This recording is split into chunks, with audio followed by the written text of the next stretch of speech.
Hey everybody. Hope you're all having a fantabulous Wednesday. So good to be here for another cozy stream time. How's it going, everyone?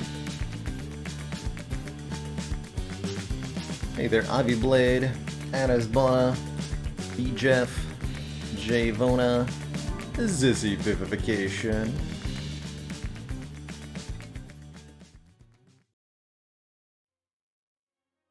Guitar Lamb, X Saffron.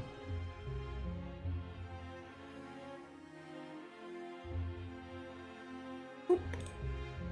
There we go. Wonderful. 6'4" Ninja, good to see ya. Dead Teddy, how's it going? Hey there, Mr. Grand TV. Silvardo.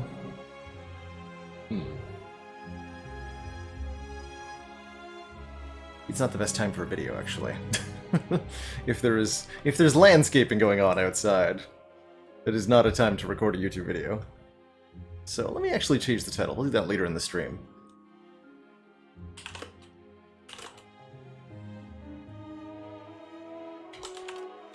We'll do that later in the stream.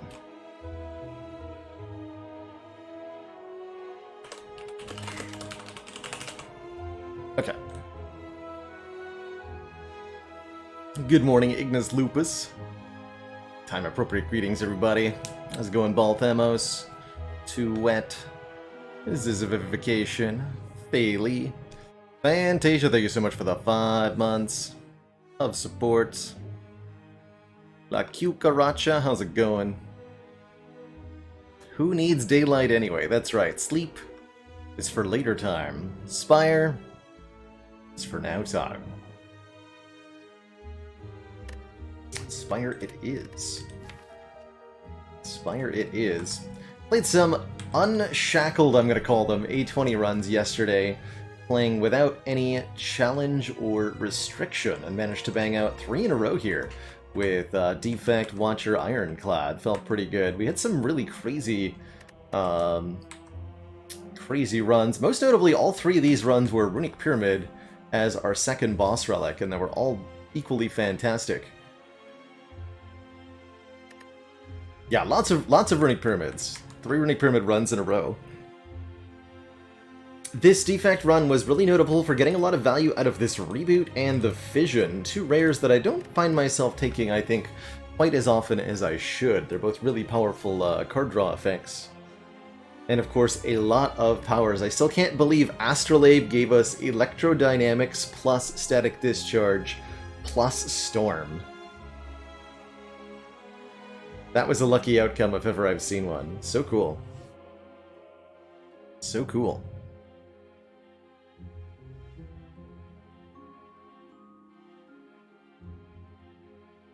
And you're in perfect time, Zatango Alchemize, since we'll be starting out with a silent run here to start out the runs today. Silent's been... she did get defeated... oh, that's right, by the Corrupt Heart. We had a big streak going with the Silent. Then that ended, and I decided to move to challenge format for a while. But this... remember this run. This was really close. This was a really hard-fought run. Cool stuff. Will we get a 4th pyramid in a row? That is the question. With the Silent here on Ascension 20. Was originally planning to do a breakdown of the Silent Rares to open the stream today, to record a video for YouTube, but I hear that there is some stuff going on outside that might interfere with that, so rather than having my attempt interrupted, I'm just going to wait a little bit until they're done. So let's play some Silent then, and we can talk about the rares that we see as we see them. Kind of talk about why they're good or not. Speaking of rares, we're offered a rare colorless card as a potential start option for this run. But also take a 100 gold start and feel reasonable about it.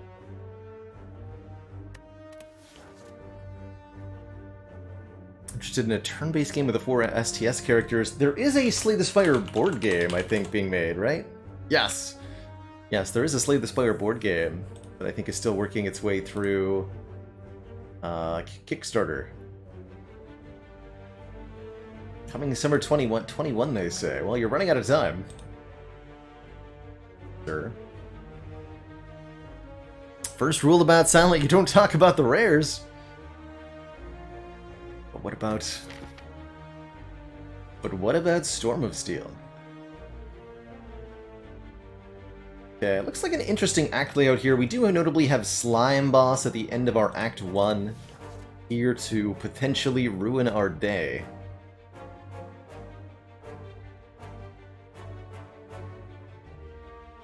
And that can make for some tough stuff.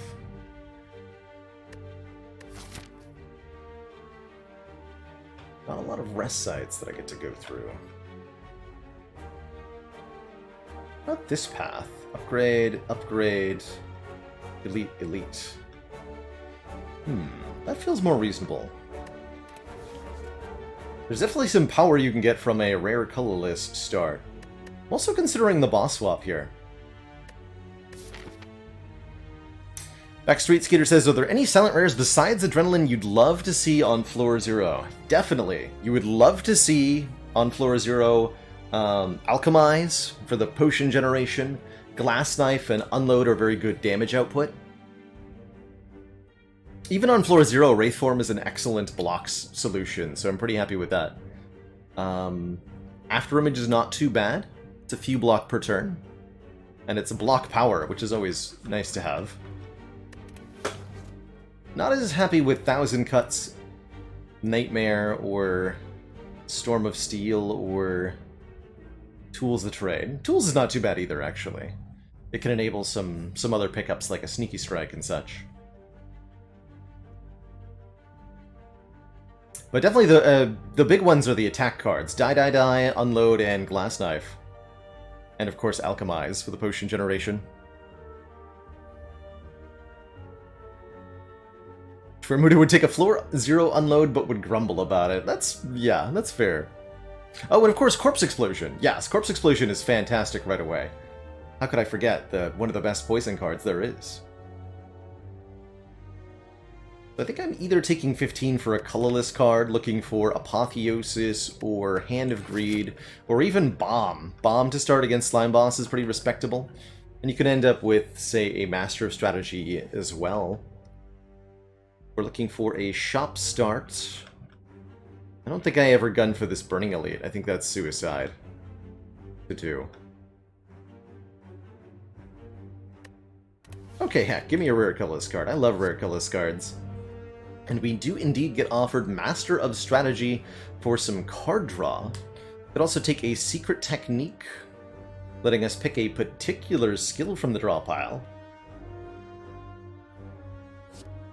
Essentially 3 different forms of draw, and I'm just going to take the flat-out big draw with the Master Strategy, and I'm going to plan to not fight any early elites this act. It's definitely true that rare colorless cards can be a little bit hit or miss. But the pool is relatively small. There's only 15 rare colorless cards. And I think because of that it becomes relatively easy to find one that you want.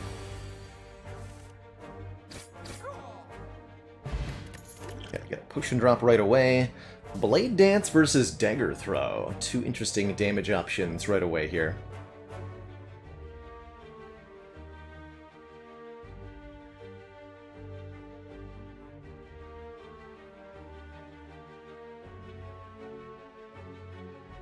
Thinking Ahead does feel like a weird colorless card, but it is noteworthy for the removing exhaust when upgrading. Being able to use it multiple times is pretty cool. Let's see, Blade Dance against Slime Boss works pretty well. I also do value draw and discard a little bit more with the card draw that we have, I think. Let's grab... I'm like oddly compelled towards this Dagger Throw. I'm not sure I can articulate why. I'll try it.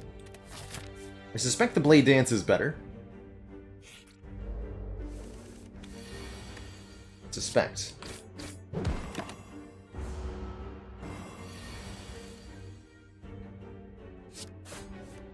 Ooh.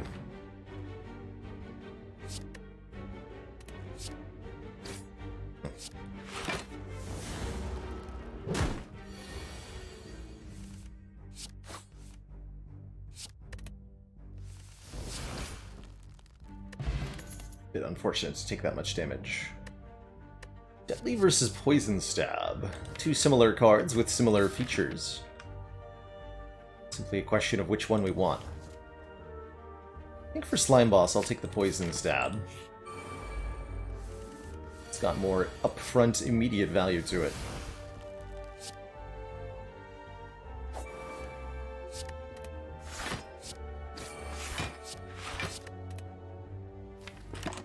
Should be able to get them both next turn.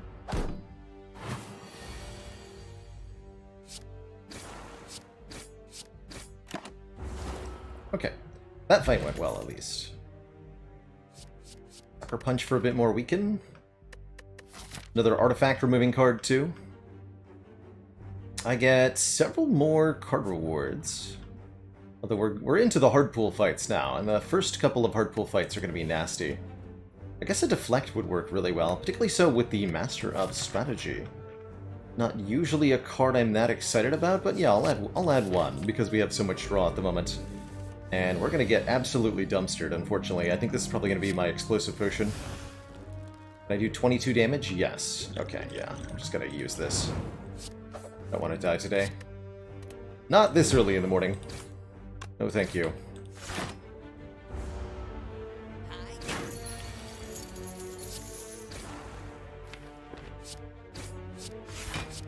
Take 3 to play a strike there to help ensure that we can get our money back. Looks like I probably could have been okay without. Catalyst, huh? Huh. No attack damage. It's a fun way to go about things. And you win without playing any attacks the whole run. That's the real question. Scaredy Sharks, thank you so much for the 2 full years of support. Feel like a potion that gives artifact. The old viewer. Bit of a speculative catalyst. Don't really like the other cards. I'll take a catalyst.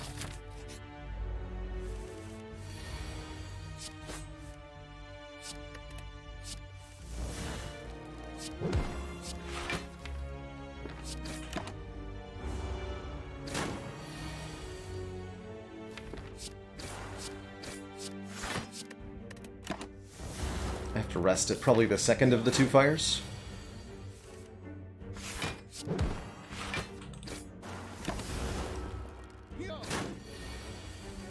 This wasn't too bad, at least.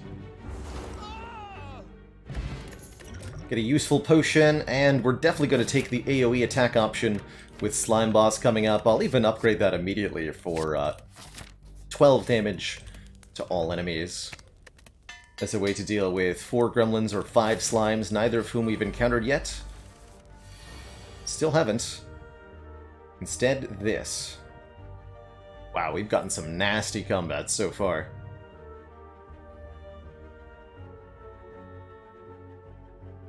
Unfortunately, this Louse just has 1 hit point too many for me to really do anything here. I guess I could use the potion, but if I use the potion here, we'll assuredly perish to the elite. So I'll just take 10. Or 9. Same thing.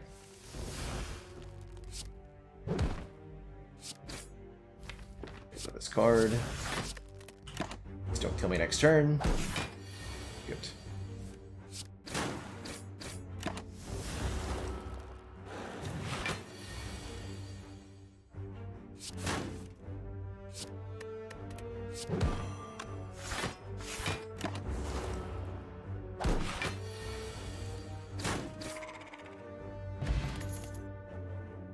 And we have a Catalyst, so we definitely want a second poison card. For sure it's easier.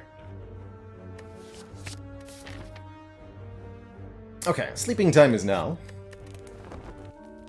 Not sure we're going to be able to get to Slime Boss and beat Slime Boss, though, is the current problem. Certainly an Omamori does not help. Alright.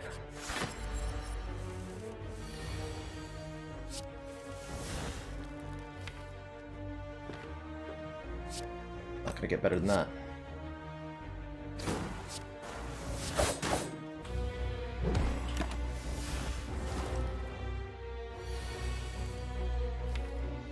Perfect.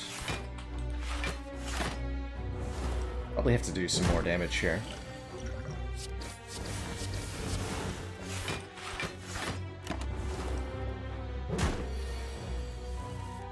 Good.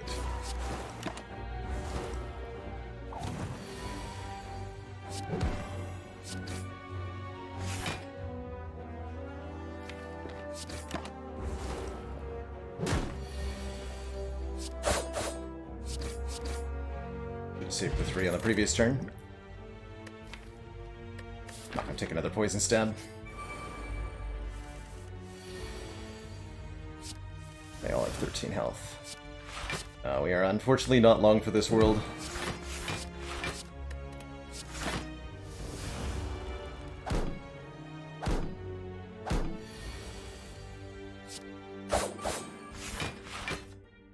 Well, although we're hanging in here.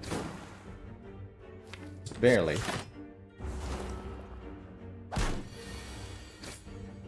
Maybe if the colorless potion can save me against the slime boss, we'll have something that we can do. Grab a 0-cost attack here. Heal me there. Okay. Actually, that might be enough.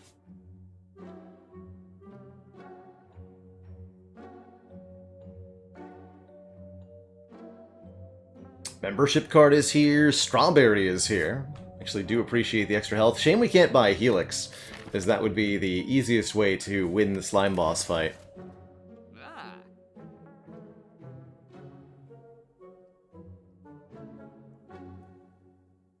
Burst works with Catalyst.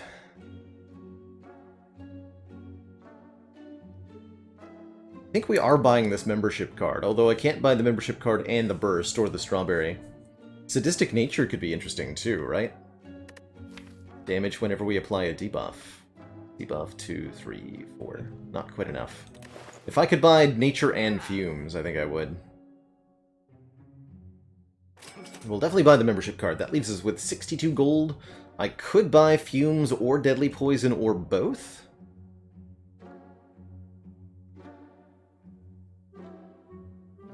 But I think I prefer this Duplication Potion. Poison is a debuff, yes. Poison is definitely a debuff. Alright, this is a bit of a YOLO, but I'm gonna buy this Duke Pot. Buy the Deadly. I will. We're gonna try not to die to this nerd.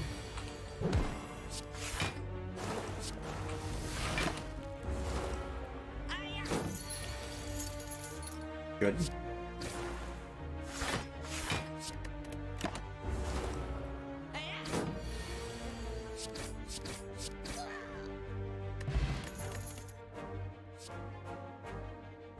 It's here.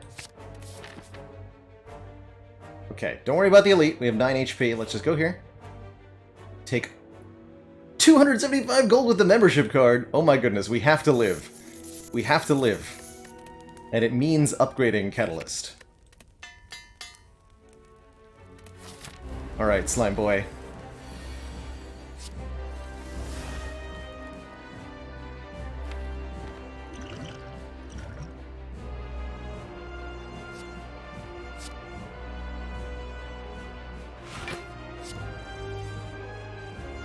I should get through it first. It's gonna be interesting.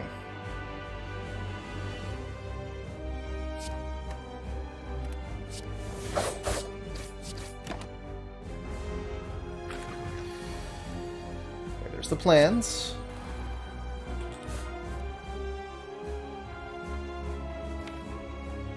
It's gonna be bottom deck, isn't it? Oh dear. Oh dear.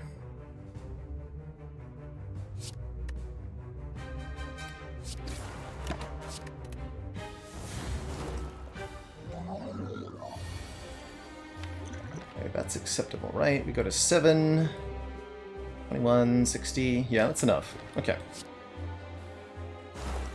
That's fine. Why we bought a dupe potion?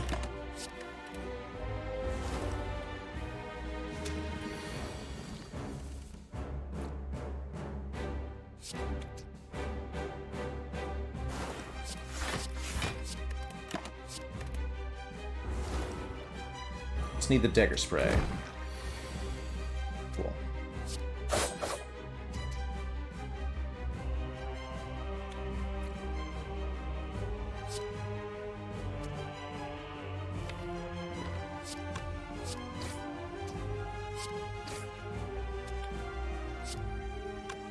They split at 6.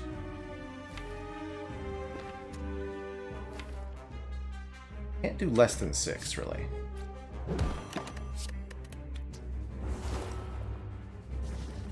This could be bad, though. Nice. Question mark.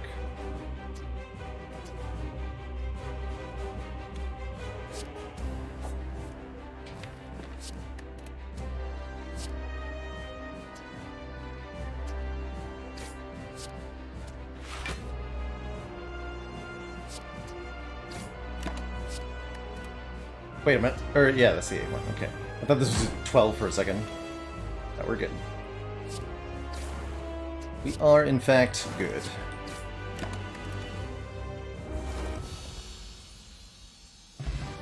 Alright.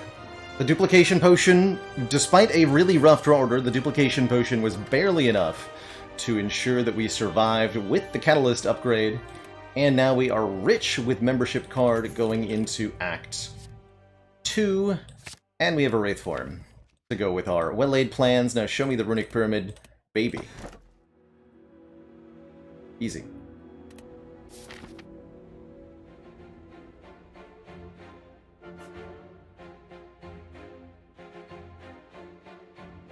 Works every time! Now I can remove the well-laid plans that we took in order to summon the Runic Pyramid. It was actually just a ruse.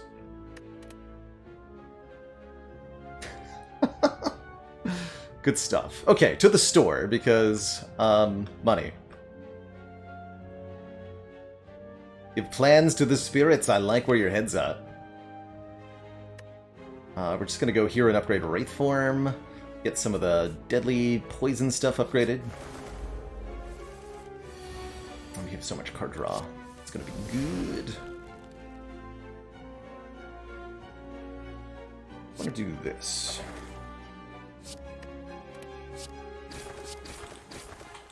Take 2 here. Make the future turn less of a disaster.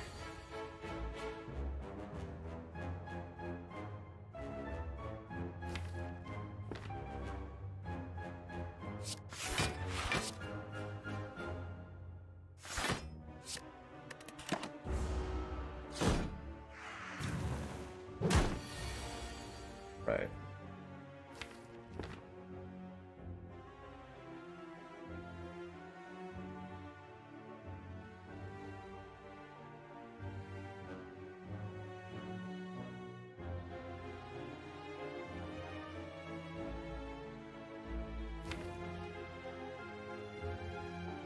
Unfortunate.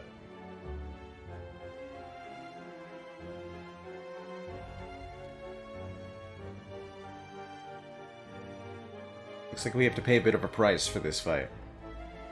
Potion can't even save me that many hit points. I guess I could go Wraith Form, defend Deadly Poison or something. It'll be Intangible next turn with -1 dexterity. Yeah, sure. I don't like it.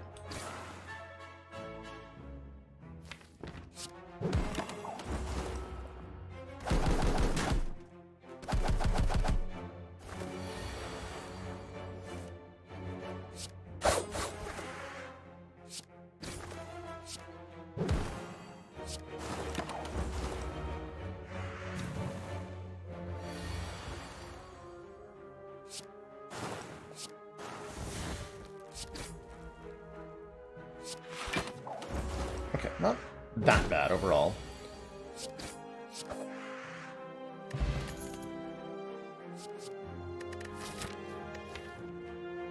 sure if Terror actually helps that much. I have exceptional single target damage with these deadly poisons and the Catalyst. Skip it. Second Catalyst. And a Bane. Wow. Almost a decent Cauldron here. Letting us brew 5 random potions. Secret Technique also looking fairly reasonable, as it allows us to draw anyone's skill out of the draw pile. Could even take Grand Finale here to let us do damage to all enemies. That said, I think some of the potions on offer are exceptional. Just Poison Potion plus Fire Potion is really, really good here.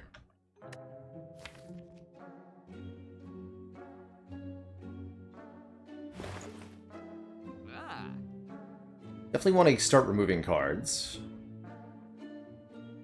Obviously, Well-Laid Plans does nothing, but it does at least remove itself when played, unlike the Strikes. So there's some argument for keeping Well-Laid Plans over the other stuff. It's also a target for the Falling event, potentially, in Act 3.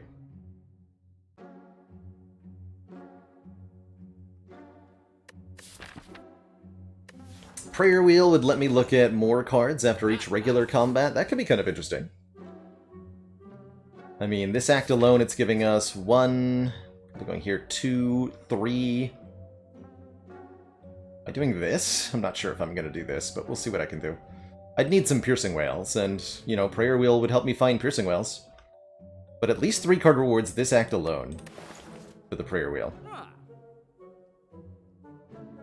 Could also take the Nunchaku for a little bit of energy here or there every time we play 10 attacks. It's not a lot, but with Runic Pyramid, it's definitely something we're going to get use out of.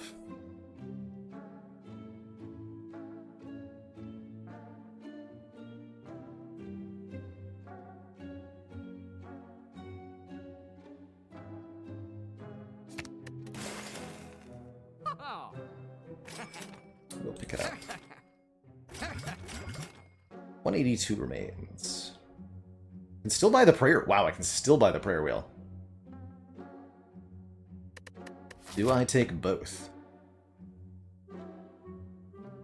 Or do I plan on going to the second store? If I go to this store, I really can't do much in the second half of the act. Card reward... Maybe I go here. Card reward, card reward? Card rewards all the way down.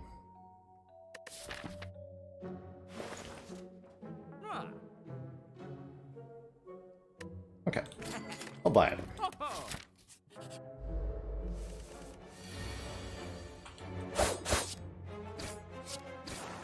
Setting up our Nunchaku can also really help give energy on specific turns.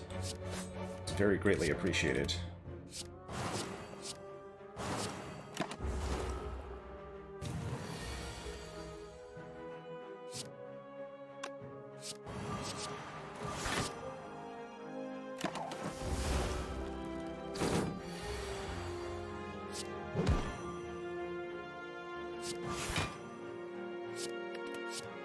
Can actually just kill this turn, right? I want the Nunchaku hum number higher.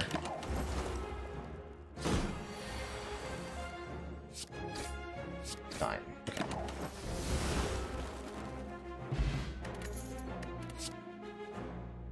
Maybe looking for upgraded stuff. Or another...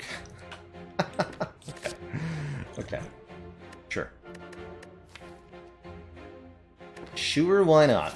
Keep the current potions. With the Prayer Wheel, we'll go for the combat for the additional reward here.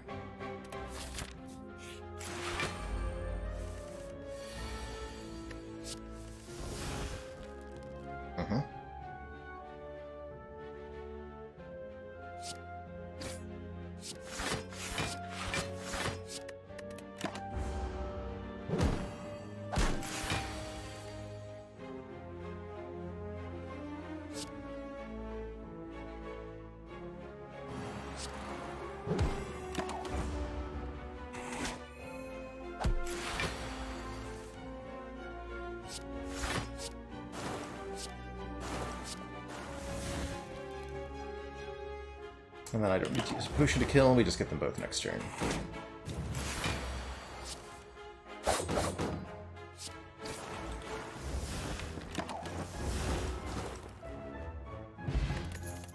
Oops, all catalysts.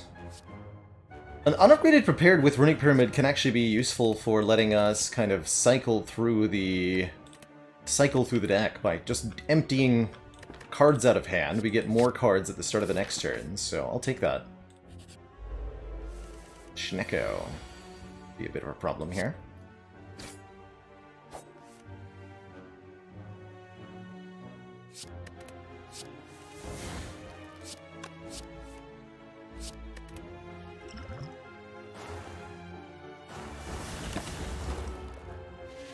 Happy to use that poison potion in the face of a fairly dangerous enemy.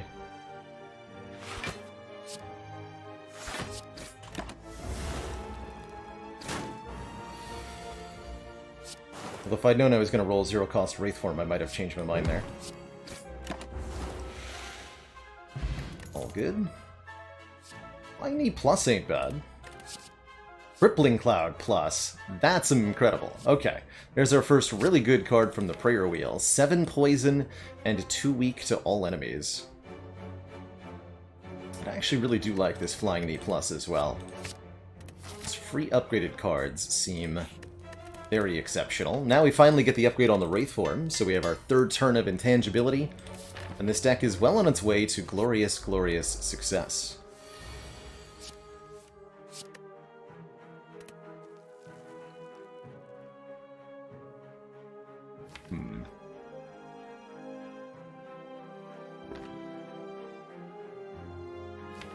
Not sure who I'm supposed to kill first. I think we want to put the poison on Chosen and play the conventional attacks on Birdman.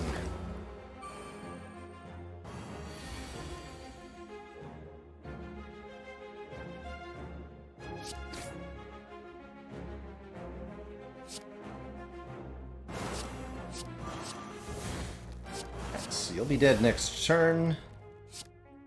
Fortunately, still means we take a bunch this turn. Discard that so I can keep the real cards. And we have blocking happening.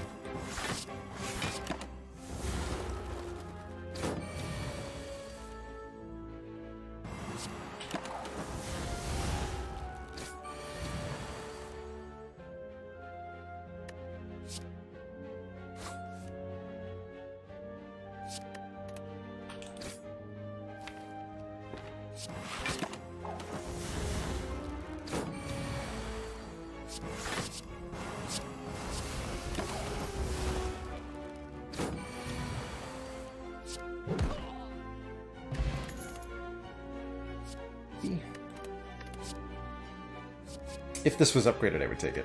Same with the Bane. That's partially what we're using the prayer wheel for, though, is to try to find lots and lots of upgraded cards. No Piercing Wail makes me kind of wary of going into any of these elite fights coming up. I'd love to be able to take 3 elites on. I'm just not sure the deck is in a place where it can actually do that.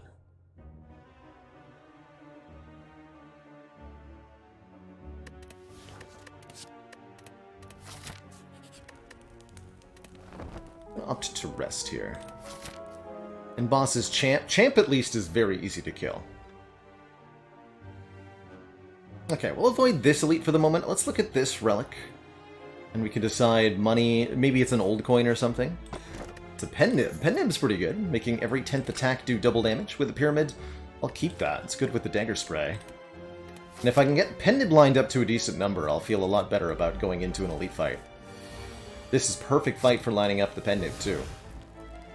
So, good.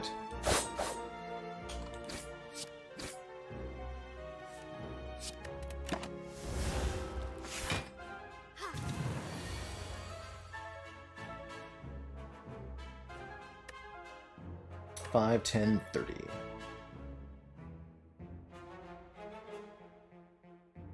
Wraith form time?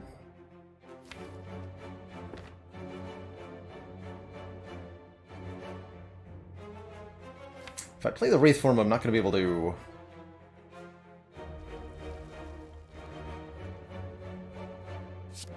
line up my thing. Do it this way.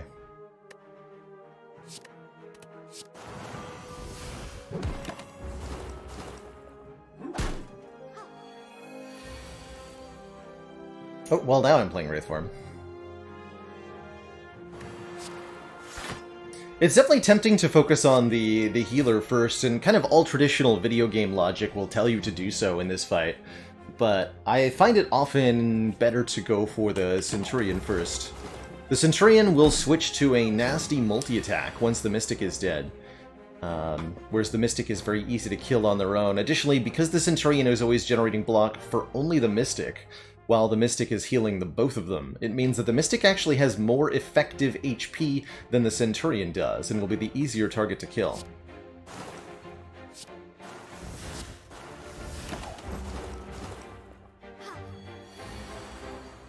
Shammy, thank you so much for the 5 months and that Prime sub. Much love to you.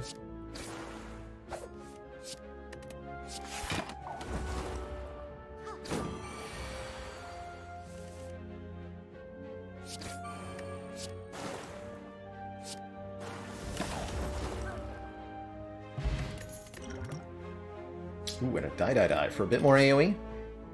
Yeah, with a pen nib ready. I'll take that and we'll go into this elite fight.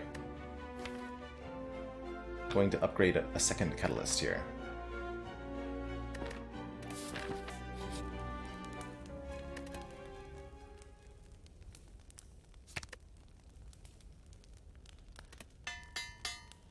Zatanna Okami, what kind of pet would the Silent keep?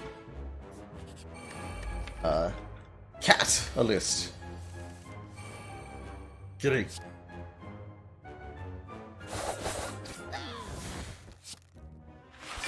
Alright, that was a good turn one.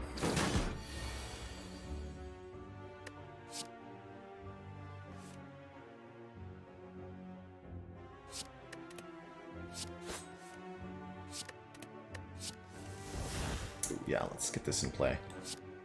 So that I can, like, Crippling Cloud Dagger Spray next turn, maybe?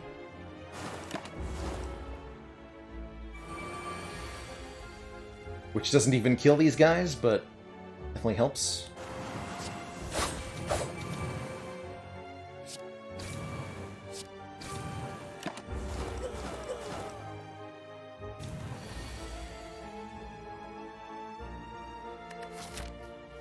I want that on 9 again for Slavers.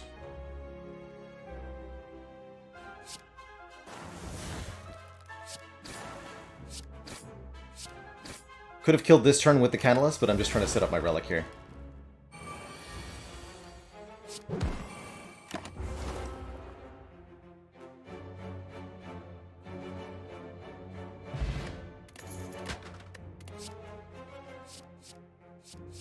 Wow, Acro Plus versus Calculated Gamble.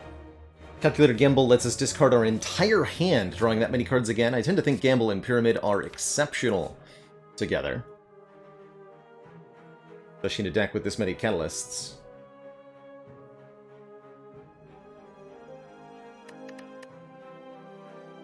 Most of the important stuff upgraded. We'd really like to upgrade one of these Deadlies.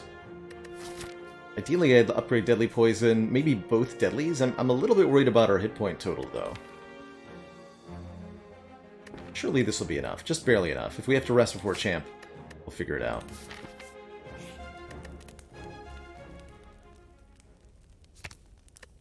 Better not regret this. It is the 3 Slavers. We did draw both Wraith Form, and we have Pen Nib Dagger Spray available immediately. Good.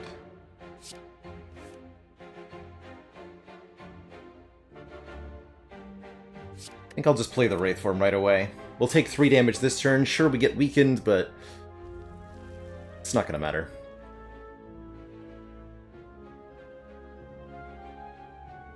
Other option is to Pen Nib Dagger Spray for 24. This does another 20, that's 44 plus 11 from Flying Knee. We can kill the backline, block for 5, take 10. Oh, we have Ginger! We're immune to weaken, even better. Thank you. A relic I do forget about sometimes. Easy to kind of forget it's there.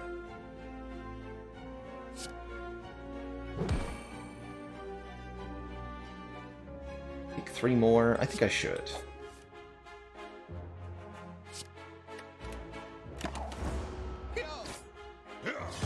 Gotta focus on killing them here.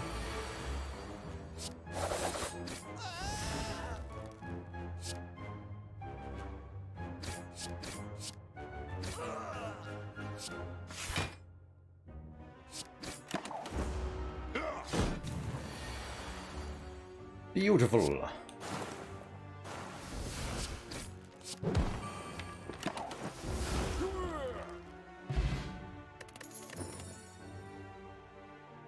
There is no relic that gives you immunity to vulnerable, but there is one that reduces the damage you take from vulnerable, called the Odd Mushroom. Okay, none of these we want. Alright, I think 24 health will be enough for the champ. With 3 upgraded catalysts and a Wraith form, it's not going to be a long fight.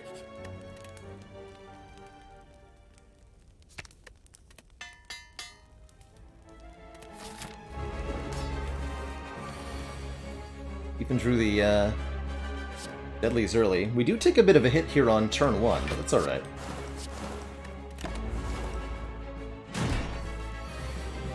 Because we've already got what we need.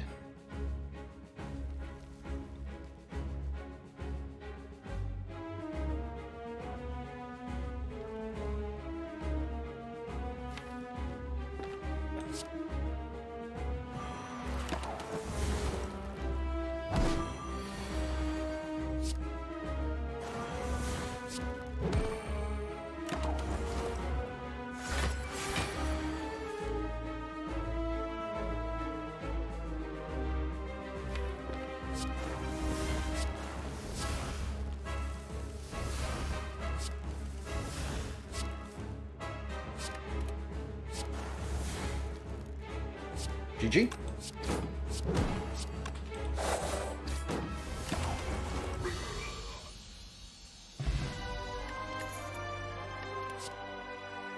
And there's a burst, letting us play a skill twice. With 3 catalysts in the deck.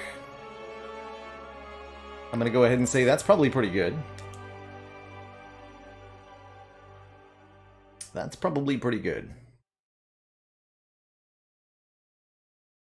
Phantasmal letting us double attacks is not the worst thing in the world. Unload could make up hand space, but let's grab that burst. Okay, well, Cultist Potion's not very good, so let's lose that one. Is it Busted Crown time? That is my question. I mean, the deck is basically complete, right? We have Wraith Form, we have all the damage in the world. The only thing we really want is Piercing Wail, basically. We would love to add between 7 and 22 additional copies of Piercing Wail to the deck, but there's still decent odds we find those with the Prayer Wheel, right? Highest amount of poison I've inflicted. Oh, I think I have a command for this, right? Yeah! There's a pretty good clip.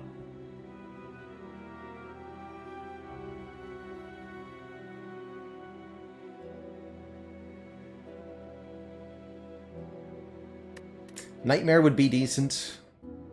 I don't think we take the Black Star. It's not a bad tiny house, though. 5 max HP, 50 gold. But the deck would definitely appreciate more energy. We've got plenty of card draw. A Master Strategy continues to be relevant. We've got Centennial Puzzle chipping in. Okay. I will willingly take a Busted Crown. This gives us fewer choices at card rewards, but more energy every turn. And I have to go for a Burning Elite. That's right. Well, let's give myself a chance at 999 gold here. That would be exceptional. I look older in that clip? Well, I was older in that clip. Times change.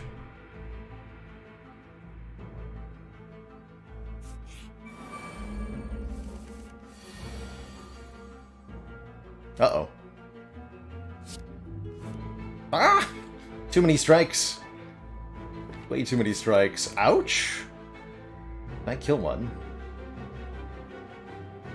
We'll play all 4 cards. Oh, it's not enough damage. Actually, it is with the Fire Potion, right? Yes. Okay, that's much better.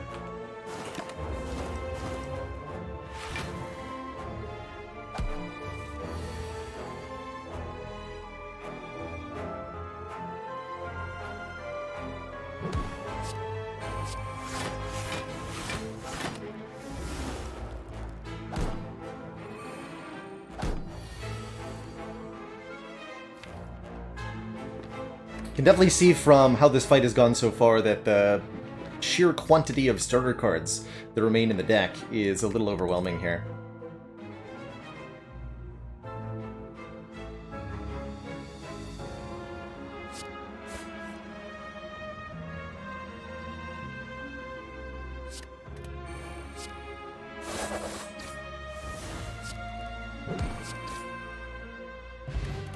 Ghost Jar is an exceptional potion to have.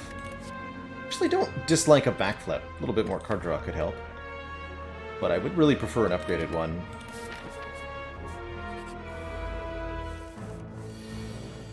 Or something.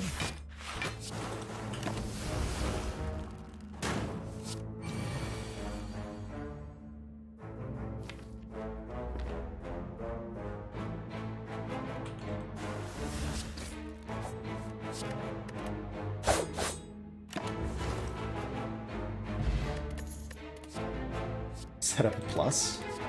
Actually kind of useful. Maneuver plus. Oh. If we would like both of these in a world where we were on 3 energy, especially if I took the tiny house, I would take this setup plus, but no thanks. I don't think I need an ancient potion if I have a ghost in a jar. Get to fall. This is what I wanted Lou to have Welly plans for, but Lou's strike is fine by me. Hell yes. We get rid of one here. We get rid of one here, maybe? Double orb walkers are spooky, but with Ghost in a Jar, I'll fight them. They give lots of money with membership card, and they give a rare relic. But this is one of the most dangerous fights in the game. These two are not to be messed with.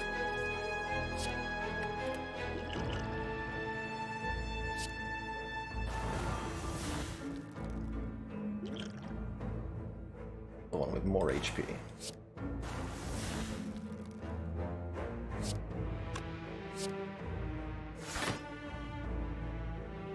A ton of card draw already. Use both rounds, right?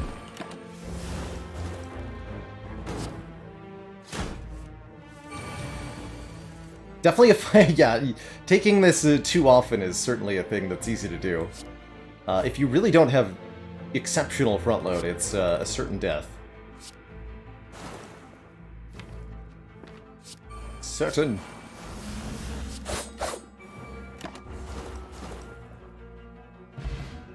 Fortunately, we do have what it takes, though, and we get massively rewarded with an incense burner, as well as 51 gold with membership cards, so essentially over 100 gold. And we get to keep the Ghost in a Jar, which I was worried we would have to lose there. But Ghost in a Jar for incense burner would have been a good trade. And Ori would have been... well, Ori doesn't interact with the prayer wheel. It's only 5 cards now with Busted Crown. There is a Bouncing Flask here if we want one more poison starter, which we could at least think about. Of course, I adore a card remove here. Donking another strike from this deck. Shronking it down a little bit. Going into the Burning Elite next floor, I think it would be very wise to buy a potion.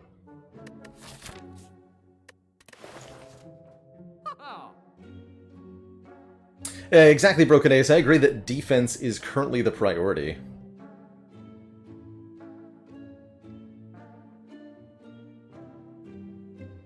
Getting Egg and Ori. The real big brain play, Mattias, you can buy the Ori, look at all the cards, and then buy the Molten Egg if you see some attacks that you want. For optimum ordering. You don't have to buy the Molten Egg first.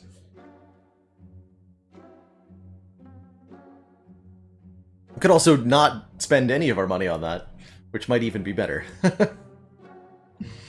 But yeah, because of Busted Crown, the Ori is only going to let us see 5 singleton cards, which is not particularly good. Chance at the next shop is only in Act 5, or Act 4, excuse me. Only in the end game do we get a chance at another shop unless we roll one randomly in an event room. I feel like Blur would be better if we had a way to actually generate amounts of stuff. Maybe I do buy this Ori. That or maybe Discovery. Discovery can be good block sometimes.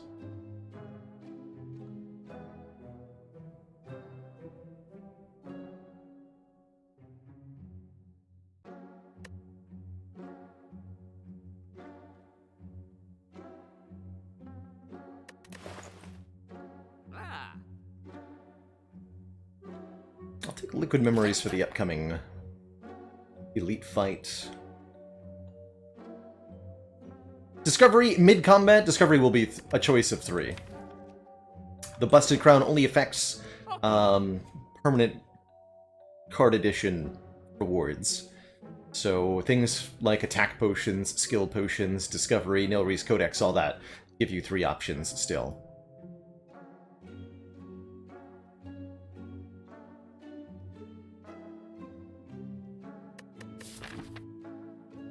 It's really just Piercing Wail that I want. We are fighting Awakened one at the end of the act. That's going to be tough. How do I beat Awakened one?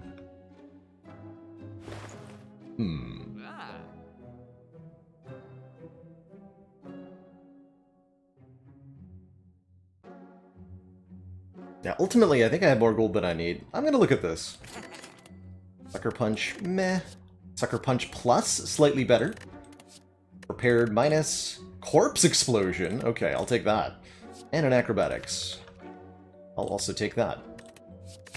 Okay, you know what? That was pretty good. It's pretty good.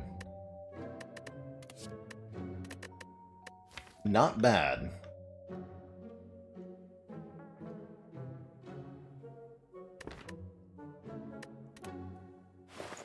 Getting a specimen from the elite fight and leaving a cultist alive. Now there's a strat. Do we need that Sucker Punch? That's what I'm trying to figure out. It's one more card in the deck, which I really don't like. We do have Crippling Cloud alongside Burst, and don't forget we're off an Intangible anyway. I don't think we need it. Regeneremesis. Generating Nemesis.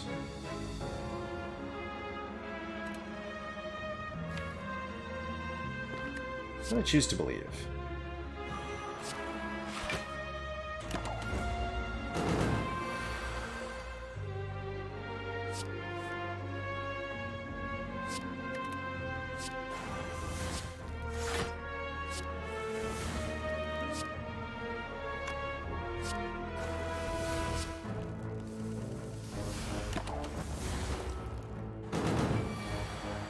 Believing was the correct play.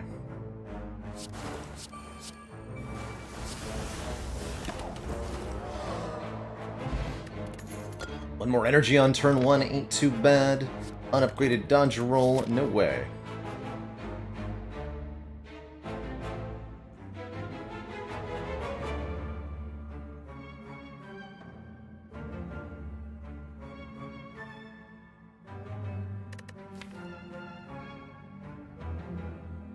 First needs an upgrade.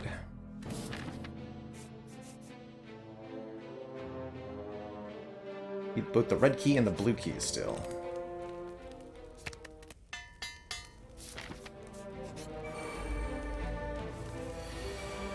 Perfect.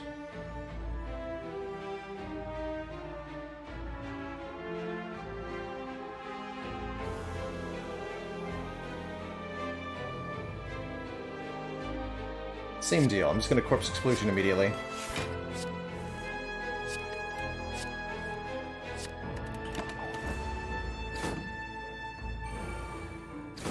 Or Wraith Form immediately, excuse me.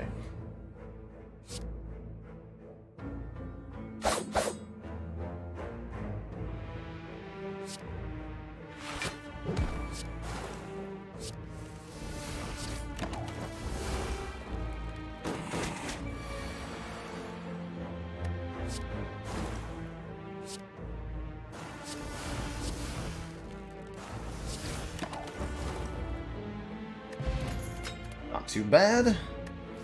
Second Cloud on offer. Sure, okay, that'll round out the weakness.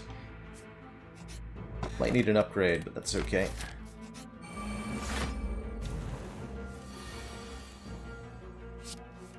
No thanks to you, Unceasing Top.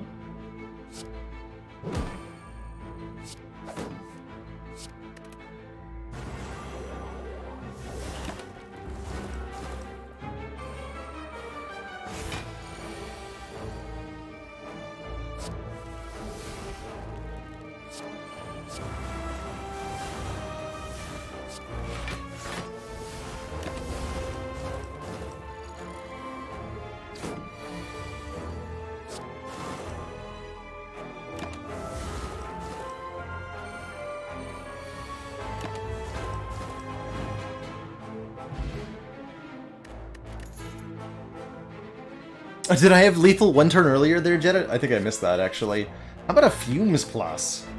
Is that too slow? That might actually be too slow. Genuinely.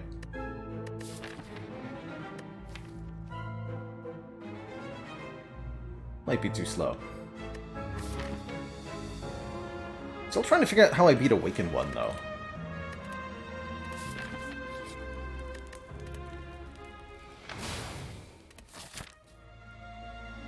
Is it with more upgrades?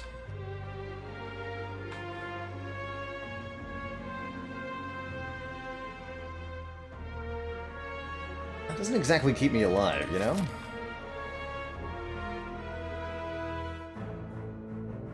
Against Donu Deka, I'm not too worried. We have Corpse Explosion, 2 Crippling Clouds, and a Burst. We have plenty of artifact removal. Like, way too much artifact removal, almost.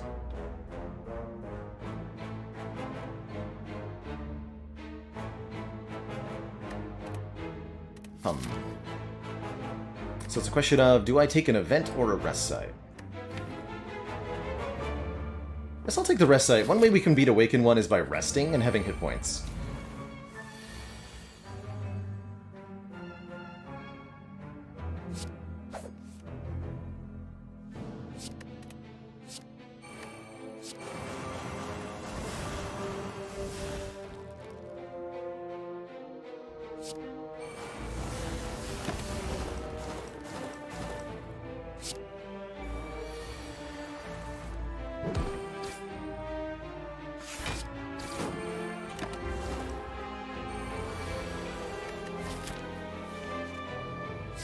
The other's by setting up our incense burner properly.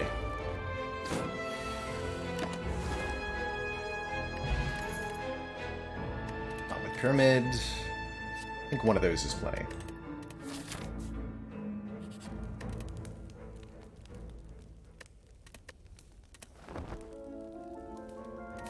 I might even rest a second time, just to make sure we can beat Awakened One, like for real.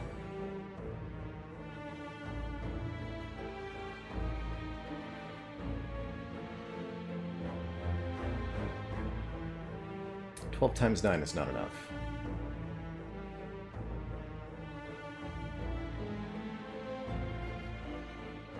So burst, defend, defend. Take 1.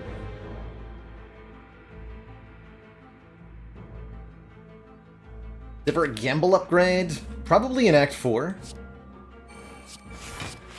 Generally speaking, we really don't need to draw through the deck twice, though. Because everything dies instantly to the Catalyst combo. I was wondering. Alright.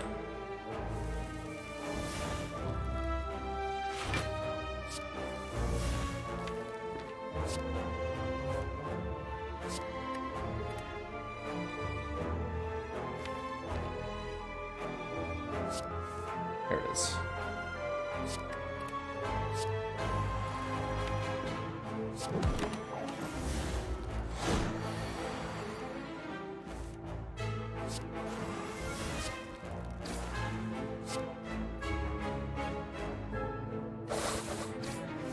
Alright, 2 more turns of Intangible, thanks to Burner here.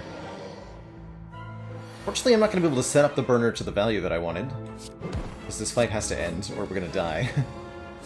The Nemesis is nonsense.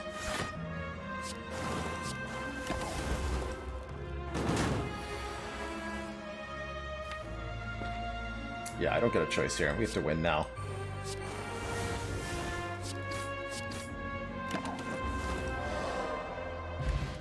Okay, the Feather heals us the last remaining amount of health that we need, so we do in fact get to upgrade here. I think I'll keep the current potions. So what am I upgrading?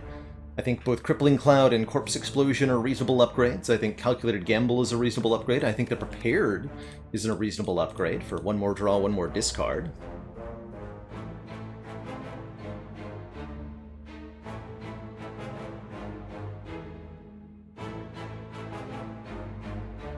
Hey, Mr. Grand TV. I do generally play in the rotating style, Ironclad, Silent, Defect, Watcher. Although I'd like to take a moment after this run to talk about the rare cards of the Silent.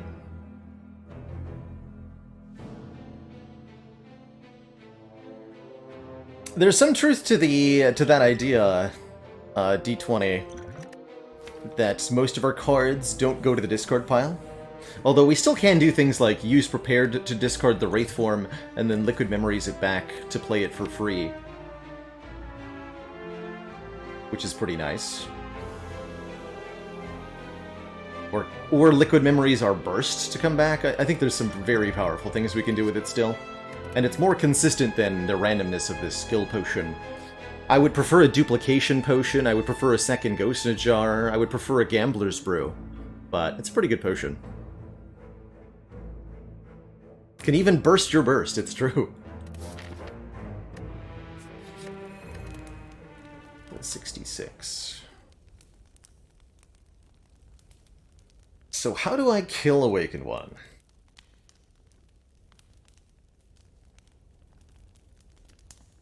I really just don't have any way to block, other than Wraith form. So we have to win the fight very fast. I think that does mean either upgrading our draw or upgrading our poison starters. And I think I should reasonably expect to use the Liquid Memories in this fight, if it makes a big difference.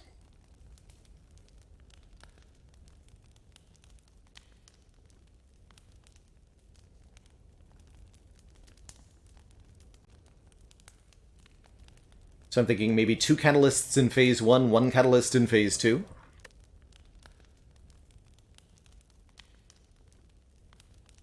If you burst Corpse Explosion, they'll explode for twice as much damage when they die. Yes, you can stack this effect.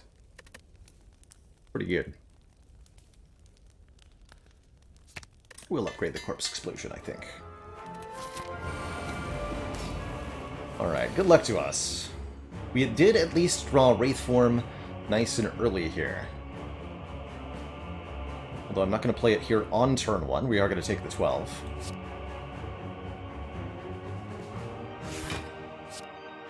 I'm going to put all poison on Awakened One, other than Corpse Explosion, probably.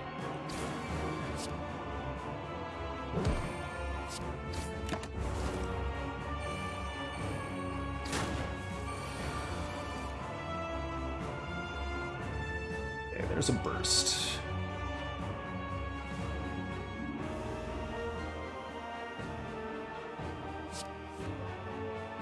That's good.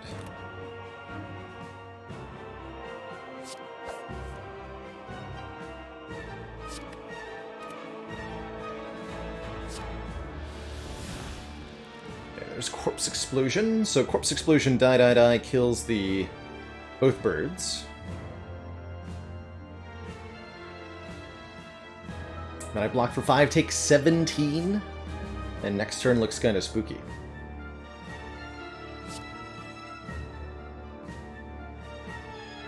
Could burst it.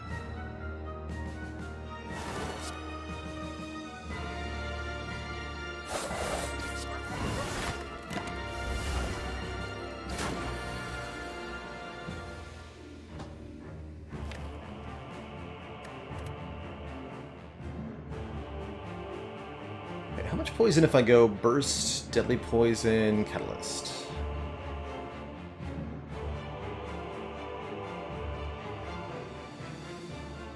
I want this bird to die next turn, realistically.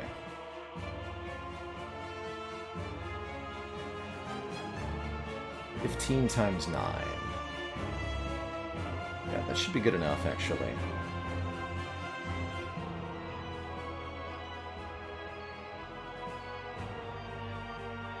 For 8 anyway.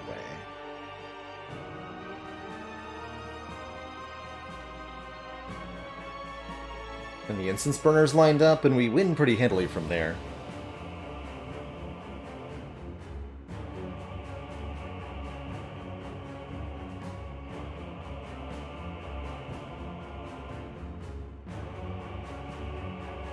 Other option is Wraith form right now.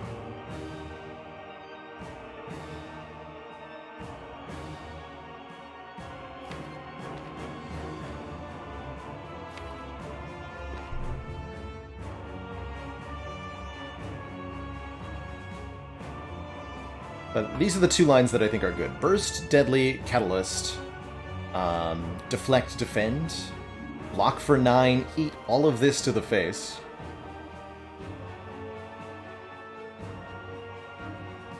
Kill the bird next turn, and then when it revives, we're intangible.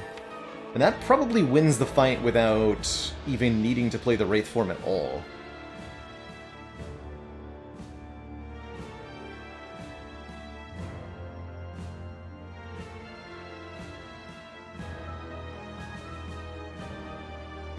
Start blocking the number. There's only one poison on Awaken 1 right now. Just one.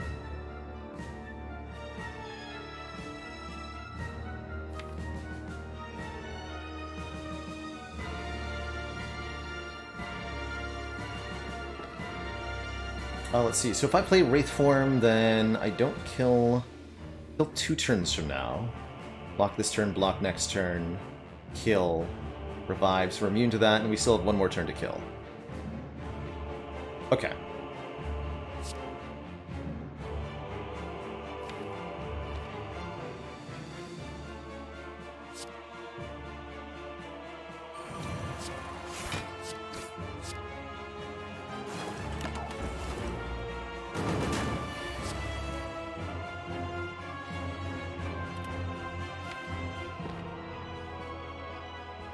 Let me go. Do I burst double kata or single kata? Can I kill you this turn if I burst double catalyst? Deadly poison puts you to 12. 12 times 9. Times 9. Oh yeah, that's super lethal. Okay.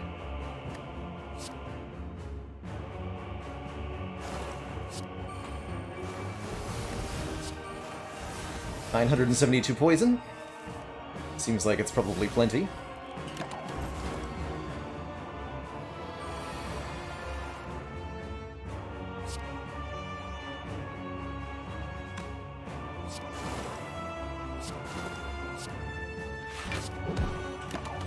Played another attack there. Okay, where's burst?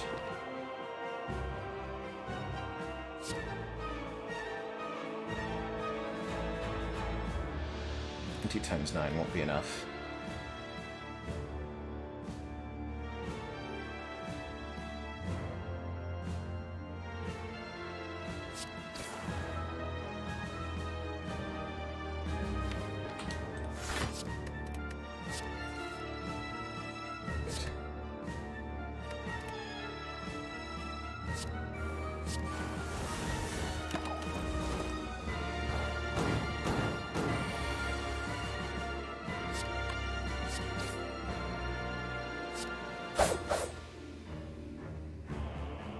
$17 more damage.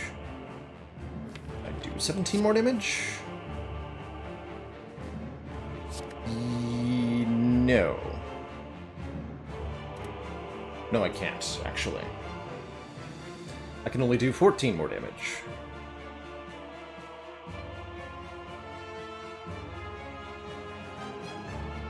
Definitely not willing to use my Ghost Jar. We could use the Liquid Memories to save the 16 HP here. I think that's a pretty good idea.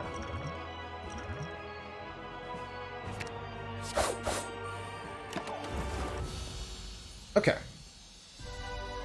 That was definitely the most difficult fight that this deck will have to deal with for the rest of the run. This one, comparatively, should be very, very little problem at all.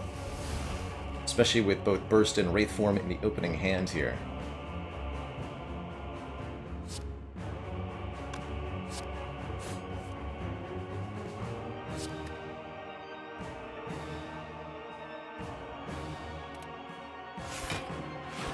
Take a little bit of damage on turn 1. That just buys us some time.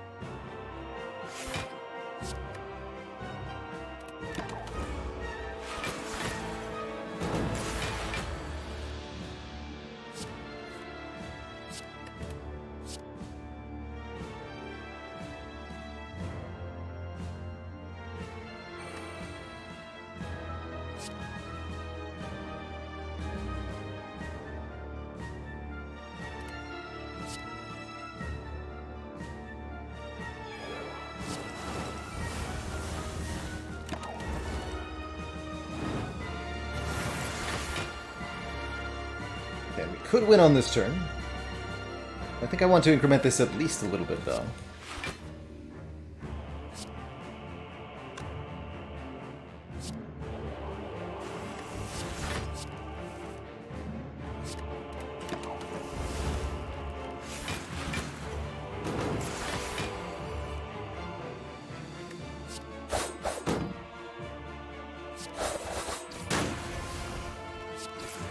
GG. Alright, we make it to Act 4 with our Ghost in a Jar intact. Incense Burner's not ideally set up, but I think that's not going to matter too much. 2022. A good year? Question mark? Full heal from the Eternal Feather. I think now we do want to upgrade the Prepared for one more draw, one more discard. But the Master Strategy +1 draw, Acrobatics +1 draw, and Refuse to Exhaust on Calculated Gamble are all reasonable also.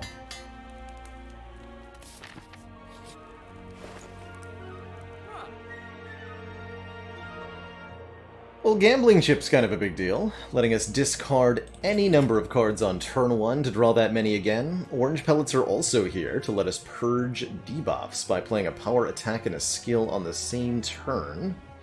I want that.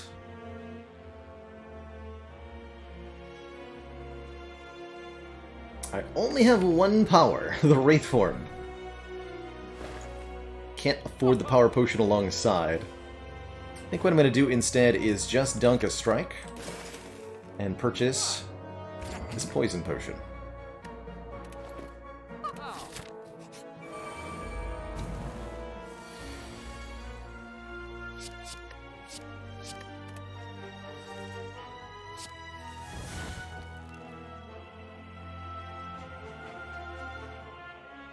Six energy to spend here.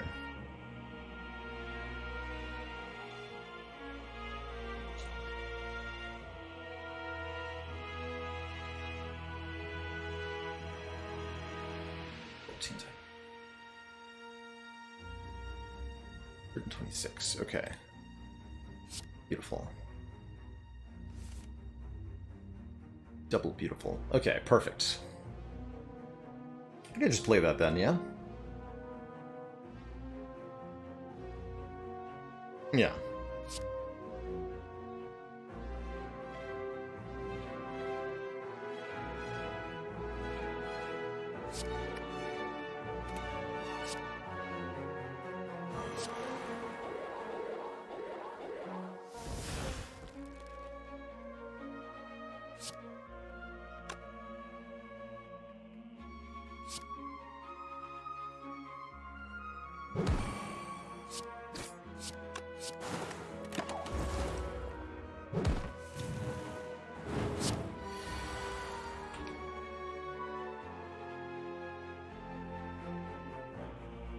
Incense Burner on 3 is completely acceptable.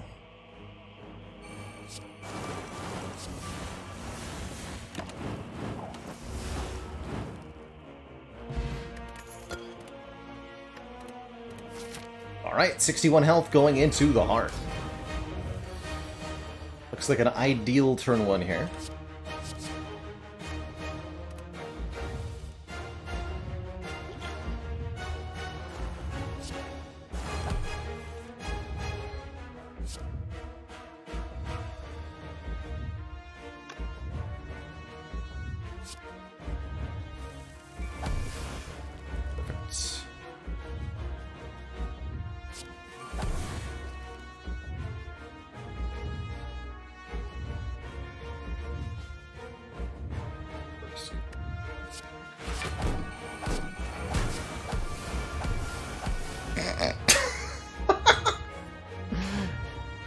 So that seems fair.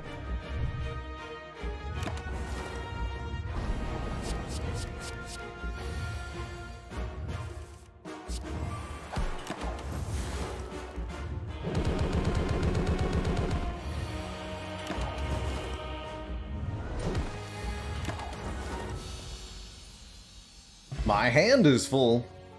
And so is the Spire. GG. Get dunked on.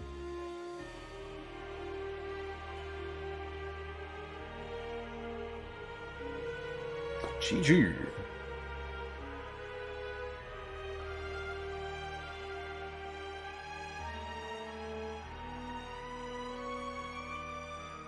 Pretty dang spicy. How many cards did we play to win that heart fight, I wonder?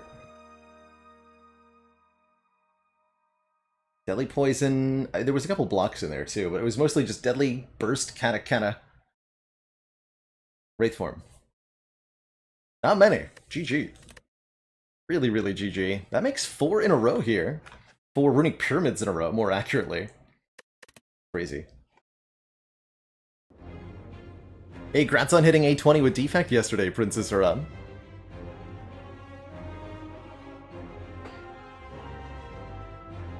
You cannot free what is already dead, chat.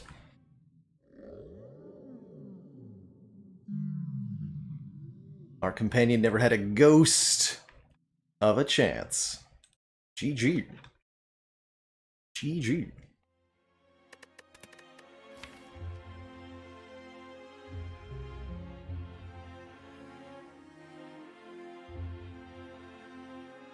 Three catalysts. I'm glad we picked up that first one, although I think we would have been just fine with only 2 of them. But man, this slime boss fight was very much what decided the run. We can talk about how easy everything was for Act 2 and Act 3, but just being able to get past this extremely difficult Act 1 was really what decided whether or not the run was lost. And that is often, I think, the case with the Silent. Can you get out of Act 1?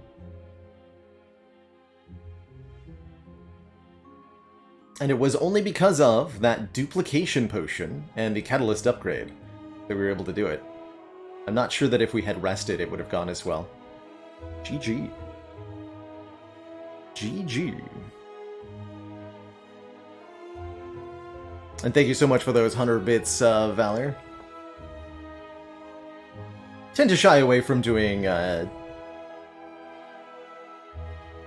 bet-style content like that, but I very much appreciate the support.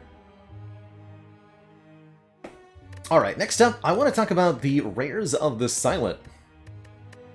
Do a bit of a breakdown, make a quick YouTube video here talking about each of the yellow cards on the character we just won with. I'm sure we'll have some good conversation points about Wraith form here. Basically, when do you take them? What makes them good? When do you upgrade them?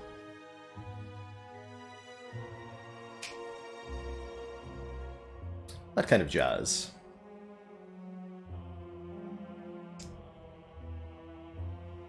But before I do that, I need a quick water break. So, I will be right back, everybody. When I return, we'll talk about some Silent Rares. Don't go nowhere, everybody.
Alright folks, we have returned.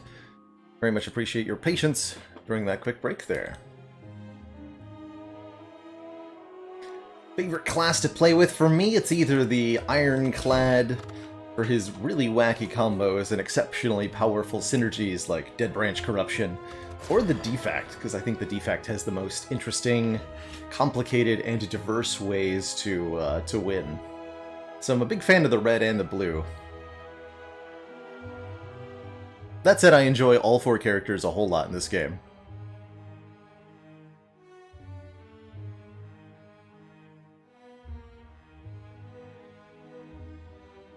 Fluffy Mitten says, Defect is the only character with a truly unique mechanic in his orbs.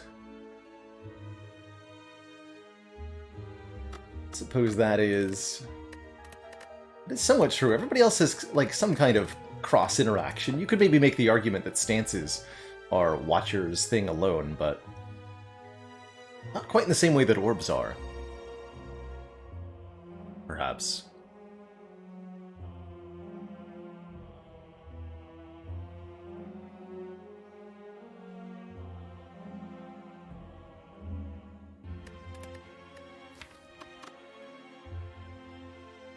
Okay, let's talk about some silent rares. There are 19 of these, and essentially what I'm going to do here is, in the format of a YouTube vid, is spend a minute or two just talking about each of the Silence 19 rare cards, talk about when they're good, when you should upgrade them, what I think of them.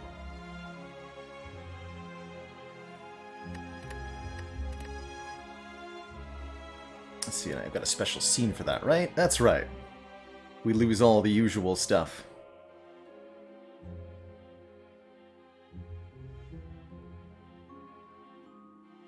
But yeah, please feel free to contribute with thoughts or questions in the chat as I go through the video. I expect this to take maybe 20 to 30 minutes. So appreciate your patience and interest as we hang out and discuss here. So just gonna tweak my...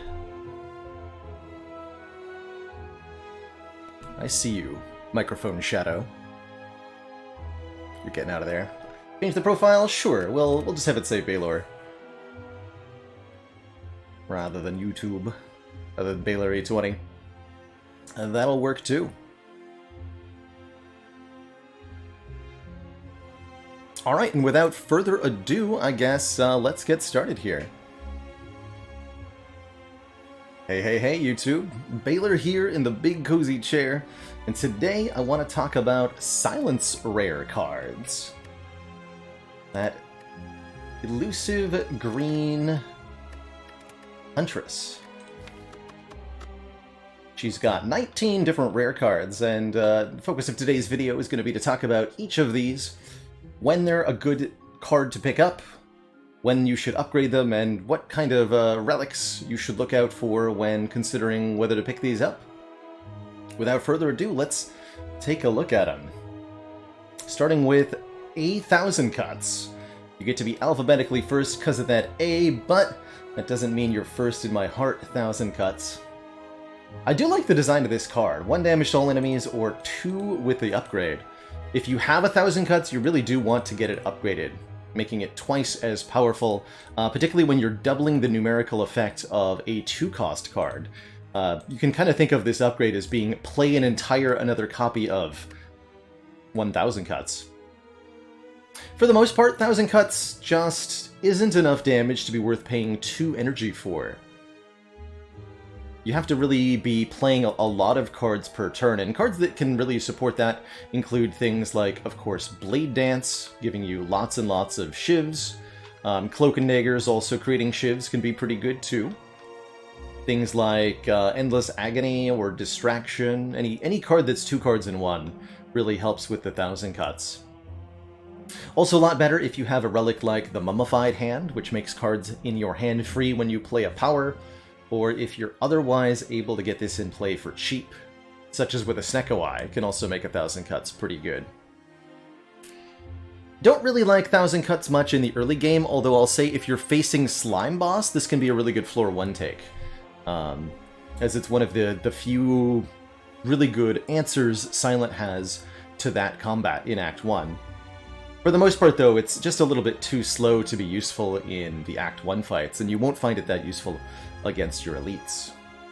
All in all, I'd say this is a mostly avoid card, but if you've got either lots and lots of cards that you're playing, or if you've got a mummified hand, or maybe it's coming upgraded for free or something, then think about it. Comparatively, Adrenaline is, I think, one of the most takeable cards that Silent has in the rare pool. It's just free energy to you. You gain 1 energy and draw 2 cards for 0 cost and 1 card. That's a net gain of 1 energy and 1 card. The upgrade, of course, being 1 more energy. That's pretty dang good. Adrenaline is almost always an improvement to your deck, with very, very, very few exceptions. Those exceptions, of course, being a particular couple of relics.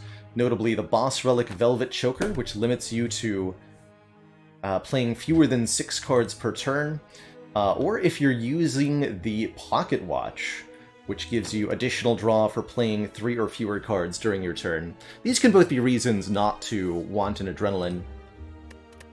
However, the biggest reason not to take an Adrenaline is just if you're offered a better rare card. It's basically always true that this card is a great addition to your deck, but it's not always true that there's not a better option. Maybe you'd prefer a Malaise, maybe you'd prefer a Wraith Form, maybe you'd prefer a Corpse Explosion to an Adrenaline, and, you know, you should at least think about the other options that you've got.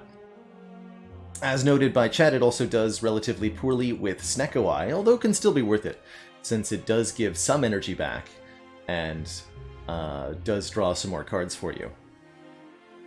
All in all, a really, really takeable, very, very good card. It's not quite Offering from Ironclad, but it does just fine.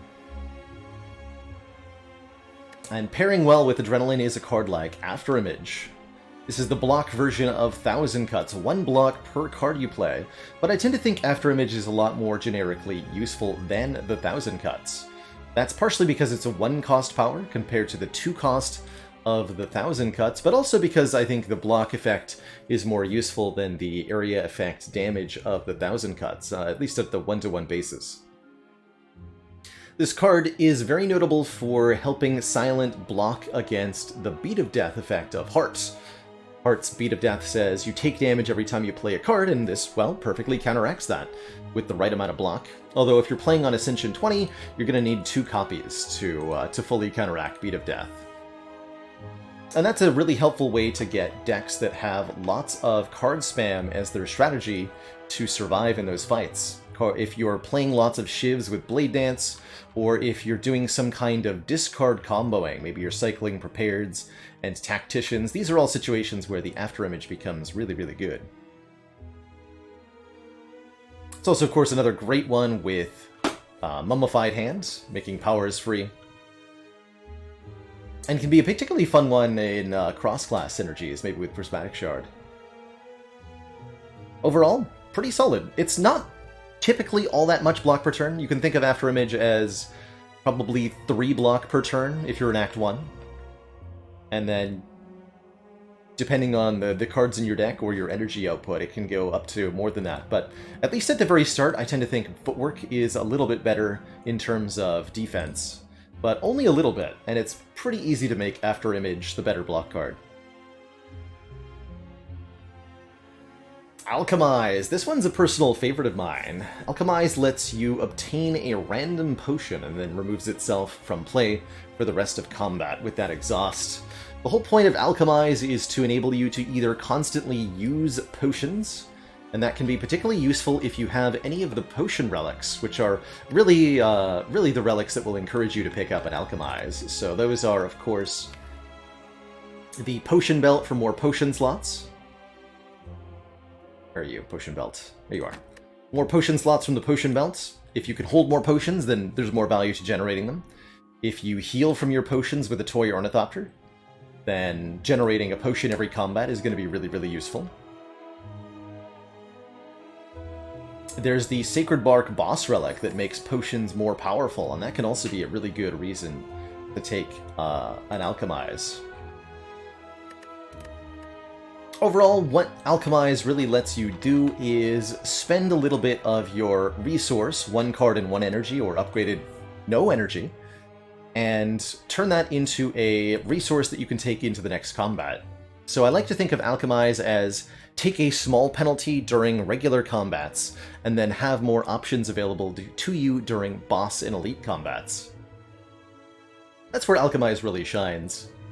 It's also, of course, excellent with any kind of exhaust synergy, so if you're getting a new card from, say, Dead Branch, then Alchemize can be really good.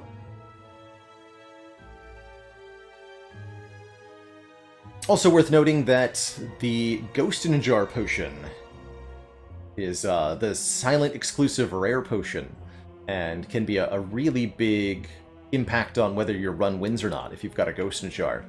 Alchemize lets you look at more potions, so increases your odds of finding a Ghost in a Jar, and that's very, very, very, very powerful. Oh, Strange Spoon! Great point out there. The Strange Spoon relic lets you potentially keep cards that exhaust when played, and I think that's an exceptional interaction with Alchemize. I want to say, generally speaking, that the Strange Spoon combos with the rare cards of most characters, because there are so many exhaust keywords in the rare pool. Alright, I think that's enough said about Alchemize. Overall, a really good one. I love Alchemize on floor 0, because it lets you fill up the potion slots quickly. I tend to like it after the first boss for the constant potion generation as well, but just like Adrenaline, there may be a better option amongst your choices. Bullet Time! This one's cool. I struggle to like Bullet Time sometimes, but at times Bullet Time can be a very, very good rare. Bullet Time makes everything else in your hand free, so you can kind of think of this as an energy-generating card that gives you energy equal to the cost of the rest of your hand.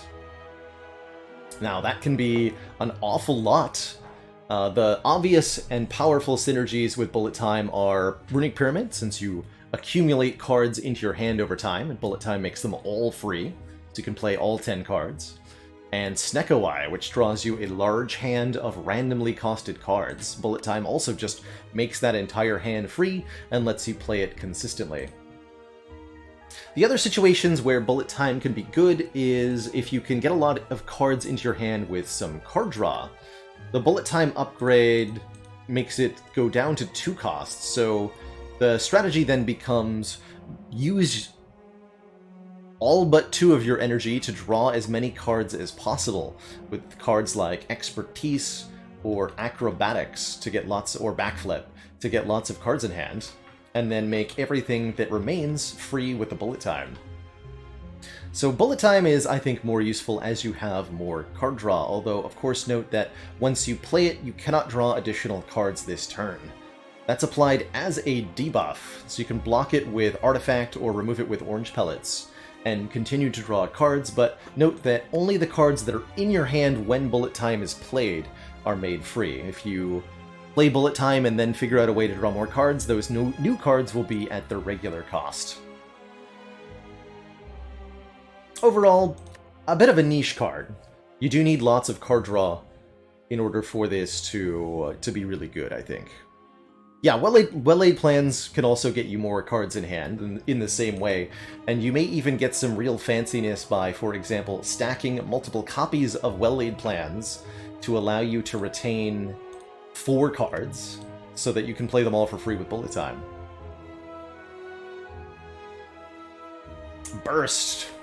Burst featured really, really powerfully in the run that we just did, where we were able to burst Catalyst to double that. Bursting lets you play a skill twice. There's lots of good targets in the Silent Pool for Burst. Burst Adrenaline for tons of card draw and energy.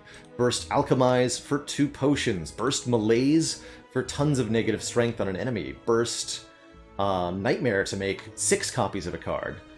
Burst your poison cards, and I think that is really where Burst shines most, is in combination with poison cards, doubling Bouncing Flask, or Crippling Cloud, or of course Catalyst, which is a multiplying poison card, and if doubled, is either 4x or 9x poison, depending on whether it's upgraded or not. And a Bursted Catalyst Plus is an instant kill on almost anything in the Spire. But it can also work with stuff like Backflip, Piercing Whale, I've seen a deck where Burst Calculated Gamble with Tingsha and Tough Bandages was the entire mechanic, and that was pretty cool too.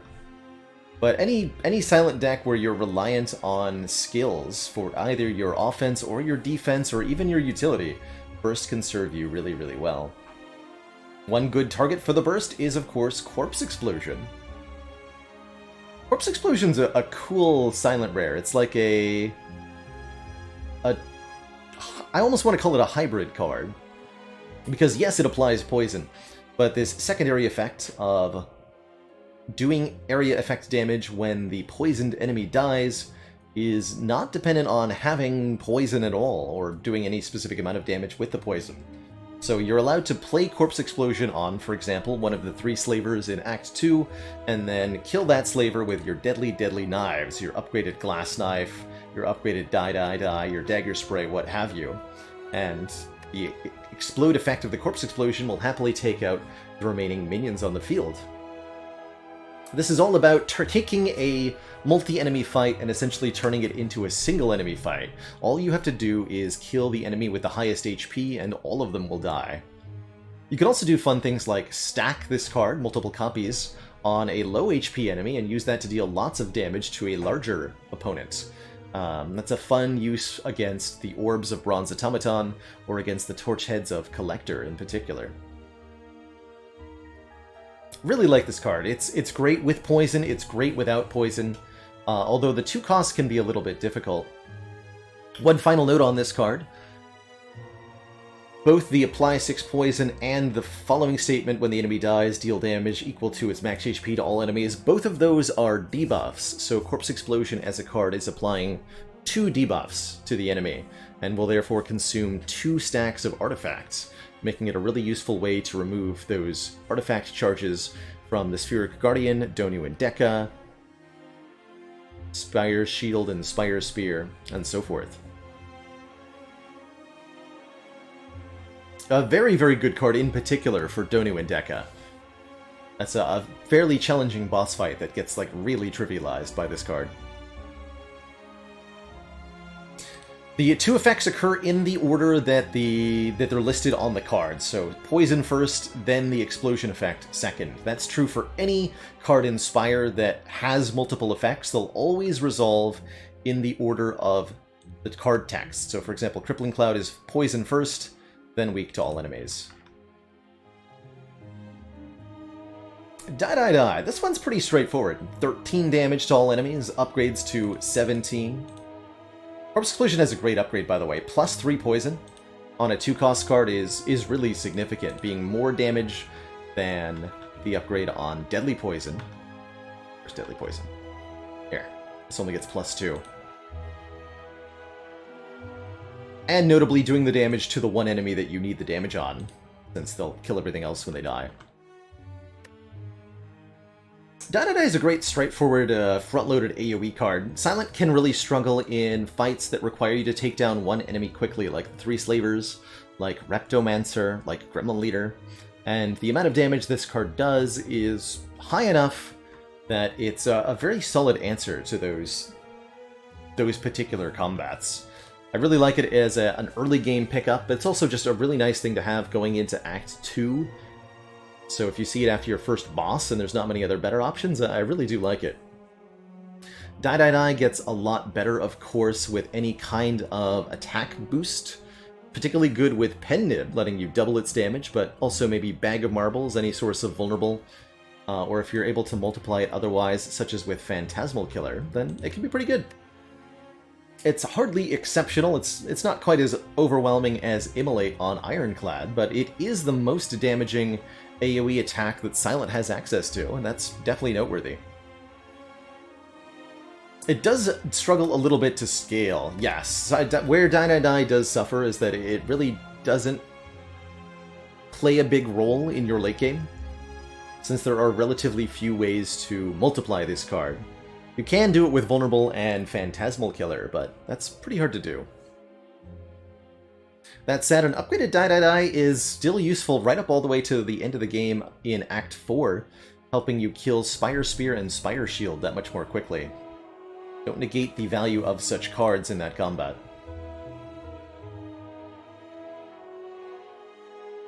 Doppelganger. I think this is one of my favorite silent cards for its design. I like to think of Doppelganger as a bad card with a good upgrade. So let me talk about that real quick. It's an X cost card that gives you X card draw and X energy on the next turn. So you're essentially carrying your energy over from one turn to the next and gaining one card per energy that you carried over. A lot of the times that doesn't do much, particularly if you draw this alongside a hand of cards where you can spend all of your energy. Then the Doppelganger doesn't do anything except be a dead card in your hand. But in a deck that's generating excess energy, it can be a lot more useful, enabling you to have a really big hand of cards that can potentially combo together. So I think the things that there are a few factors that can lead towards Doppelganger being pretty good. One of them is the upgrade. The upgrade on Doppelganger both increases the card draw and the energy gain next turn. And if you compare this to some of the other upgrades in Slay the Spire, you'll note why it is kind of above the curve. There's a lot of upgrades in Spire that either give you +1 energy. Most energy generating cards will upgrade for +1 energy. And a lot of card draw cards will upgrade for one more card scene, like Acrobatics here gives you +1 card. Adrenaline gives you +1 energy. And the same is true of the similar cards on the other characters. But there are no cards except Doppelganger that upgrade for both a card and an energy. And so to me that means that this upgrade is extremely high value. One card and one energy for one upgrade is a very good deal, even though it is next turn.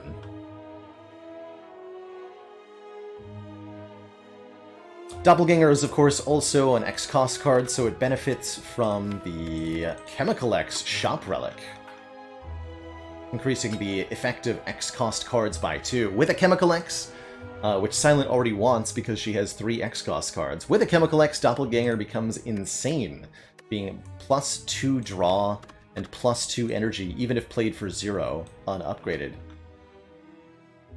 So I really like Doppelganger with Chemical X. I like it if you can get a free upgrade or have an upgrade to spare for it. And I also like Doppelganger in situations where you have cards that need to be drawn together to work. So I like it with stuff like Finisher, which has to be drawn alongside other attacks and is more powerful the more other attacks that you can play alongside it. Or with cards like Choke, which reward you for having one big turn where you play a lot of other cards. But for the most part, it does fall into the category of being harder to use and less convenient than the Adrenaline. Alright, 10 to go. Let's talk Envenom here. I would like what Envenom does. 1 poison whenever you deal unblocked attack damage. That's 1 poison per hit.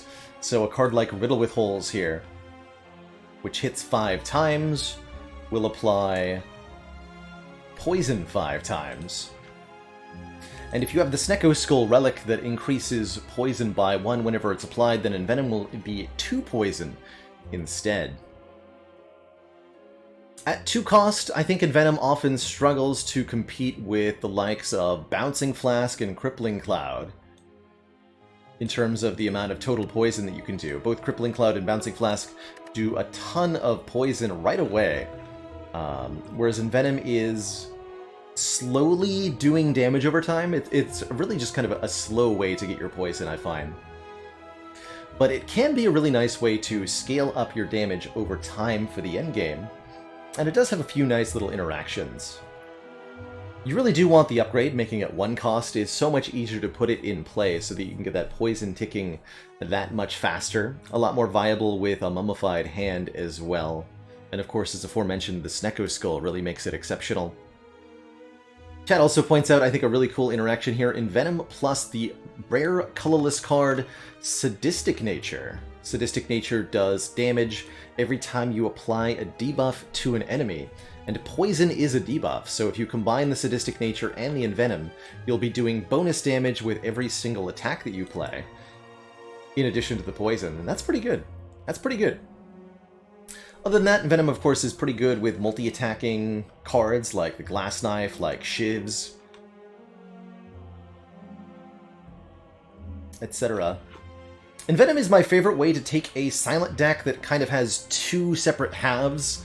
If you've got attacks to deal with short-lived enemies and poison cards to deal with bosses, then an Envenom can be a really cool way to, so to speak, tie those two halves of the deck together and create a unified strategy.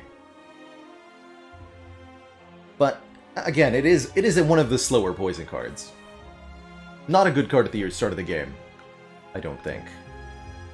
Unlike Glass Knife, which is an exceptional card at the start of the game. Glass Knife does 16 damage, and then decreases its damage, or 8 damage twice, and then decreases the damage by 2 per hit. So next time you play it is 6 damage twice, then 4 twice, then 2 twice, all the way down to 0. This card can do 0 damage. And at face value, this doesn't seem that good. Sure, 16 damage is alright, but it quickly degrades to almost nothing. Important thing to remember with Glass Knife is that most fights don't last very long, and frequently you're unable to play this more than 2 times. So I like to think of this as 16 and then 12 the second time, but more importantly than that, Glass Knife has a crazy powerful upgrade, upping the damage by +4 twice, or +8 total damage for an upgrade. That is more than any other one-cost attack in Slay the Spire, I believe. And a Glass Knife Plus just does absolutely ludicrous amounts of damage for 1 energy, enabling the Silent to effortlessly dispatch tough opponents in Act 1 and Act 2. Really good against the Gremlin Knob, really good to pick off a Sentry, a Jawworm. Like, if it has less than 100 hit points, Glass Knife basically deletes it from the field. And that's an invaluable thing, being able to take an enemy out of the fight very quickly. If this does 0 damage, then no, it will not apply poison via Envenom. Great question, Hawkeye. You have to actually do damage to apply poison. And a quick note on that, along that vein is that Envenom does not apply poison to the heart if you've already capped damage against the heart for the turn. So that can be an interesting way to get denied this bonus.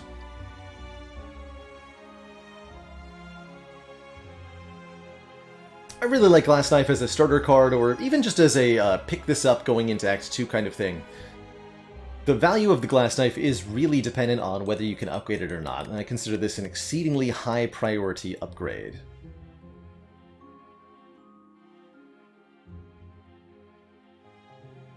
Much more difficult to use than the Glass Knife is Grand Finale. For 0 costs, you can do 50 damage to all enemies if and only if there are no cards in the draw pile, and that is much easier said than done. You have to have 0 cards to draw. Doesn't matter how many are in your discard pile, but you must have 0 cards in draw pile. The way to do that is, of course, to draw all of the cards in the draw pile, and then have Grand Finale in hand. So I tend to consider that there are 2 important components to successful Grand Finale use. The first is draw control. Cards that can draw cards from your draw pile, ideally in varying numbers. So a couple cards that can draw 1 card, a card that can draw 2 cards, like Backflip, a card that can draw 3 or more, an Acrobatics, or better yet, something flexible like Calculated Gamble, which draws 1 per card in your hand, or Expertise, which draws you up to a particular total. Both of these can be used to draw a varying amount of cards to ensure that you exactly line up 0 cards in draw pile. Doppelganger can work to that end too. And the second aspect that the Grand Finale needs is Retain. You need to be able to hold on to the Grand Finale in your hand so that you can play it when there's nothing left in the draw pile. Well-Laid Plans or Runic Pyramid can get that to happen. You can, of course, also play the Grand Finale effectively by making a very small deck of cards. If there are only 5 cards in your deck, then you can just play Grand Finale for free on turn 1. Although that's pretty difficult to do. But in general, I like Grand Finale most in decks that have access to Retain, and in decks that have access to lots of card draw. Just a quick tip though, be careful. You have to consider all of the different things that can draw you cards, or that can add cards to the draw pile. Including enemies that add statuses to the draw pile can mess with this. If you play a power that changes the number of cards that you play in your turn, or if you have a relic that draws you cards, that can catch you off guard, right, if you didn't remember to account for it. Ink Bottle in particular can prove disastrous, because it draws cards in a way that's a little difficult to control. But if you can pull all that off, I think Grand Finale is one of the coolest and most powerful rare cards the Silent has. One of my favorites to pick up going into Act 2 with Well-Laid Plans, or better yet, with a Runic Pyramid. Yeah, exactly. A card that should either be the main focus of your deck, or you probably shouldn't bother. I think I've had a deck that was that did secondary Grand Finale once, but it's pretty weird. Pretty weird. Trom says, you like to have cards that can draw odd/even numbers, because it's easier to calculate. I like that, yeah. Just focusing on having the right amount. Very much a deck-defining card, that's right. Compared to Malaise, which I think is a very good support card. The other rare X-cost card for the Silent, Malaise, says enemy loses X strength. That's a permanent reduction. They'll lose that strength for the whole battle. And that is exceptionally good for slowing down enemies that scale their strength over time, particularly bosses, as well as just shutting down multi-attacking enemies. This card does massive amounts of work in Act 2 and Act 3 because there are so many different enemies that are really neutered by a strength reduction, such as the Awakened One, the Time Eater, Writhing Mass, Snake Plant, Book of Stabbing, in particular, is countered very well by Malaise, and it's one of the best answers Silent has to the Book of Stabbing. The 3 Birds. The Shelled Parasite is quite weak to this, since that's a slower fight. And of course, invaluable against Heart, because this can purge the Heart's strength for 1 round of multi-attacks. The Heart will eventually remove the strength down, but it won't remove the weaken, which is the second component of it. And that weaken in conjunction with the strength down really makes this a deadly effective block card. Love Malaise in any situation where you're able to spend a lot of energy on it. The upgrade makes it 1 more, so that's always nice too. Really like Malaise also with the Common Relic Orichalcum, which gives you automatic block if you end your turn without any. 6 block at end of turn. And if you play Malaise, reducing the enemy's output to almost 0 with all of your energy, then Orichalcum can block for whatever's left, which I think is pretty dang good. I tend to think of Malaise as better than Disarm in a lot of ways. The fact that it's that it can potentially be more reduction than Disarm is quite useful, and they're both single-use cards. The attached weaken is also super nice, so Malaise is useful even against beefy single-hit opponents like the Giant Head, because weakening them still reduces the damage output by 25%. Malaise also exceptional with anything that lets you have a lot of energy on 1 turn. In particular, I'm thinking Ice Cream, which can let you save up energy over multiple turns to spend on 1 big, devastating Malaise, which can completely shut down a boss, for example. Overall, I really like Malaise. I think it's a great addition. It is a defense-oriented card, so you, of course, need to have a damage plan for it to really help you out, but it's great. It's great. Nightmare. This is a card I used to consider exceptionally powerful, but lately I've found it often feels a little bit overkill. Nightmare is a very expensive card, 3 cost upgraded down to 2, that lets you create 3 new copies of a card in your hand. And the whole idea behind Nightmare is that you can create 3 copies of either a very powerful card or a single-use card. Anything that says Exhaust on it is a good target for Nightmare, so you can make lots of potions with Alchemize, lots of card draw with Adrenaline, Two of the most popular targets for Nightmare are Wraith Form for lots and lots of Intangible. That's pretty much invincibility for a whole fight. And Catalyst, which lets you get so very much poison on one target. But a couple of the things that can also work as targets include Footwork for lots of dex scaling, basically any power, multiple after images, multiple noxious fumes. I've even done Nightmare 1000 cuts before, and that was pretty fun. The Infinite Intangible combo. Yes, there are Wraith Form and Nightmare together can form an infinite amount of Intangible if you work together. If you get 2 copies of Nightmare, you can use one to duplicate the other, and then you can use those duplicated Nightmares to continue to copy each other as well as copy other cards. So 2 Nightmares can create infinite copies of any card if you can manipulate the rest of the deck enough.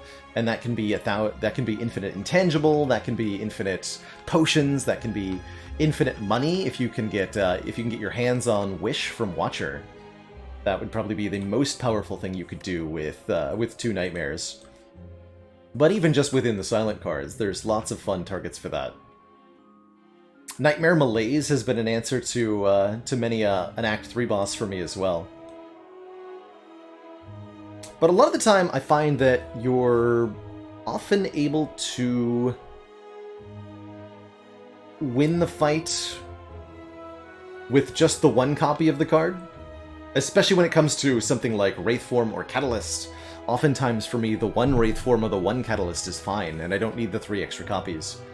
But if you're duplicating just a single Footwork or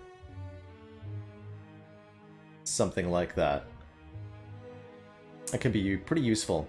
A couple other targets that might be interesting, by the way. Blur is one of my favorites.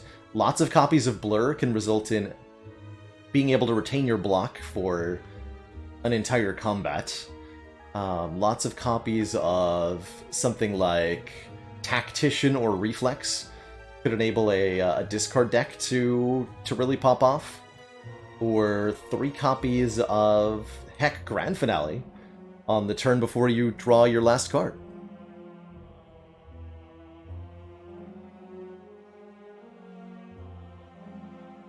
Very much a card that's too clunky and too heavy to pick up in the early game. This is very much a late Act 2 or Act 3 card. I generally can't imagine this being too useful before your Act 2 boss. Last thing to note is that Nightmare will copy permanent cost reductions, but not temporary ones. So if a card is temporarily 0 cost from, say, Mummified Hand, and you make copies of it, the versions you get next turn will be at their regular cost. However, if you duplicate a card that is 0 cost from either Snecko Eye or from Madness, then the Nightmare will create 0 cost copies. And that can be really powerful. Nightmare and Snecko Eye are exceptionally strong together, and that's a very much good example of a time where Nightmare should be an easy pick, is with Snecko Eye.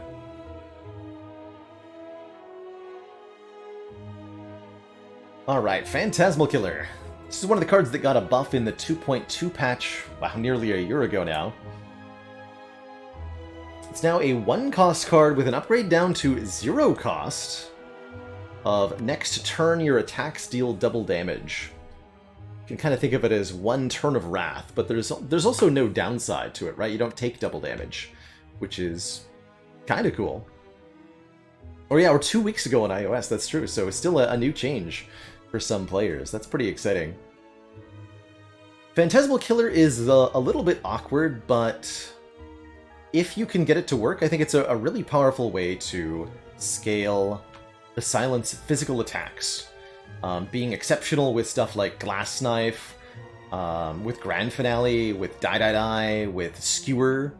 If you are playing a bunch of attacks, and particularly if you already have some way to scale your attacks, such as Vulnerable with Terror or any relic that gives the silent strength, then a Phantasmal Killer is worth thinking about. Like all next turn effects, Phantasmal Killer gets a bit better if you have access to some kind of retain, be it Well-Laid Plans or Runic Pyramid, just anything that can guarantee that you draw attacks on the next turn, because that is of course the risk, right? If you play this card and then the turn afterward you don't draw any attack cards, you don't get to do anything with it. And that is a sad time. Highly recommend Phantasmal Killer with something like Burst, by the way. If you play multiple copies of Phantasmal Killer, their duration will stack, so 2 Phantasmal Killers becomes double damage on your next 2 turns, and 3 becomes 3 turns, so on and so forth.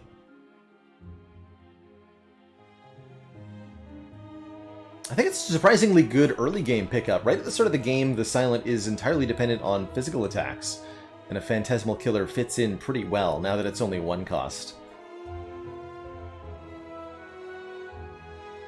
All in all, I think a little bit one of the more awkward cards for the Silent, but definitely worth picking up sometimes these days. Storm of Steel. I think one of my most maligned Silent rares. This also got an upgrade in the 2.2 patch, going from 2 cost down to 1 cost. The upgraded is still... what Storm of Steel does is discard every card in your hand and gives you a Shiv, or upgraded Shiv, to replace each one that you discarded. Real problem with Storm of Steel is unfortunately that 1 Shiv per card in hand is not a good deal, generally speaking. To evaluate whether Storm of Steel is a reasonable addition to your deck, I think a simple question you can ask yourself is this. What does more damage? 1 Shiv? Or 1 Strike? If the answer is the Strike card, then Storm of Steel becomes something that you want to play only after you've played all of the other basic cards in your hand. And it's really not going to add much value, enabling you to maybe play a Shiv or 2? In order for Storm of Steel then to become useful, you need to have some kind of interacting effect or relic that boosts the Shiv specifically. Strength alone is not enough. You know, if you have additional points of strength, then the other attack cards in your hand are also going to get bonus damage, and you'd still rather play those than play the Storm of Steel. But there are a few relics that can really boost what the Storm of Steel does. Mostly in the rare pool. I'm thinking Tingsha, which adds 3 damage to each card. So 7 damage per Shiv instead of 4, which is a much better deal. Tough Bandages gives you 3 block per card discarded. That can be pretty sweet. And best of all, Dead Branch causes each exhausted Shiv to add a new random card to your hand. Dead Branch alone makes Storm of Steel into a very exceptional card to add to your deck, because it becomes for 1 cost, make a bunch of Shivs, and entirely reroll your hand. Can also be very useful if you have any of the attack relics, the Shuriken, the Kunai, the Ornamental Fan, or of course a copy of Accuracy to boost the damage of your Shivs. These can all increase the value of Storm of Steel, but barring the Dead Branch, I tend to think you need multiple things in Storm of Steel's favor for it to be good. That makes it not good at the start of the run. That makes it not good if you don't have any supporting relics.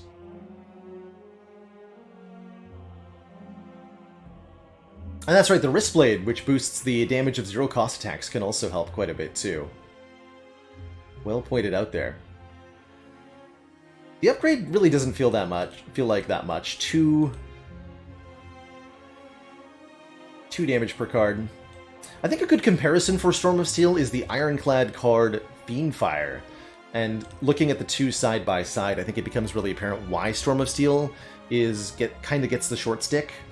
Both remove your entire hands and do damage per card, but Fiendfire does, by default, 7 damage per card instead of 4, and I think it's easier for the Ironclad to get exhaust interactions than it is for the Silent to get boosts to the Shivs from Storm of Steel.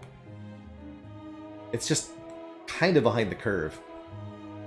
Now, if Storm of Steel gave upgraded Shivs right away, I think I'd be more interested in it.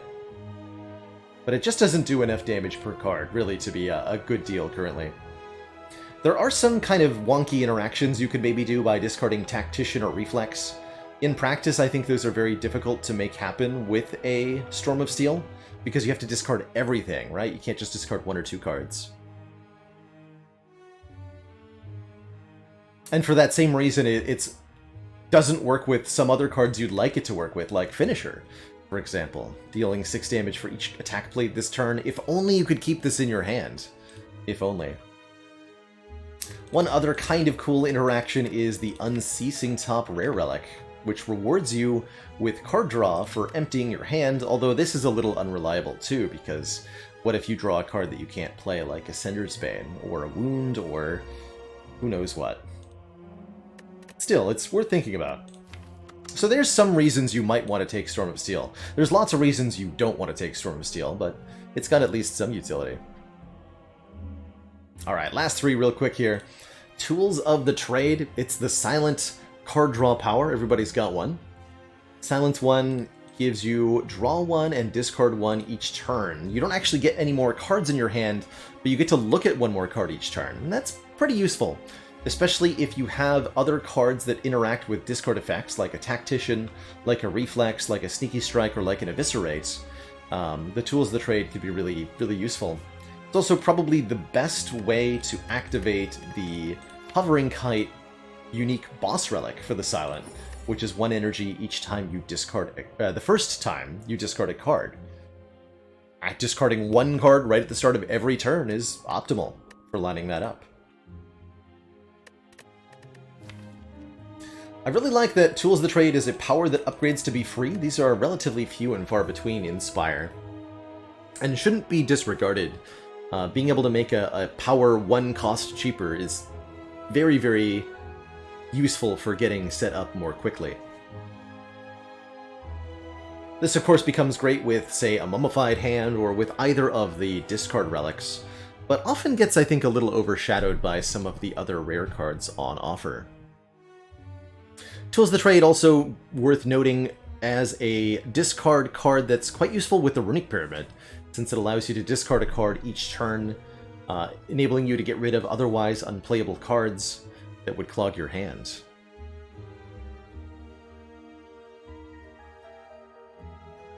And for the Watcher's draw power, I think I would qualify Study as the draw power here, giving you these insights that draw 2. That averages out to 1 card draw every turn. That's definitely a weird way to get there. You could also consider Rushdown, although I think that's not quite the same.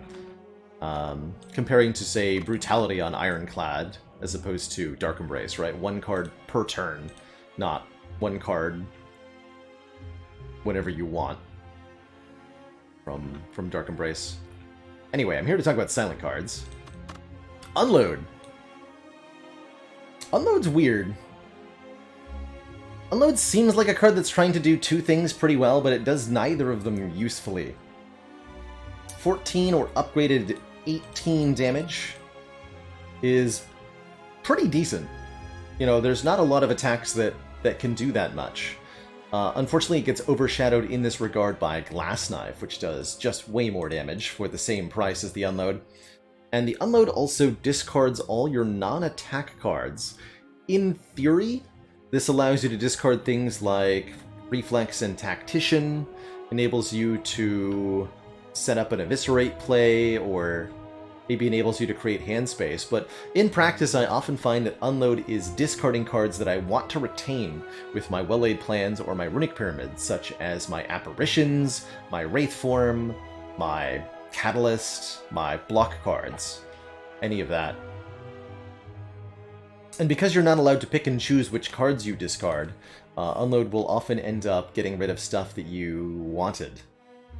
That makes it pretty awkward. Now, it is true that sometimes Unload can be useful with the discard effects, again, most frequently with discard relics like Tough Bandages or Ting Shot. But mostly I just find it to be a pain in my butt. And that means that Unload is a rare card I very infrequently find myself taking.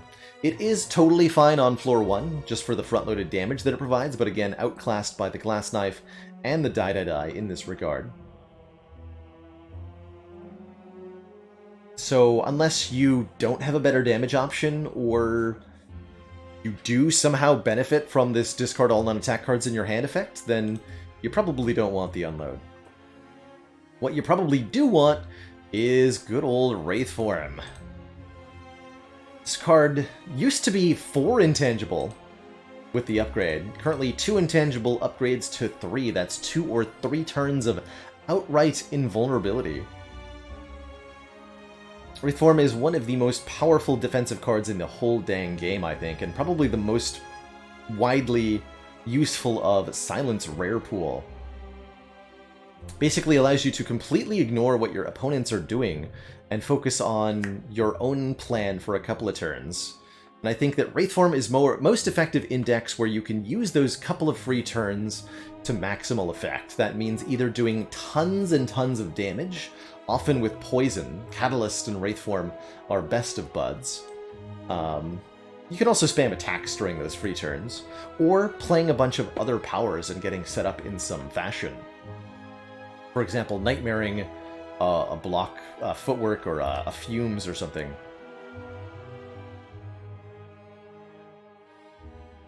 Wraith Form works best when you can either duplicate it so that you're able to extend the intangible duration over an entire fight.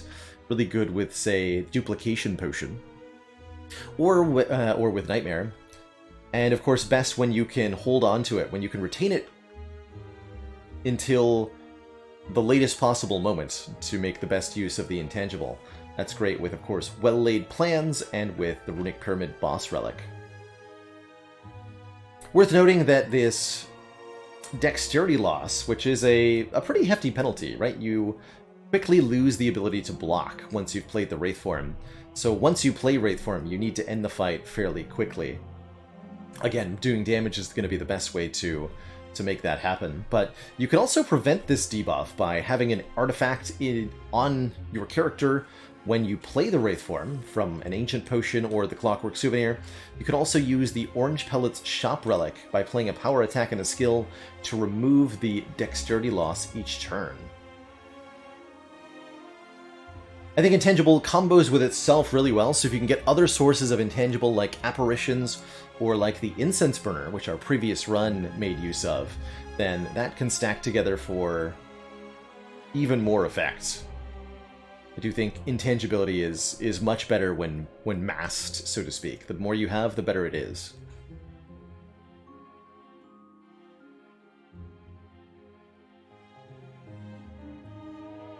But overall, a very, very exceptional card. I'll take Wraith Form probably 80% of the time that I see it. The 3 cost can be a real problem, and if you have a really good block plan already, you may not need the Wraith Form. For example, if you've got upgraded footworks or multiple after images, or you're another good situation where you may not want the Wraith Form is if you have the Paper Crane Relic, causing weakened enemies to only deal 60% of their normal damage output. Then blocking the rest with Intangible might not be as valuable. But overall, it's an exceptional card, and I think one of the best, if not the best, of the Silent Rares. So there you have it. Those are my thoughts on each and every one of the Silent Rares. If you liked this video, please throw me a like below and let me know in the comments which of the Silent Rares is your personal favorite. Hope you enjoyed this video. Thanks so much for watching, everybody. I'll catch you all next time. And ta-ta for now.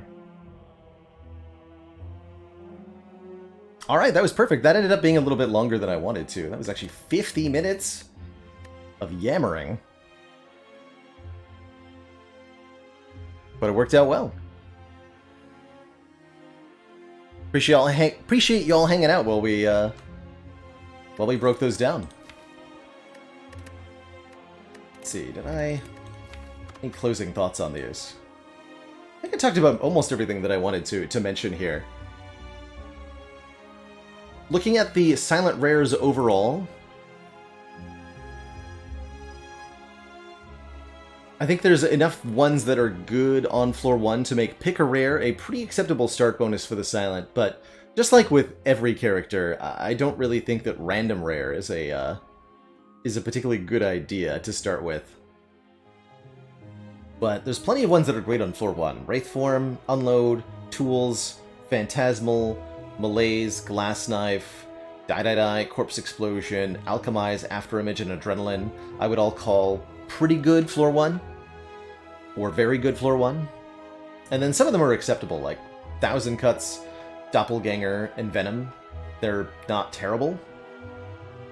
It's really only Grand Finale, Nightmare, Storm of Steel, Bullet Time, and Burst that are actively bad to add to the deck on floor 1, and of those, even the Burst can quickly become useful.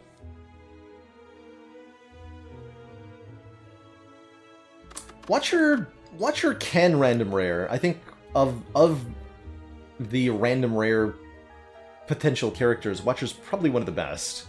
But even she's got quite a few stinkers. The Deviform, the Master Reality, the Conjure Blade can all be pretty rough. Same with Alpha. But sometimes it just works out well. You know, randomly getting a lesson learned is good stuff. Good stuff.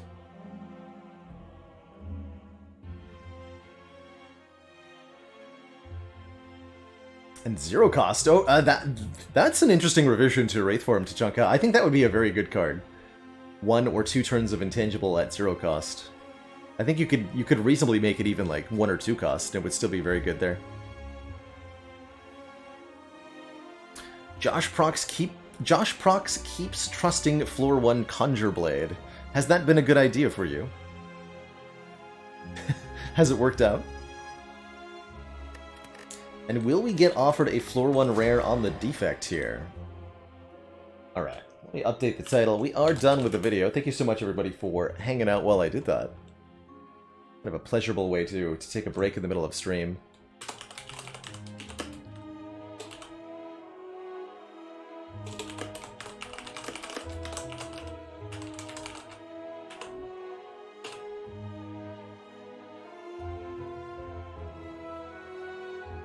It has not.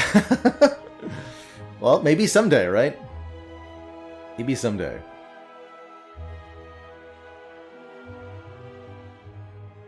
Alright, real quick before we jump on into an Ascension 20 defect run, going for 5 in a row here, by the way. Since we did win a full... wait, we are not on the right account here. Since we did win a full rotation with our previous A20 runs. Can Defect keep it up with number 5? One more quick water break before we start a new run here. Gonna use the bathroom real quick, top up my water. When I return, we'll play some Defect. Don't go nowhere, everybody. Be right back.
Alrighty.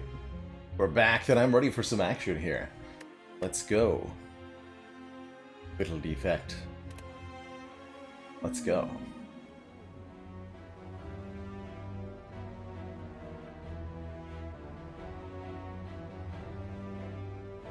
Hey, Kawiki. I did not talk a whole lot about the upgrade on Afterimage. Actually, that is something that I did end up glossing over a little bit. Afterimage's upgrade makes it appear in your opening hand on turn 1. This can be potentially worthless to you. I mean, there's a small percentage chance, depending on your deck size, that you would have drawn it on turn 1 anyway. But it can be absolutely life-saving to ensure that consistency if it's a big part of your block plan. And so I think if you're doing some kind of Shiv build or you really are dependent on the Afterimage as part of your block, then the upgrade is very, very important.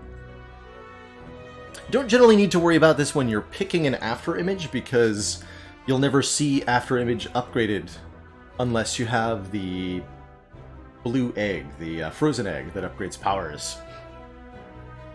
Fun little fact about Slay the Spire, rare cards are never upgraded randomly. Whether you see them from your Act Boss, or whether you see them from an Elite kill, or anywhere else, they're never upgraded at random. Alcavian, thank you so much for the 20 months, by the way, the 2 metric years of support. Here's our chance for a random rare card. Start we were just talking about. Any kind of forced early elite really does make a random rare a lot worse here. Now, it looks like in general we're going to have a bad act unless we're able to tackle that elite. This is a sketchy act 1. Wow. Wow, wow.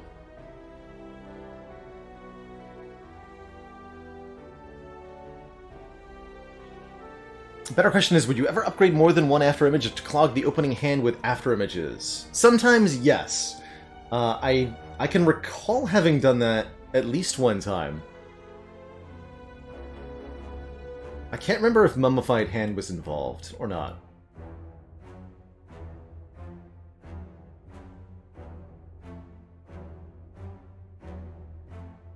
I can easily see doing that if I have the Ninja Scroll Relic, where I'm drawing 3 Shivs on turn 1, because then each of those Afterimages is going to give you, at minimum, 3 block on turn 1, plus, of course, 1 more for every card you play, other than those. So I think Ninja Scroll can really influence that. Let's see, we have Snipe as an option, but looking at this layout, there's no way to reach an elite without fighting our 3 combats, so I don't think Anyao's Lament is very good. Defect is a pretty good matchup against the early combats anyway. We could take a Curse for a random rare relic and get rid of that curse at this shop, but then we're committing to some serious nightmare fuel over here on the right side. Or we boss swap.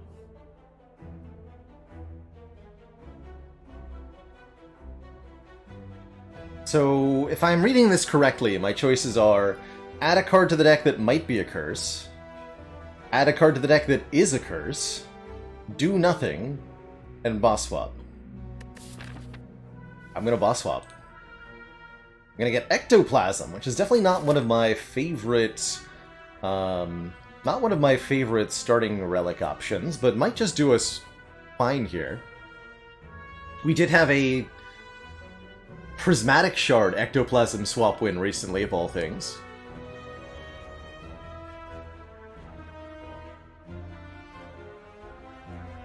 It's time for the Golden Idol!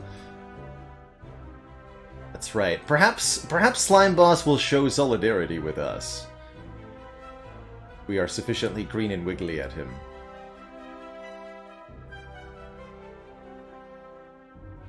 Does Ecto make me feel like I can fight the Burning Elite? Question mark. I don't know what makes me feel like I can get out of Act 1 here. I just don't want to die before we get to Slime Boss, right? Please.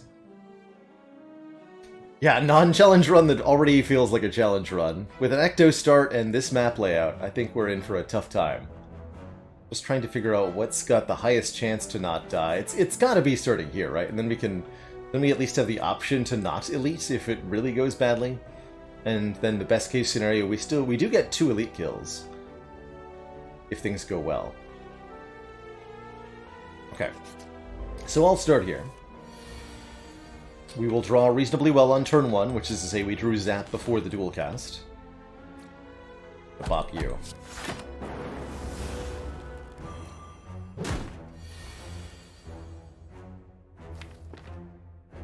It's actually pretty good.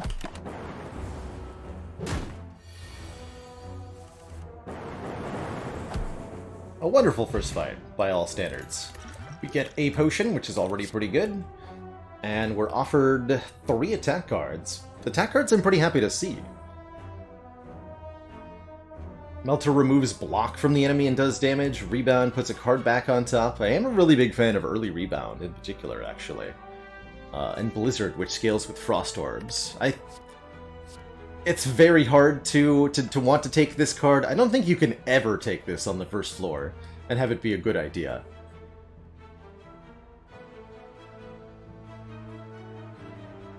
But sometimes. My suspicion is that Rebound is the best of these, but I've been looking for some excuses to pick up early Melters, and I'm going to take one here. Melter does up 10, notably upgraded 14 damage. That's pretty good front load by defect standards. And sometimes that block removal will be surprisingly relevant.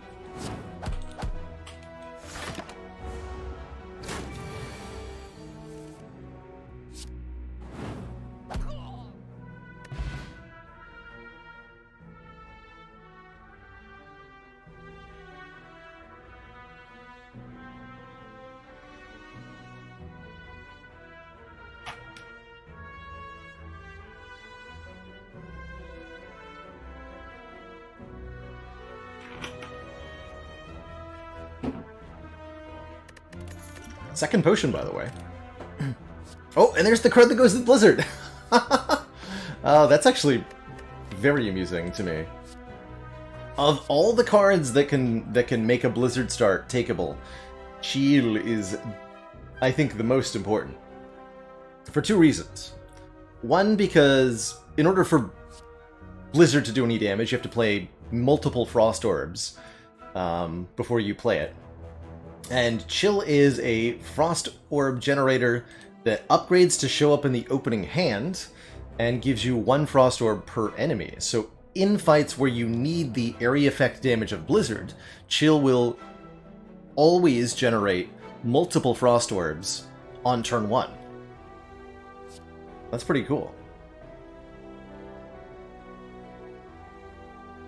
We did not actually take that Blizzard, but if we had, this Chill would be mandatory.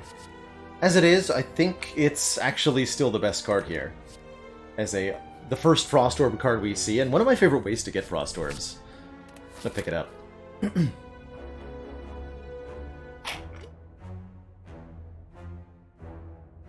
I guess you could say, Cupidatus, that was an ice card to find.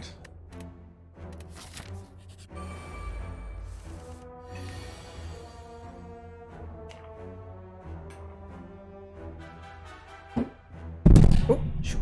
Excuse me.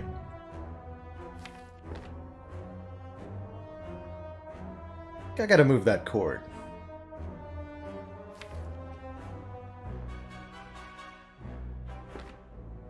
That's the takeaway there. If it happens multiple times, then there's a problem with the setup.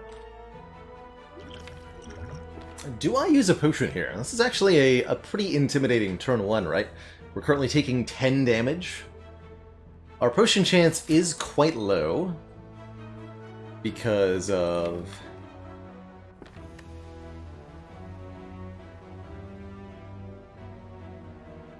finding 2 potions, right? Your potion chance goes down every time you find a potion.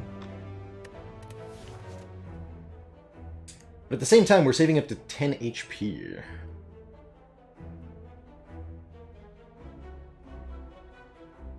Melter would be very relevant, letting us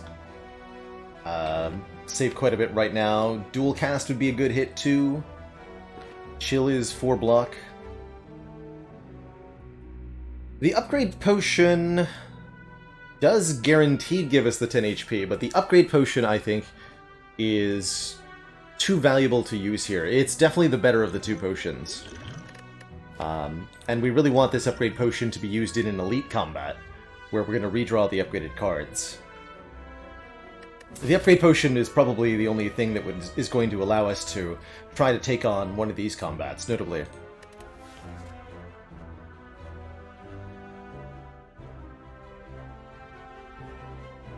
AKA the Forge Potion is worth more than 10 HP. I'd rather just take the 10 damage, keep the Forge Potion.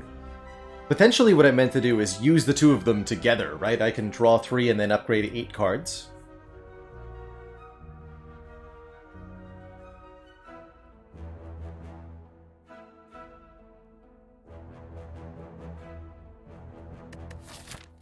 What I'd like to do is go this way. So we start with a 40% chance, down to 30, down to 30 for here. So we're at 20% potion chance here, and this will be 30%. It's less than 50% total chance that we see a potion, period, before the elite fight. Okay, so I'm just going to take the 10, I think is what I learned.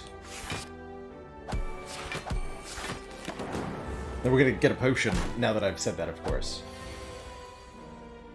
Would have drawn both Chill and Dual Cast, so it would have been a full block with the Swift Pot. Another reason not to use it, though, is that it actually wasn't even guaranteed to save us all of the health.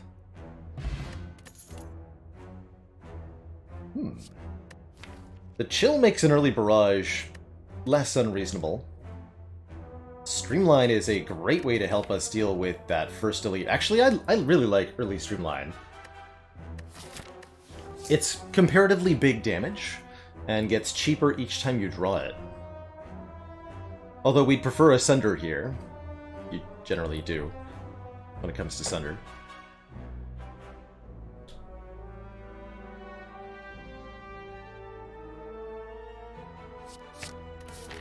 Take it.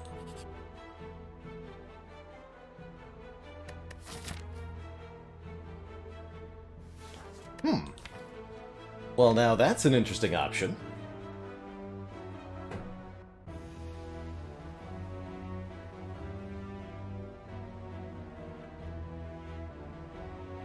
We can either upgrade a card of our choice, and we shouldn't disregard this option. Targeted upgrade on the Streamline does big value already.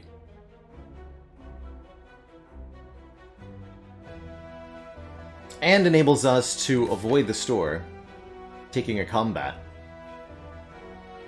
and getting the rewards from that. Although we don't actually want a potion, so it's really just a card reward.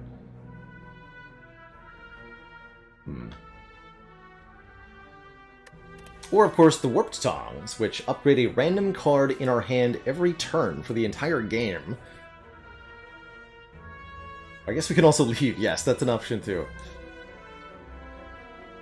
That adds a pain to the deck that we'll have to remove at the shop. We have to go to the store and remove the pain if we take the Warped Tongs.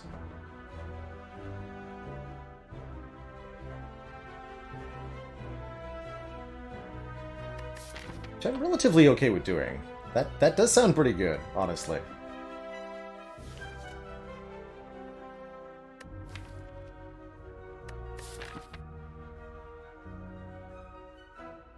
And I'm probably not going to this store. I didn't want to go to this store anyway, really. Although we do get an extra fire. I'll want fires less if I have the Warp Tongue, so we'll probably go something like this path, or maybe this path. Yes, we'll probably go for the additional event. Because there could be removals in Act 1 events. Seems too fun not to do. I think ultimately what I arrive at. Oh no, chat. Chat, you have put me in a situation where I cannot buy this claw. It's your fault.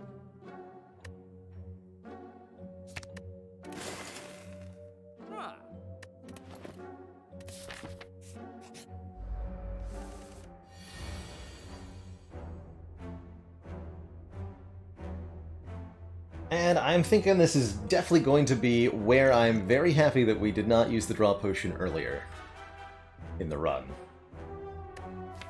We're fighting a knob. We've drawn not a whole lot in the way of damage. Although Warp Tongs did its best. Let's draw. Gets the other 2 strikes. Could use the Forge Potion here, but currently we can already afford to triple strike and zap. The Forge Potion will probably do more next turn, when it lets us upgrade both Streamline and Melter. Currently we get just 6 damage out of it, right? This is already upgraded. These are +3. We don't need the energy. So yeah, we'll upgrade Potion next turn.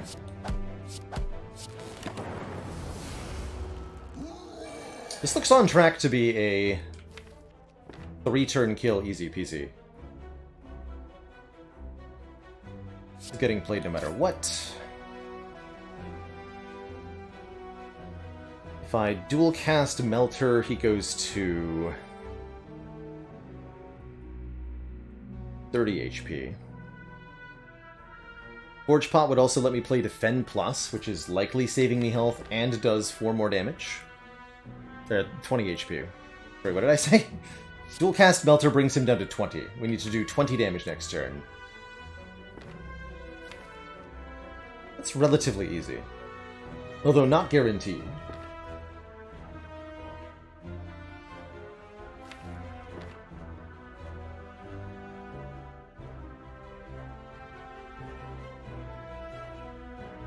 So I think I do Forge Potion here.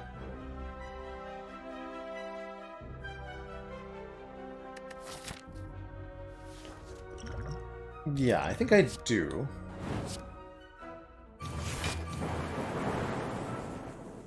This only costs me 1 HP, and it reduces my likelihood of bricking on the redraw here, right? Because we can't draw the chill again, so I'm going to play it.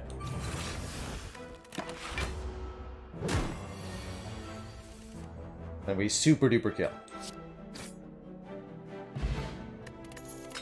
Now we get an early Frozen Egg. This is a really cool combo. All powers we see are upgraded. For hypothetical example, this Defragment Plus. There's also a Hyper Beam here.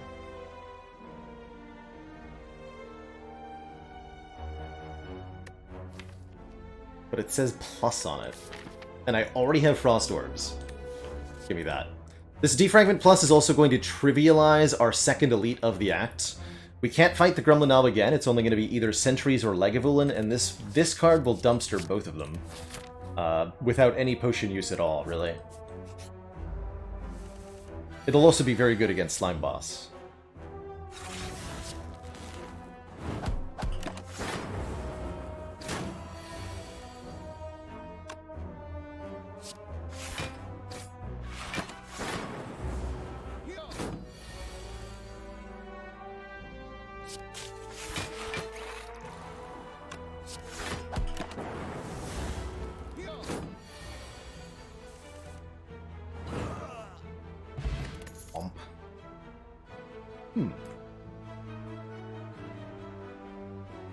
Definitely don't mind investing in our defense just a little bit more here. Especially with the threat of Knob already gone. So I like both the Charge Battery and the Go for the Eyes.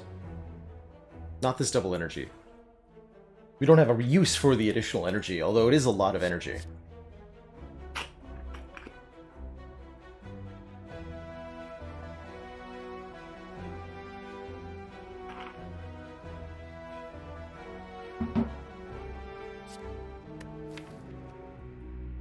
Trying to figure out if I like the battery or the Go for the Eyes more. I think with the higher base energy, we appreciate the Charged Battery more.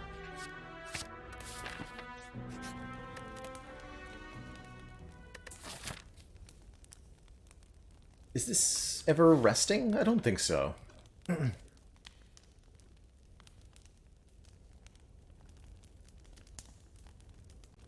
Especially with the Warp Tongs, I really like upgrading this Chill, making it a guaranteed turn 1 draw for guaranteed block in every combat, as well as more guaranteed block in multi-enemy fights. In addition, because Chill upgrades to Innate, every time the Warp Tongs hits Chill, it doesn't do anything. And by upgrading the chill, we remove the possibility for that to occur, which is a minor but tangible benefit.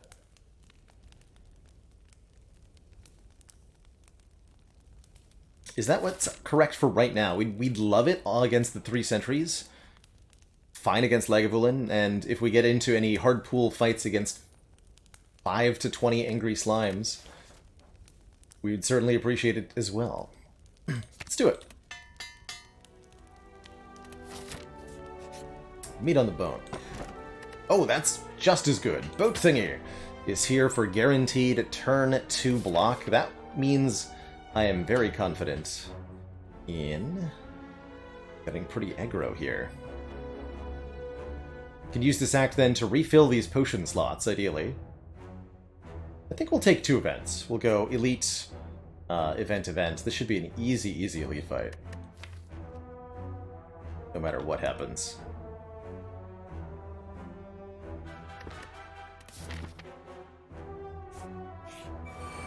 Yes, good. Behold the power.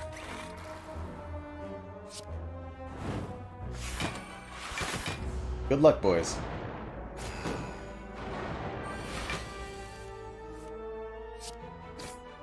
Not gonna play this zap. I'm just going to keep 3 Frost Orbs here, and we should be able to just guaranteed block our way to victory, as long as we can kill one of them.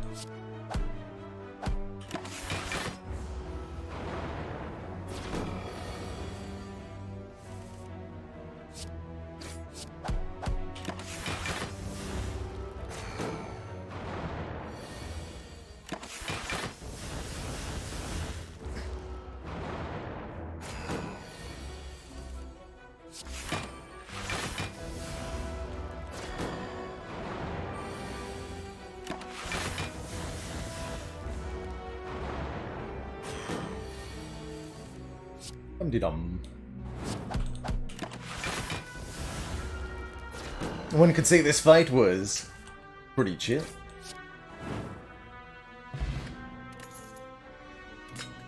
Actually pretty happy with the Blood Vial this early. Bites would be something I would be extremely happy to see in Act 2, and the Blood Vial does set us up to take that event. It's also just pretty good health this early on. You know, it'll reasonably heal for 10 to 20 each act, and that's pretty good. Okay. I'll take the Echo Form Plus, I guess, if I have to. It says plus. That'll let us duplicate, well, all sorts of things, most notably the defragment and, you know, every other upgraded power in the game.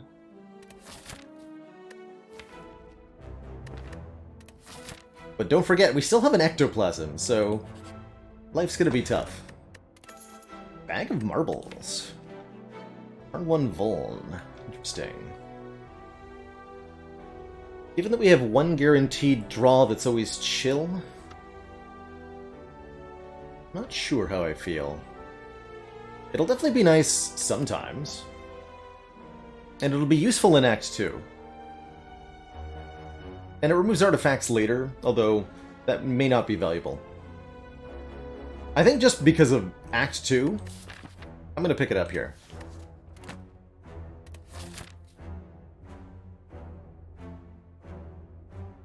And we're definitely not going this way, so we're going this way. It was a trap. Some nice things here, Mr. Merchant Man, but, I'm poor.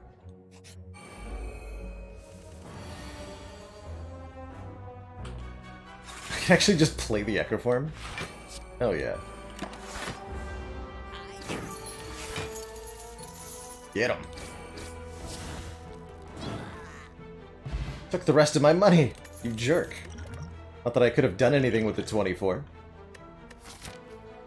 It's a reasonably decent idea to spend your what little money you have with the Ecto in Act 1, specifically because that can occur. Probably super taking Reinforced Body. Beam Cell's not bad either.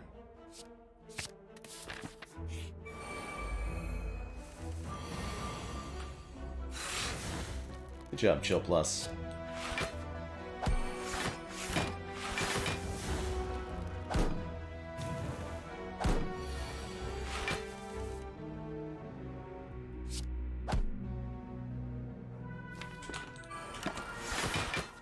Completely unnecessary to play Echo Form in the Lice fight, but I'm doing it. I'm doing it. This is also unnecessary.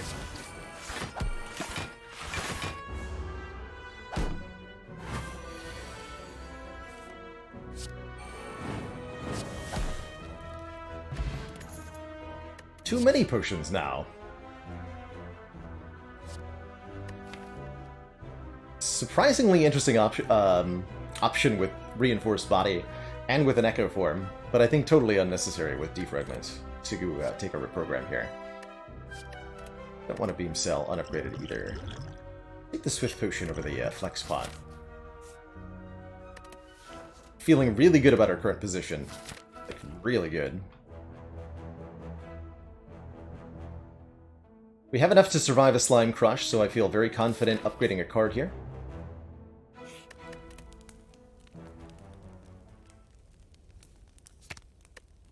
Reinforced Body is going to be a really good choice for that. Streamline and Melter also both good options.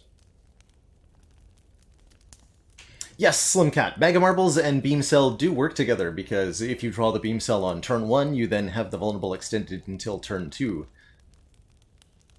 And because the Bag of Marbles removes an artifact that may prevent the Beam Cell from applying the Vulnerable in the first place. So there's definitely a little bit of synergy there. But I think I'm content not picking up too many unupgraded cards here in Act 1.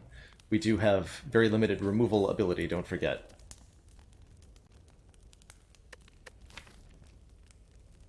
These Tongs will, a lot of the time...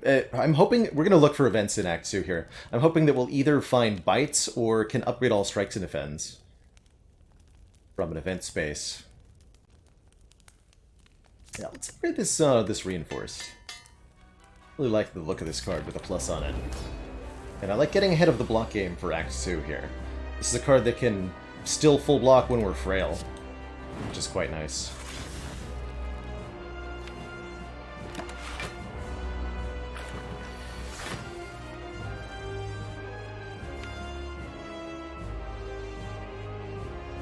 Okay, this is going to be a little awkward. We might actually have to take a hit next turn.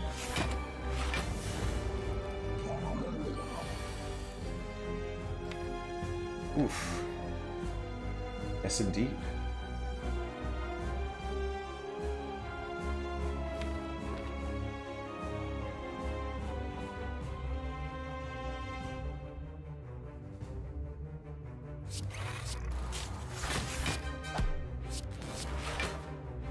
It's actually not that much damage, and then we have plenty of time to do stuff with the Echo Form in play here. We just set up a good split.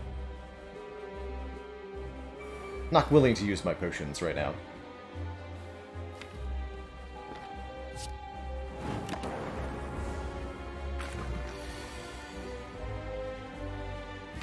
Okay, we'll split next turn.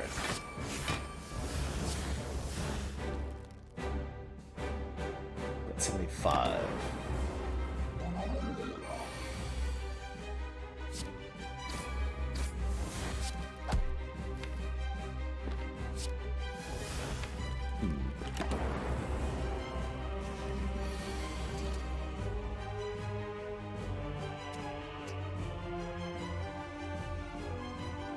Spooky.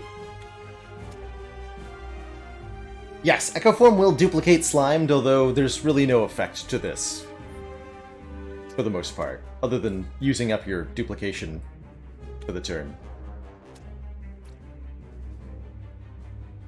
So this would be an appropriate time to use a potion. I think. Hold on. And by 2, we can very reasonably split one. Like, we could just double strike, and that would be enough to split. So we can actually just tank the hit if we want to.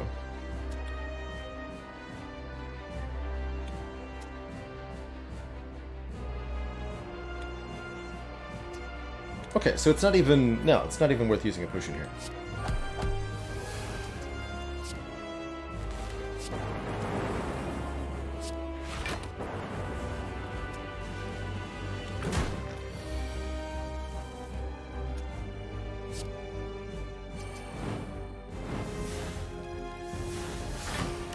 GG.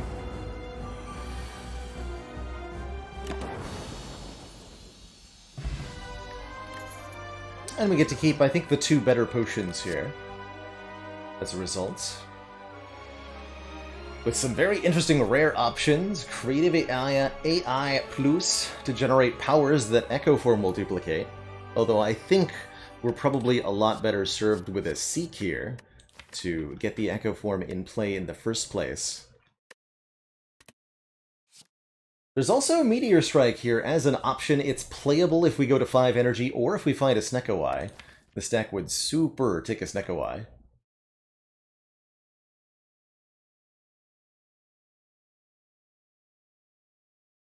But Seek is very, very likely to be good, even if we see a Sneck. Creative AI is powerful but slow scaling. I'd be much happier to see this card after our Act 2 boss, as it really is a card for the late game. Something to use against the Heart or against Time Eater as a way to outscale those fights. Will the Warp Tongs hit powers made by Creative AI? Yes. Yes, it can. And will.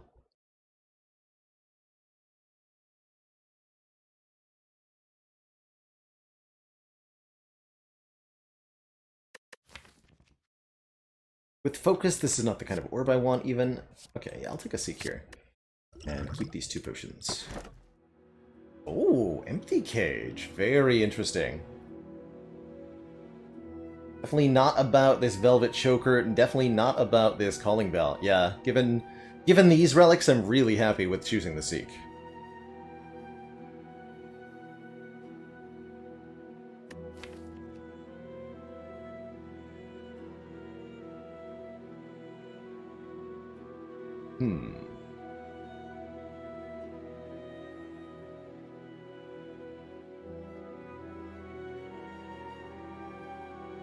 The Bell adds another stinky dead card to the deck. We're already having a problem with being stuck with, I think, too many starter cards that we can't remove.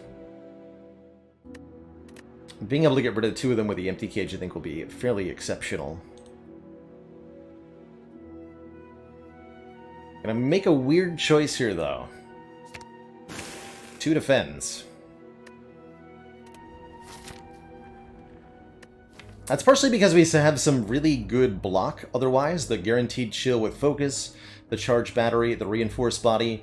It's partially because I want to be offered bites in order to exchange my strikes for bites. And if we remove 2 strikes, that'll become a bad deal. And it's also because we have the Bag of Marbles and the strikes do a lot of damage on turn 1. For all these reasons, I'm removing 2 defense here. Oh, and because we have guaranteed block on turn 2. And I don't want to draw defense on turn 2. For all these reasons.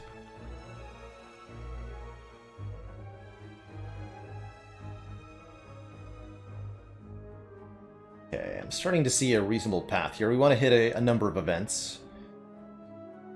This path hits quite a few, as well as several elites. The first elite after a fire, so we can rest up if we need to. We do not want to go to merchants. We mostly just want elites, and more upgrades are pretty good too. So yeah, let's tending towards events, looking for upgrade all, looking for removals, looking for fights.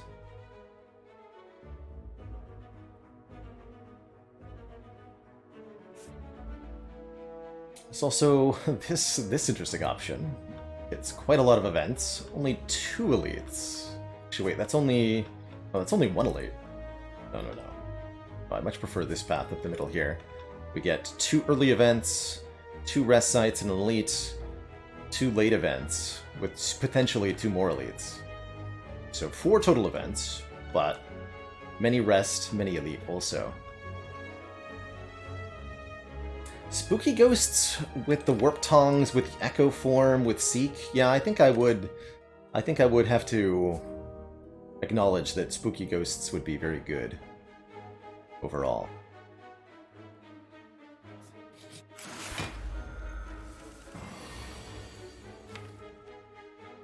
Well, good thing I have free block next turn, because we are not drawing a block card next turn.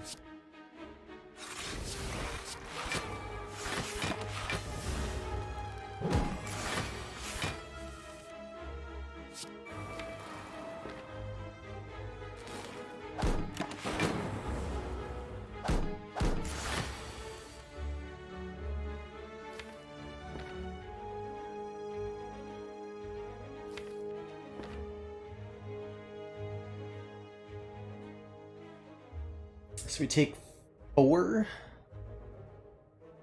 If I defend.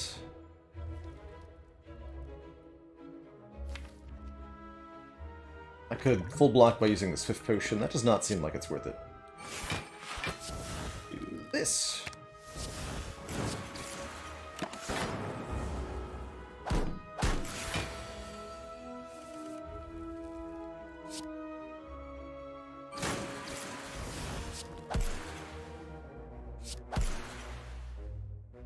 No reason to want to prolong the fight. Good. Did find a potion. Very notably. And we found Orb Generation. Good.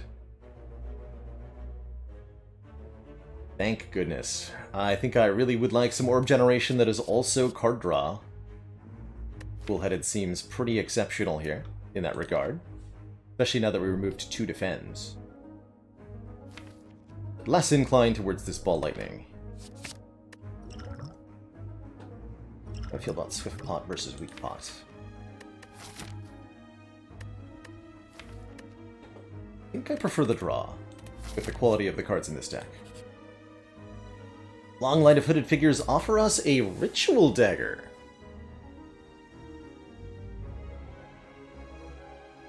This card does a big amount of front-loaded damage, and permanently scales up if it kills an enemy. We're offered it very early in the act.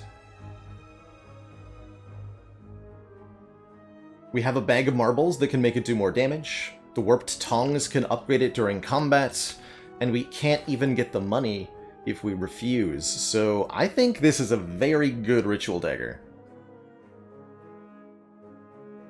It's also, yes, it's an exceptional Echo form target too, right? If we duplicate the Ritual Dagger, it does twice as much damage. Pretty cool. These nerds are here to take the last of my cash. How rude. Also the last of my HP, apparently. Ow. Let's see, 22 plus 13 is 35, plus 9 is not a kill.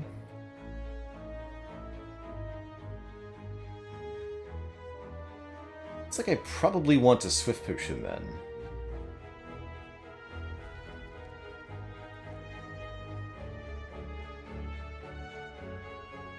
Kuwiki! What did the defect say to the thieves? Freeze!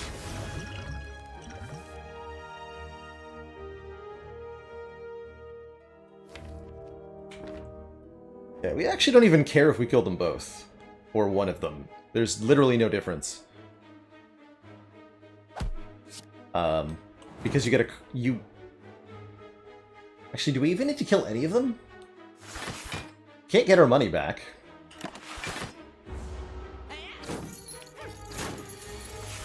And I don't believe the potion chance is affected by whether you... Yeah, we do want to dagger one of them, that's true. 6 plus 15, not... but yeah, we can seek for dagger strike. In this fight, I'm not going to wait for this to upgrade, we're just going to get the kill.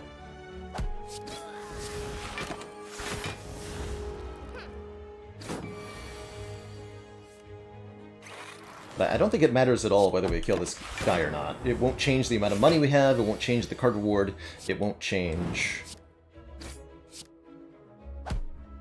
anything that drops. But we got it anyway, just to prove that we could. And I will definitely take one more Source of Frost Orb, especially if that Source of Frost Orb benefits from Bag of Marbles. Old Snap it is.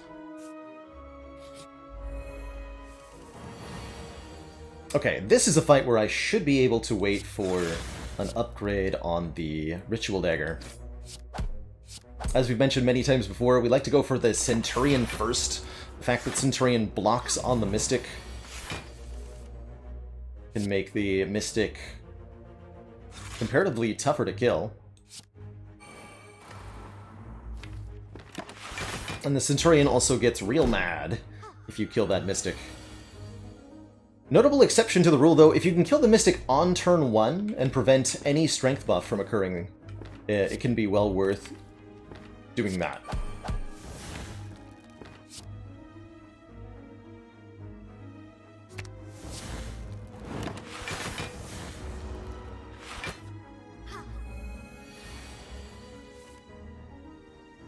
That's not what I opted to do.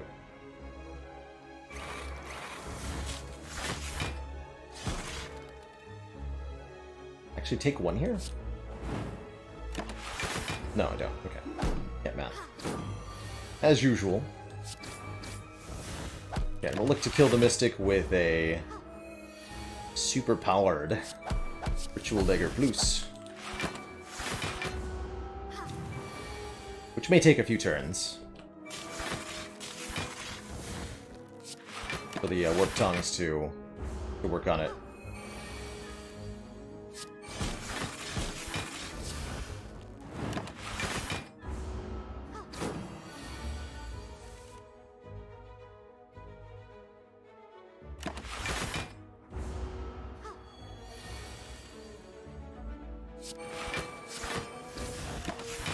Hey, Radioactive Clown, congrats on that A20 heart clear.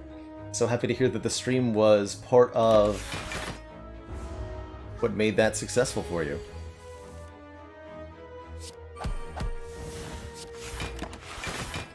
Love to hear that the stream has helped people improve their play. That's what I'm here to do.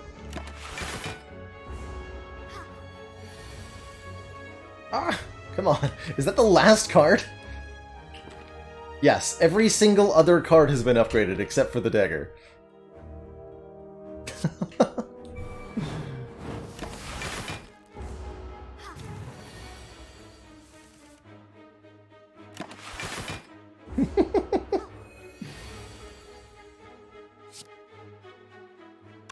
And this will verify it. It takes the currently 18 damage. It's not until the second play that the lady dies. It does in fact go to 23. Ooh, Self-Repair Plus with an Echo form. We can duplicate the Self-Repair. Very, very, very powerful. Static Discharge, also kind of interesting. Love the sustain of this Self-Repair.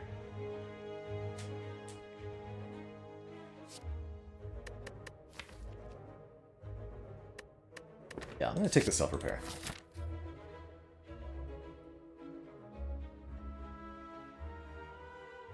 Does that mean I can do this now? I don't think so.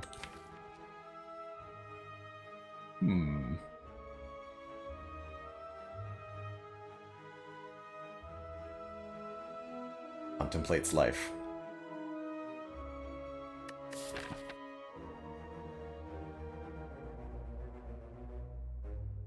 Maybe if I upgrade Seek, I can kill this Burning Elite? But I wanted to look at events anyway, right? Well, with Ritual Dagger, I now want to look at combats, because that'll scale the Ritual Dagger. So perhaps our priorities have changed.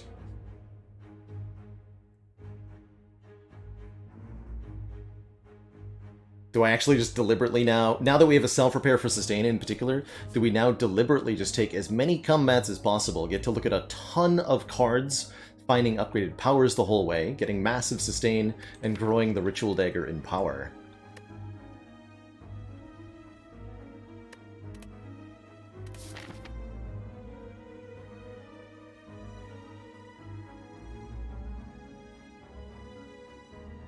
Or die. Dying is also an option, definitely. I'm actually not 100% sure what this deck is going to do when I put it into an elite fight, but I do know that the Ritual Dagger is already prepared for slaver murdering, and we have a duplication potion, and those two things are a lot of stuff.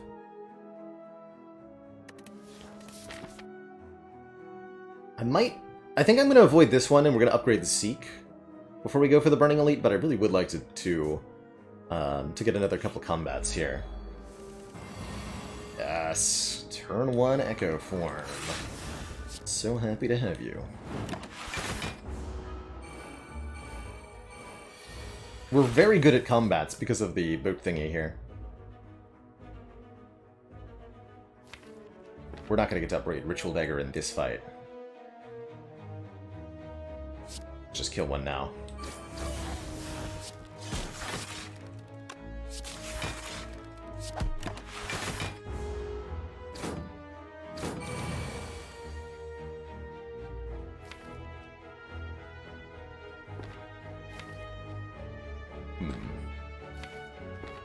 That's not a good draw.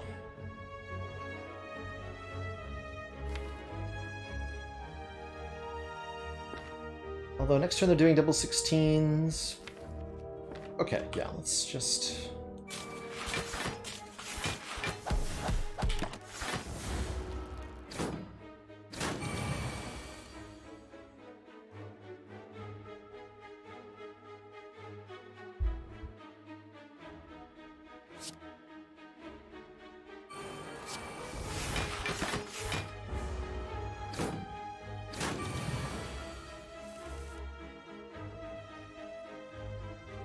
Alrighty.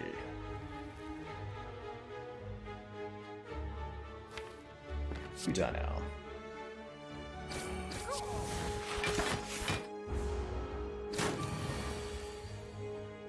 This has gotten a little out of control, but not too bad.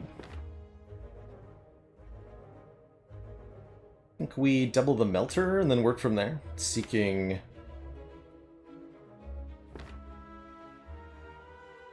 the Cold Snap too. Can't assume I'll have a Strike Plus, so I have at most 18? Yeah, we want to do as much damage as possible then. Seeking the dual cast.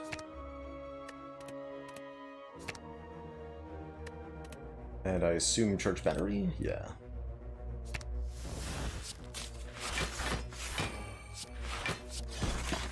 No, we do have a kill. Good. Cool, so we actually do heal up to exactly full here. And you get another potion. Wonderful.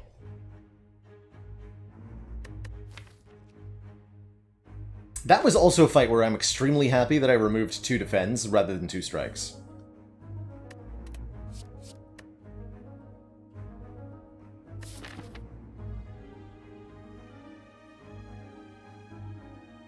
Okay, and... yeah, let's upgrade Seek before we do any more combats.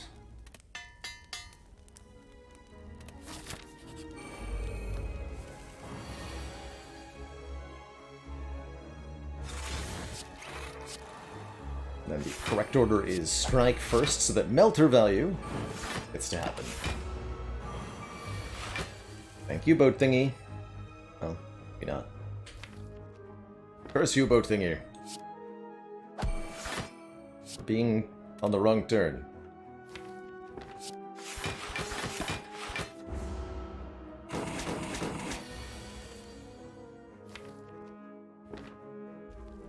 Okay, do I bother playing Echo Form? Yes, because I'm going to need to double self-repair next turn. Easy choice there. Easy peasy. Get all that back.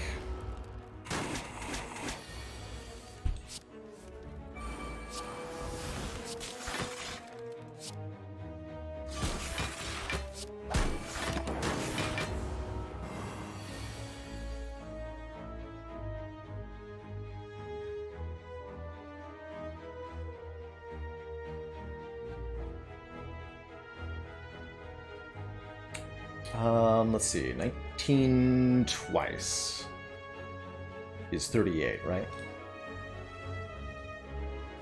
So that will kill. As it gains 3 block after the first hit, yeah, that should just be an exact kill. There's a couple other ways to get there with the card orders, but that was the simplest way. Fairy in a Bottle seems like a nice insurance policy going into the murder town.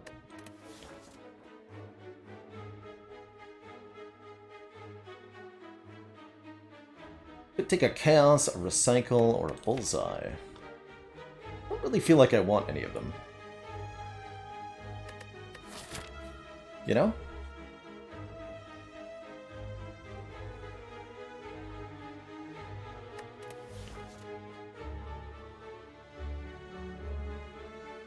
Yeah, I don't think I want any of these. Recycle's maybe the best candidate, and skill potions are unreliable anyway. I'm dropping it. Greetings, plus strength Book of Stabbing.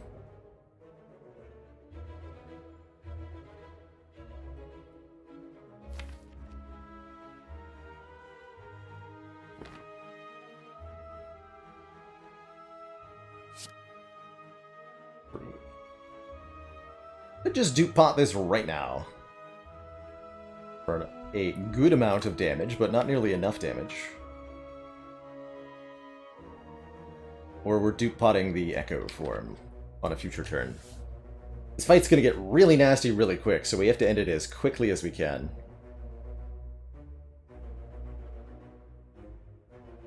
What are you gonna do? Stab me? A lot? Problem is that the wounds are going to be a real problem here. I don't feel like duping Echo Form is going to be that good. I think I just need to use this Ritual Dagger right now. For big damage. And we need to leave this fight as quickly as we can.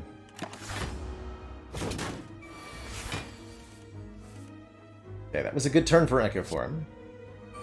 Show up. Play Cold Snap over Streamline here. 7-1.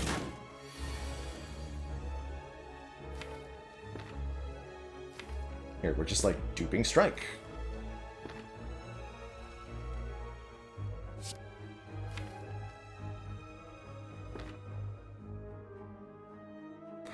Next turn is 10 by 5.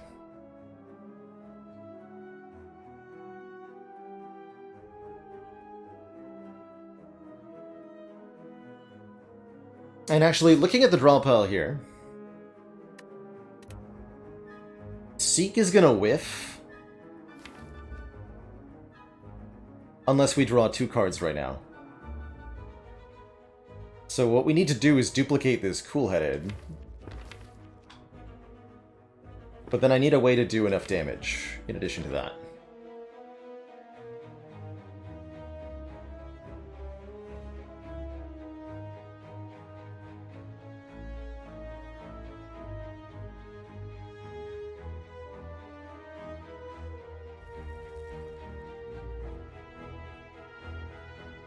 The other option is just... No, if we just hit it really hard. There's no way we ever kill next turn. Unless I... dupe Cool-Headed here, right? Let's say we just play our hand for as much damage as we can. We deal 18, 30 damage. Is there any way with these cards to do 31 damage next turn?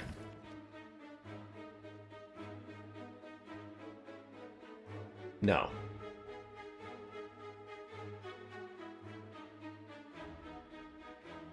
No. Okay, so I play Cool-Headed twice.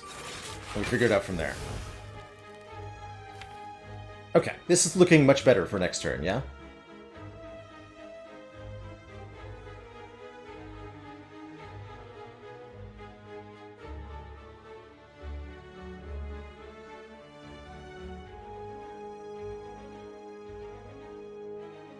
So is there a way to...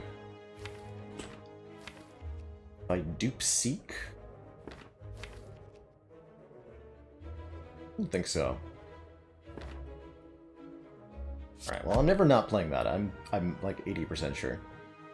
You're currently at 11 block. We go to 20, 29. Handful block, or I can play the Zap Orb. Feels like it might be a good idea. Yeah, if the last card is Streamline and it gets upgraded, that'd be sweet. Full blocking also means one less wound in the deck, but that shouldn't matter with the Seeking.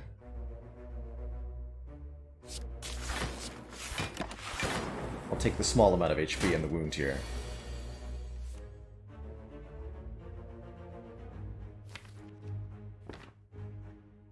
So, if I dupe this Strike down to 31... Are there 2 cards that can do 31 damage?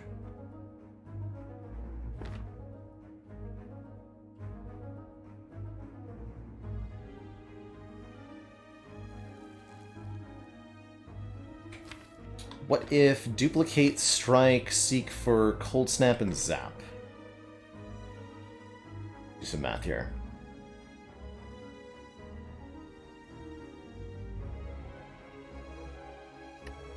We would do 18 from the duped strike, plus 9 from the cold snap. Sure, that's 1 energy, 2 energy, 3 energy. We're allowed to play the defrag too. Okay.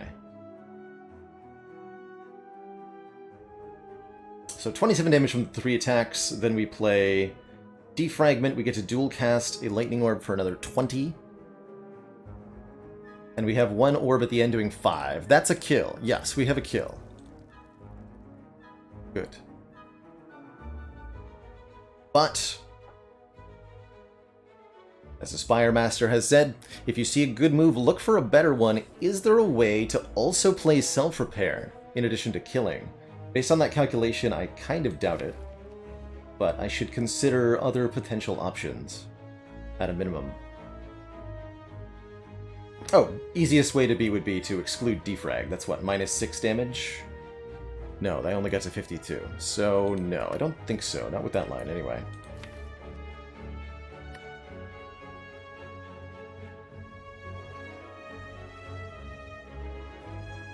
And thank you so much, Brainfist, for the 8 months of support. How do I dual cast a lightning orb? We channel 1 orb with cold snap, pushing this lightning orb to the middle position. We channel 1 lightning orb with zap, putting it to the front position, then we dual cast that lightning orb. That's exactly what I'm going to do here.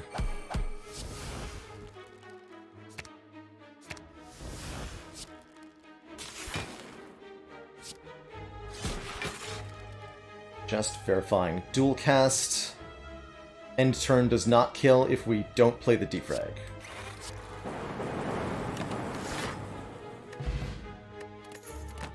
Alright, we score a Peace Pipe, allowing us to toke cards at rest sites, which is a...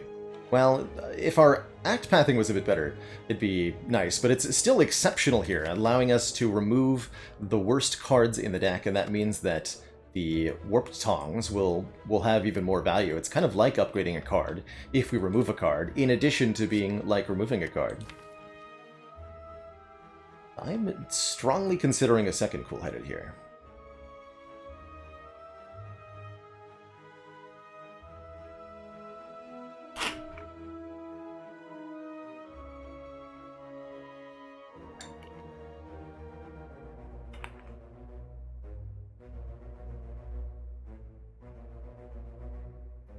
Yeah, at the time that we were offered that recycle, we had a lot of energy and not a lot of card draw. Now that we have 2 copies of Cool-Headed, I would be a lot more interested in such a thing. Okay, we survived with, again, double self-repair and the Ritual Dagger. We're now going to choose to take combats, kind of incessantly, especially with Fairy in a Bottle supporting us, and I love a gold-plated Gables here, causing our rightmost orb to activate 1 additional time. That's extra frost value every single turn. Good stuff. Really good stuff.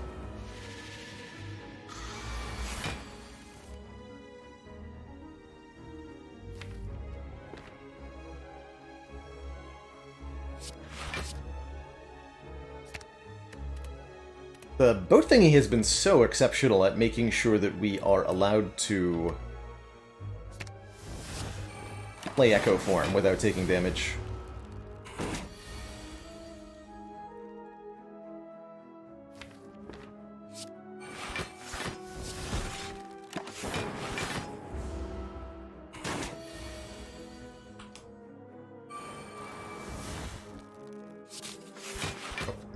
Should have played the reinforce there.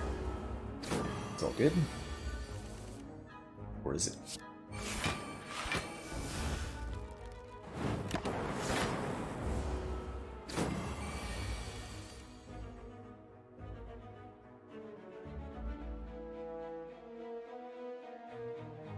In 21, not a kill.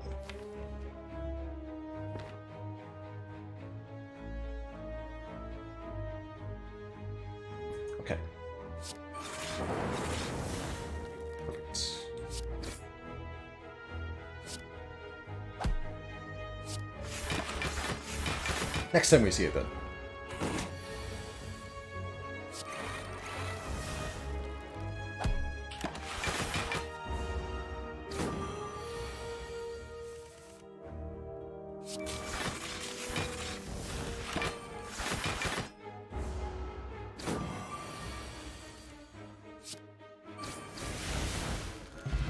Back to full. Ooh. And Tempest Plus. That is a pretty powerful Echo Form target.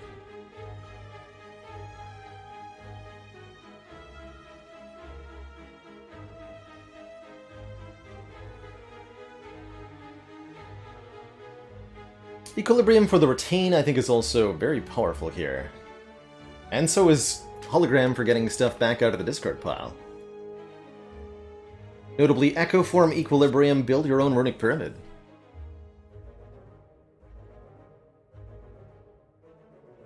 Yes, Echo Formed Ritual Dagger does get a kill regardless of which copy killed the target. They both refer to the same card, essentially.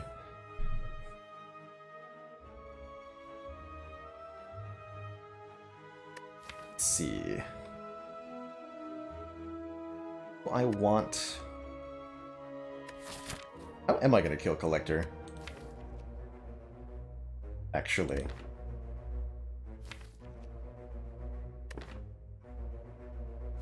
I'm taking this Equilibrium. I have decided.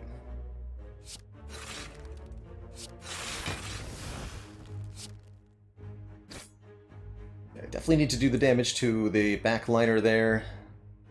This is more HP than Defend is. We can maybe Echo Form self-repair later? Alright. Seems actually pretty likely. Thing is, can we...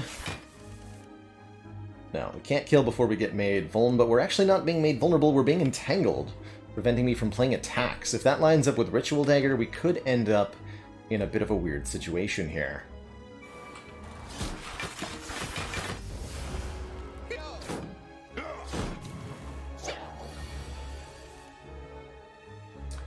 Okay, thank goodness. I'm going to double seek, seeking for everything that isn't Ritual Dagger, essentially. Everything that I am allowed to play this turn.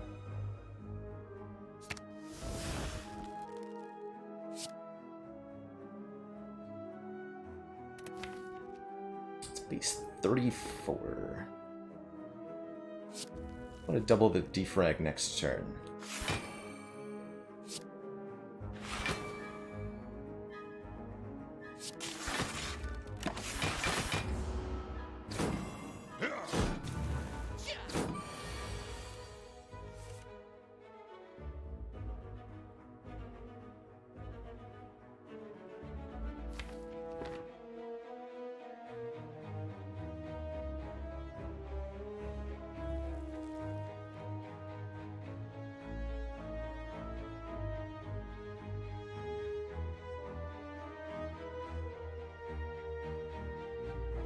Hmm.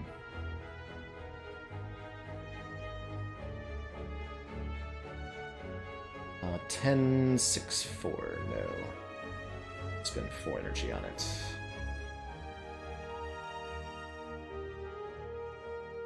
Okay, in that case, I believe what I wanted to do is this.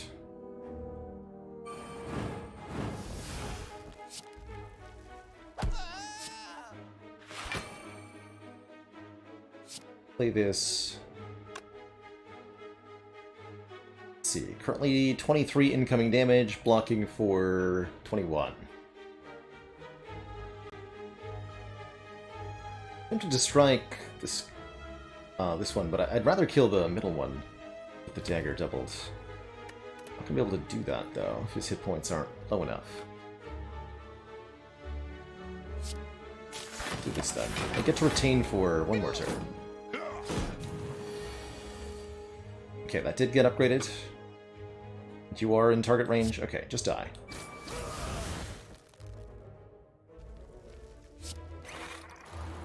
Please just die.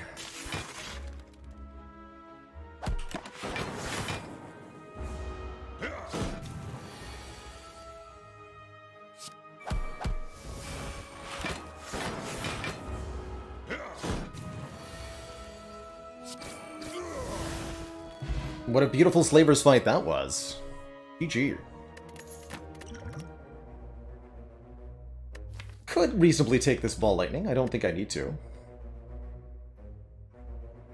Might be nice to have a second Lightning generator for Collector. I feel like we can be a little bit more discriminating.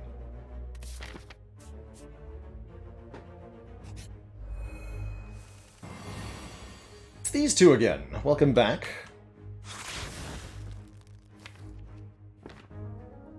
We could actually just seek for Ritual Dagger and kill on turn 1, but I'll get this Dagger upgraded again.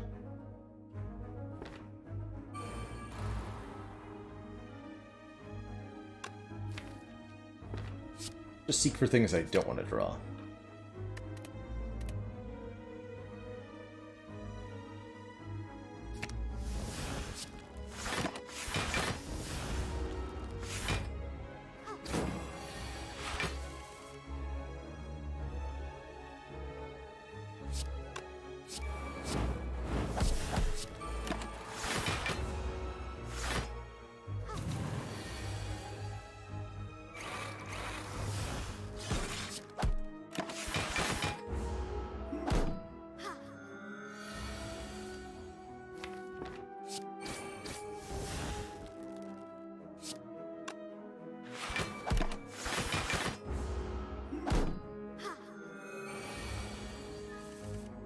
First try.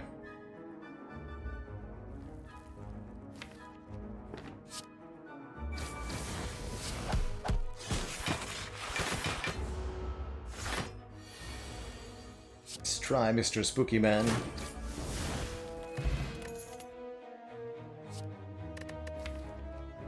Thunderstrike, how curious. Well, that's not a card that I want. Had I taken the Ball Lightning, it might be okay.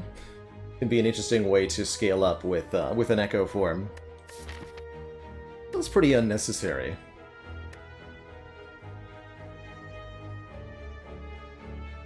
Not that scared of Collector, anyway.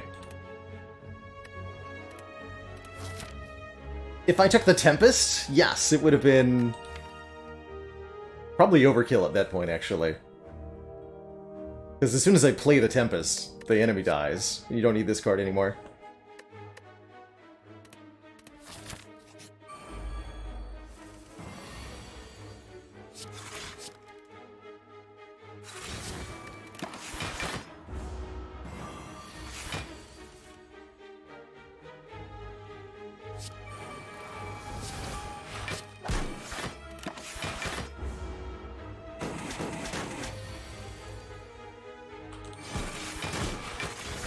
We're actually immune to Snake Plant once we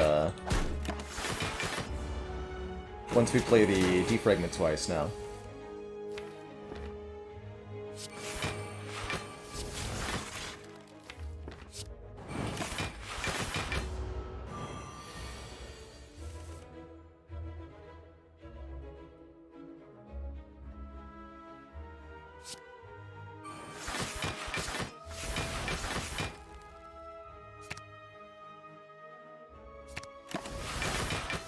Now I'm playing with Runic Pyramid.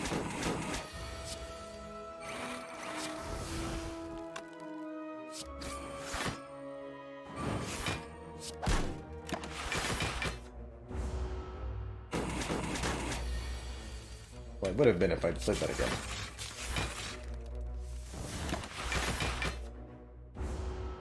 Can't wait to start token cards from this deck.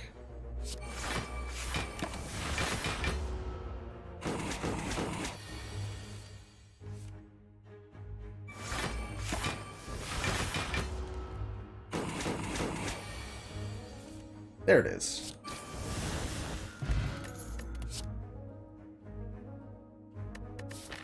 Alright, now do I want a Ball Lightning? I'm in more desperate a position. Damage-wise, anyway. The answer might still be no. But with our focus generation, we're going to want some renewable way to do... It's not plus, but it's... You know what? I am going to take it.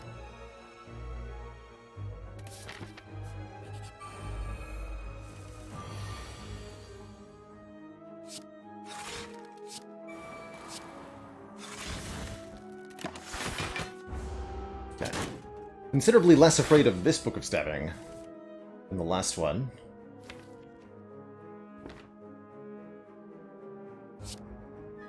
Interesting turn to draw the dagger on.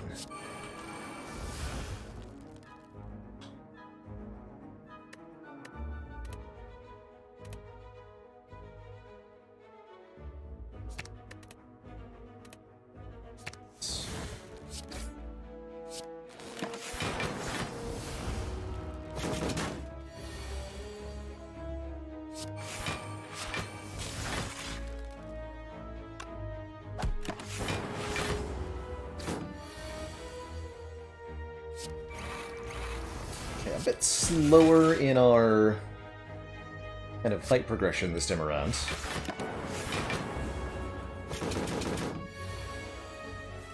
Ideally want to be killing next turn. Means drawing this ritual dagger and doubling it next turn. Definitely happy I have ball lightning right now.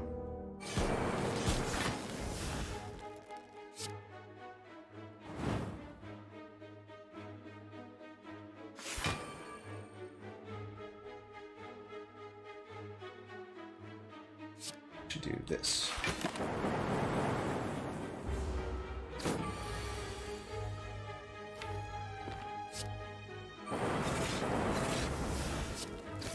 Perfect.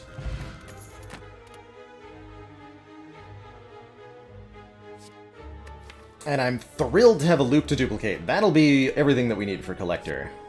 Enabling us to activate the front orb an additional 2 times, or if echoed, 4 times. That's perfect. And now let's begin the arduous process of toking all the strikes. Should be a pretty reasonable collector fight. I've got lots of hit points to work with.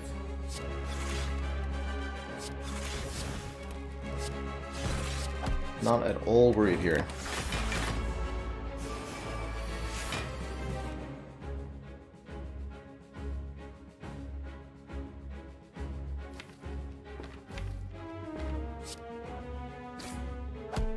Pick a torch head and go wild. Oh, we should have put the battery. Thought I had one more energy there. It's all good. Yeah, one more energy would have been nice.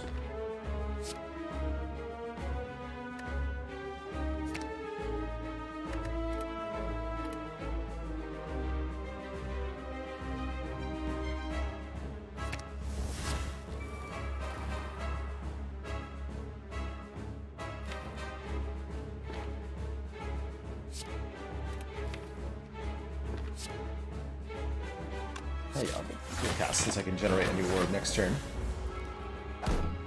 Do eat 21 to the face here. It stings a little bit.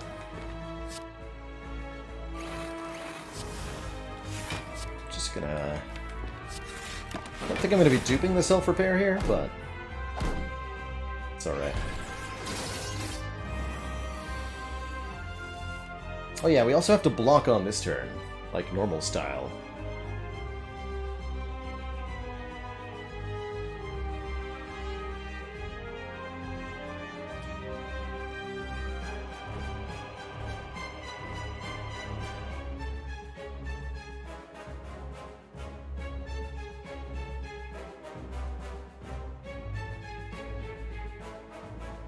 I'm thinking double cold snap on the torch head, kill it with the streamline. Hell, if the lightning orb hits it, I don't even have to play the streamline. And then retain loop with equilibrium, double the loop next turn.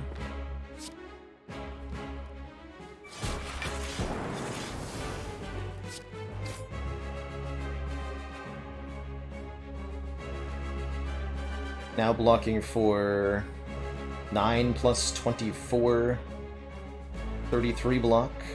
It's a full block.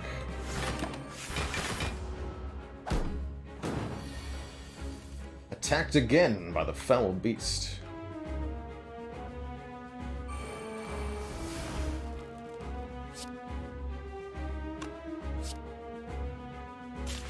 There's frost orbs involved.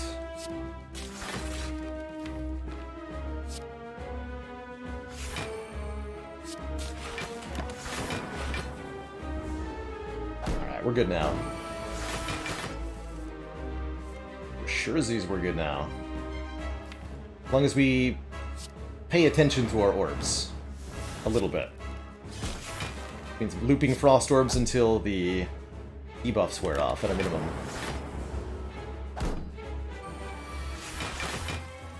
Collector has yet to buff strength on anyone here.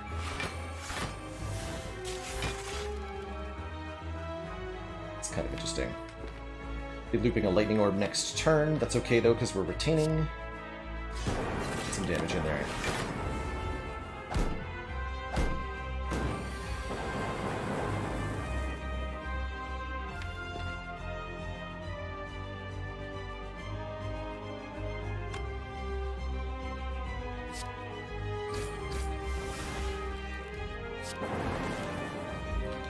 Easy.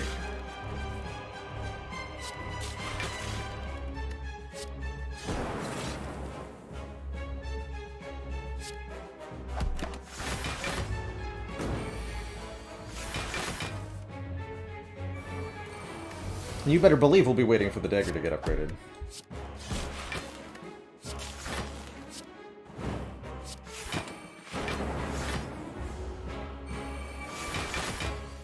Still haven't buffed one time. Collector, are you okay?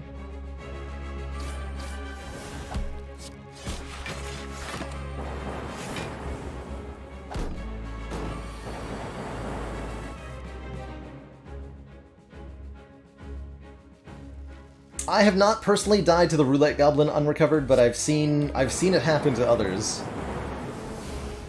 And it is a tough way to go.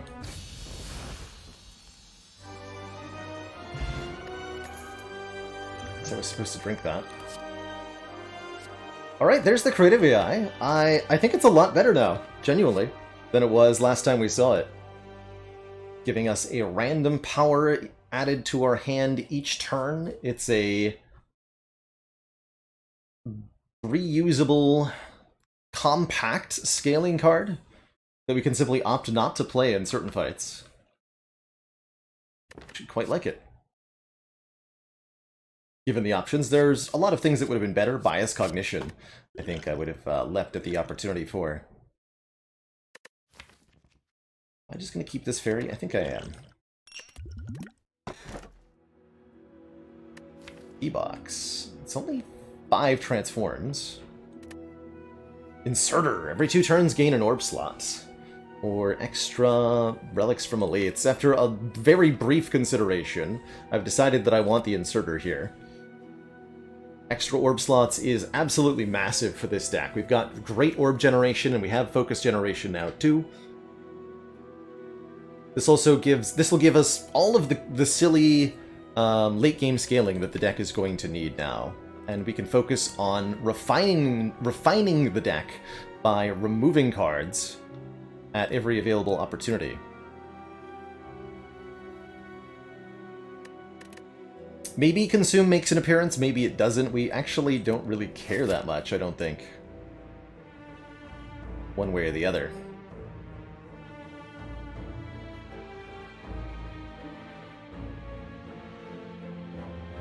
So I think then my optimal path becomes lots of rest sites and lots of regular combats. Maybe some elites towards the back half of the act. But this deck wants to sustain, this deck wants to remove. And this deck wants to scale Ritual Dagger to Infinity Lands. Won't be able to do that against Transient, though. Be careful about Transient. Ow.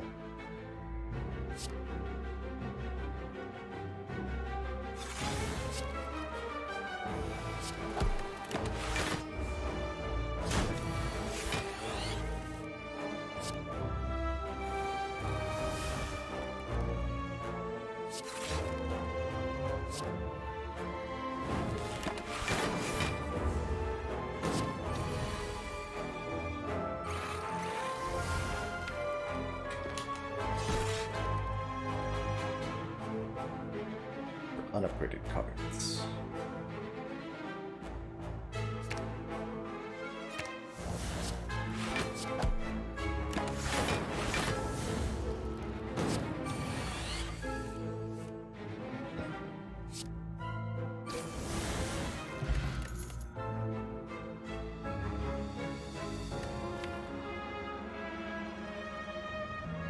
Doom and Gloom adds a much-needed area of effect component to this deck that I think it's currently lacking.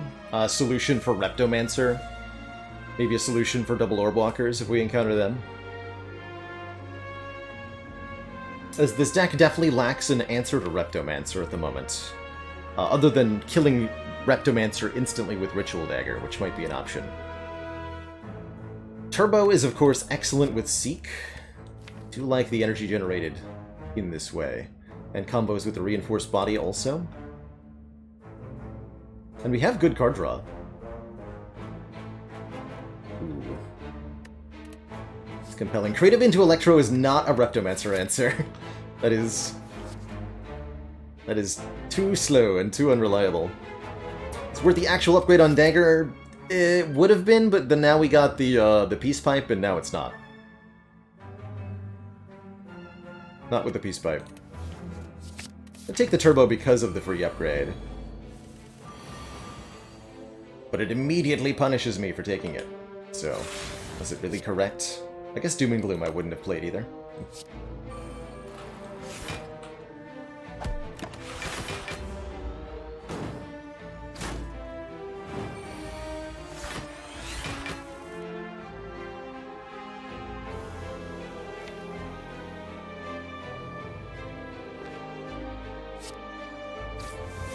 So just, like, needed that one to die.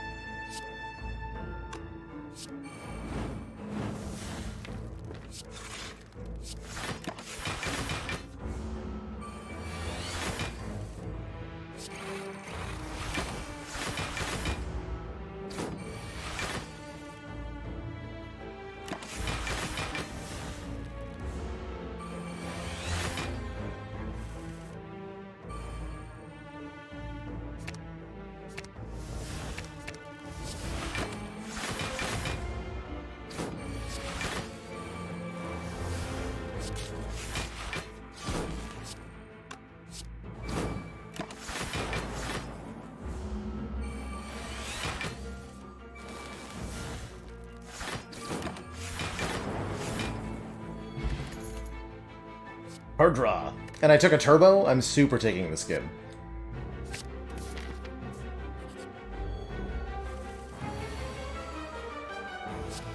$97 damage on turn 1. Is this Ritual Dagger? But Claw! But what?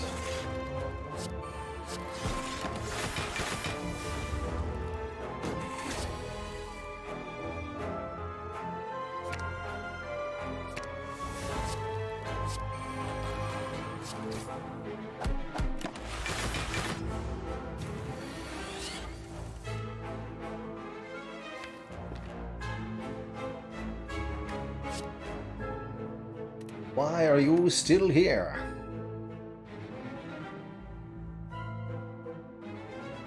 Only blocking for 10 on our own. Okay, so we really just want to do this. Gotta be careful in this fight. This enemy scales to lots of damage very quickly. Like, to too much damage very quickly. And our creative AI won't be able to outscale them.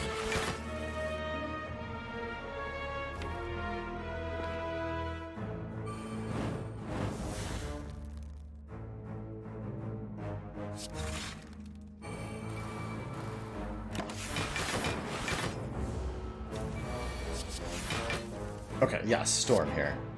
Good. That's gonna help.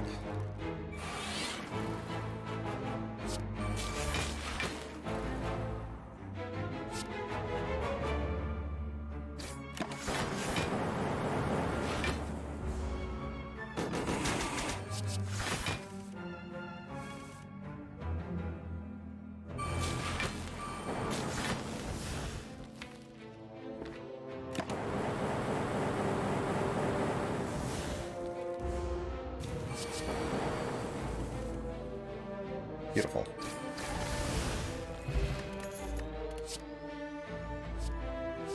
That one says plus.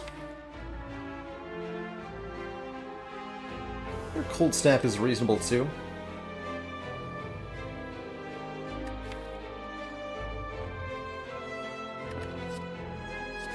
Yeah.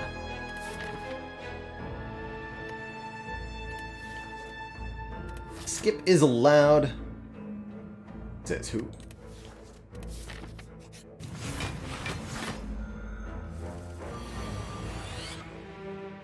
Says who? 15 plus 15 plus 9, not a kill. Okay, so ouch will occur instead.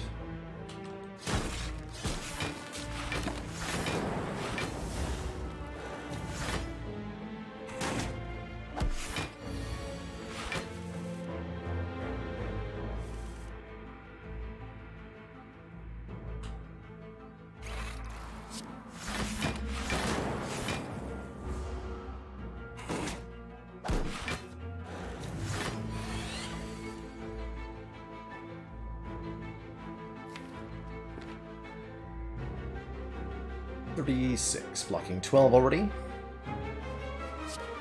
Will we Dagger? Yeah. Let's just reduce the number of worms in this fight. Thank you. Sounds good to me.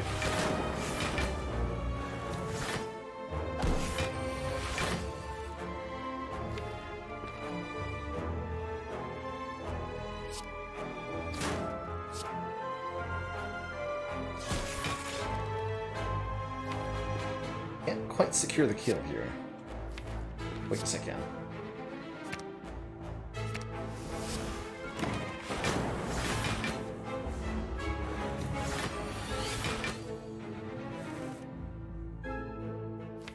Alright, we're not going to be able to echo form that, so I'm just going to play it one time.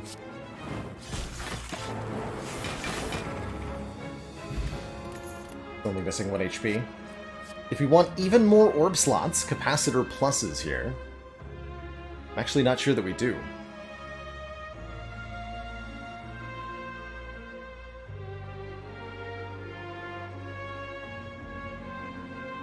There's also a beam cell here, which lets us boost the damage of the ritual dagger, actually. And we're doing a lot of direct attack damage. Actually do like that, somewhat. This helps us more in the front-loaded fights, not really Spire Spear, Spire Shield, I guess. Reptomancer, a little bit.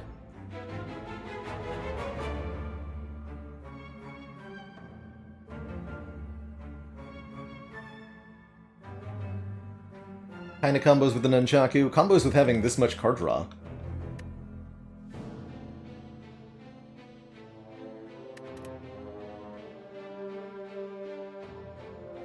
Okay. Could help against Heart too.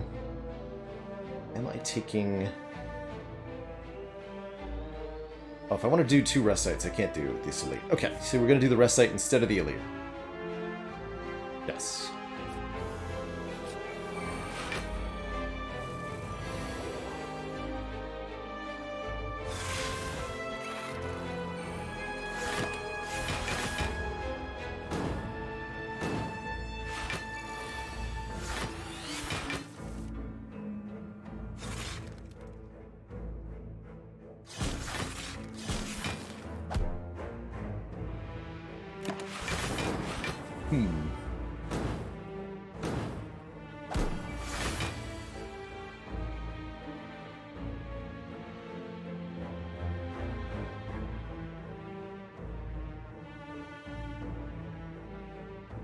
Well, that's a bit of a yikes.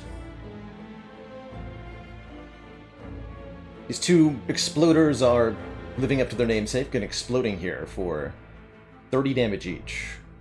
So the incoming damage here is 82. I can kill any one of the... Actually not, I can't kill this one. I can kill either of these 2. Of course, Melter, the strike of the beam sail, kills this Spheric Guardian. Could probably use the Liquid Memories to be just fine. Although then if I kill the Spheric Guardian and 1 Exploder, we don't get to Ritual Dagger, is the other problem.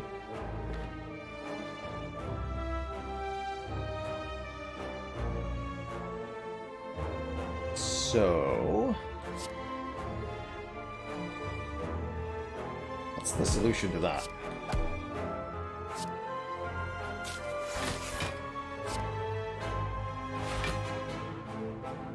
Maybe 2 plus 12. We're actually not even taking that much. I think the answer is to do nothing.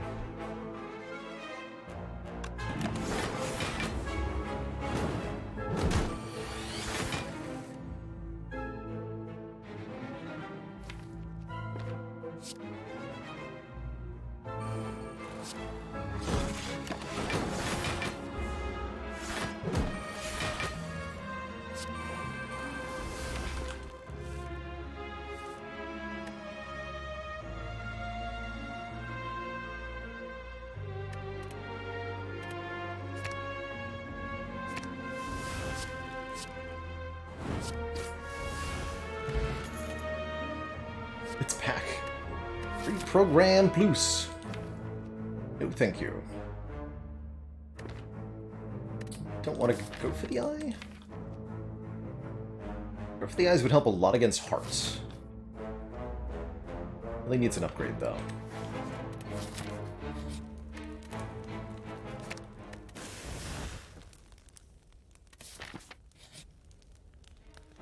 Lose all gold, obtain a relic. Sure. Red Mask applies 1 week to all enemies on turn 1. Don't mind if I do. Don't mind if I do.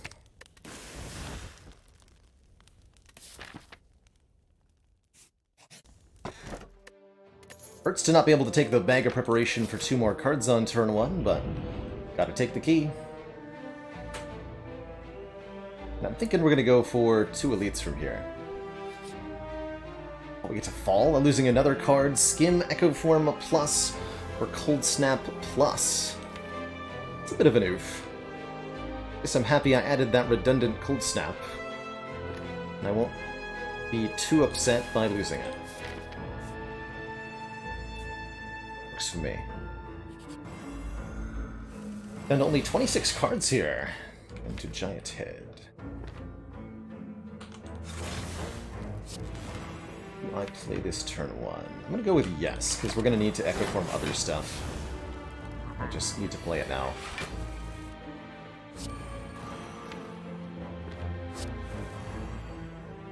Not the loop, though. That I want to dupe. Dupe loop.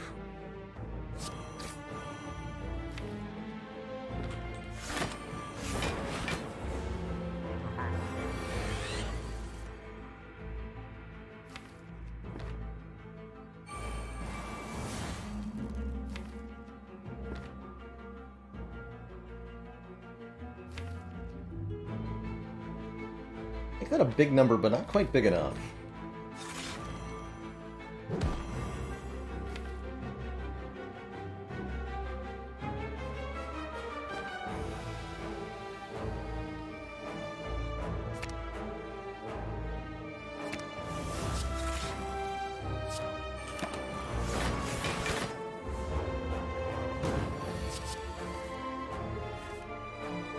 Sweet.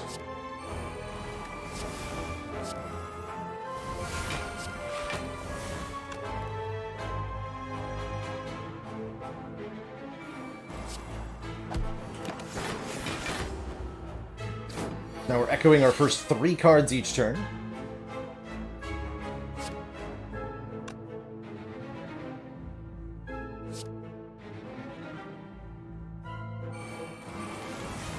We're retaining for 1 more turn.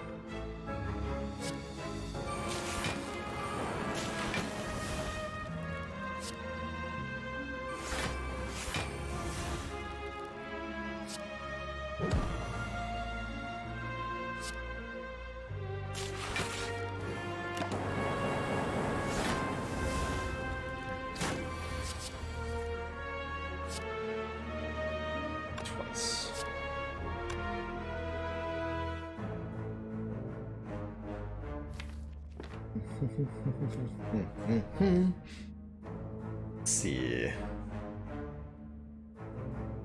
I guess I don't necessarily need to dupe the Ritual Dagger.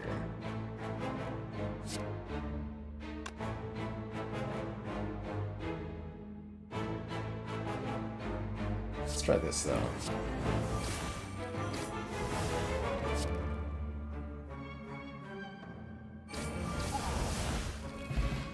Clean. Pen Nib is exceptional with the Ritual Dagger. There's that Sunder we wanted so long ago, but no longer need. How about an Aggregate Plus? It's okay. Turbo will get the job done, I think.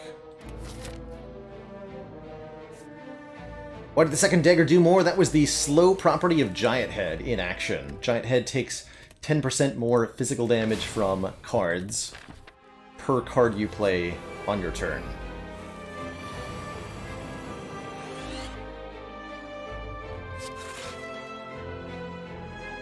This is an enormous dagger.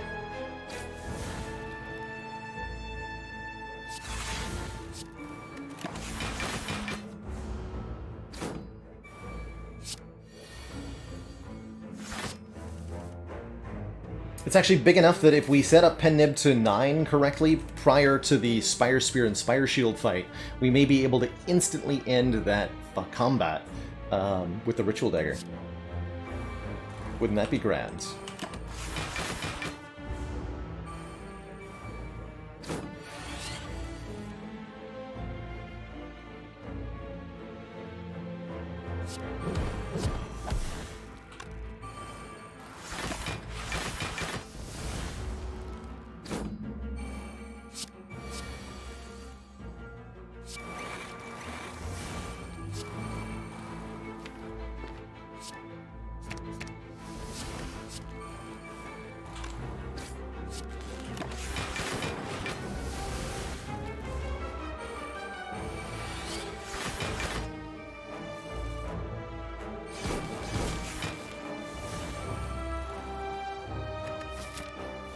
I'd also like it to a similar number for Reptomancer.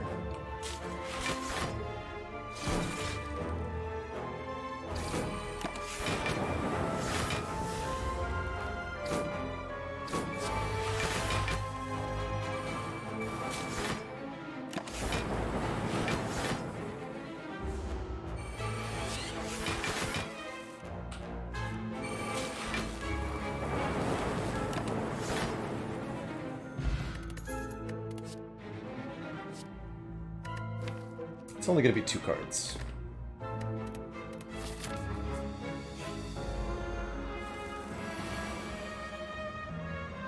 You're not Reptomancer.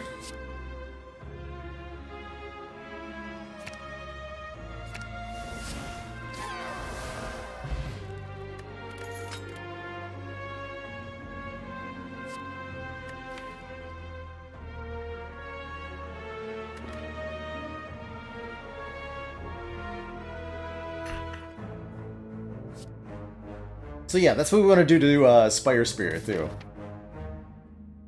How big can this algorithm get? With Warped Tongue's Echo Form algorithm, we could get it to be +6 per combat. So 7 after Time Eater, 13 after the next boss, 19 after Spire Spear, Spire Shield. We could have a 19-block algorithm going into Heart. I think I'll take the Go for the Eyes. I might even want to upgrade those Go for the Eyes.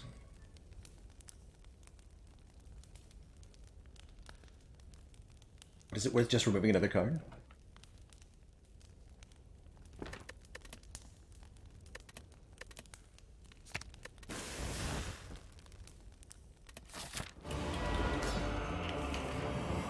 Alright, Time Eater is definitely the easiest of the bosses that we have to contend with. Appreciate this last-minute pantograph to keep us topped up, by the way. All we have to do is accumulate powers, essentially. Getting ourselves into the so-called E to E territory.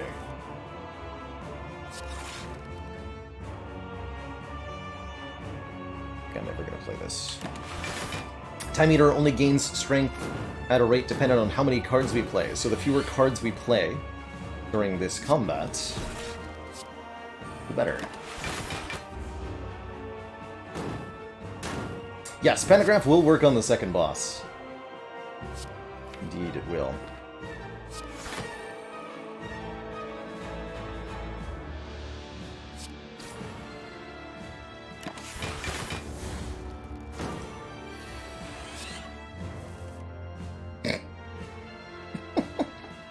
Thanks.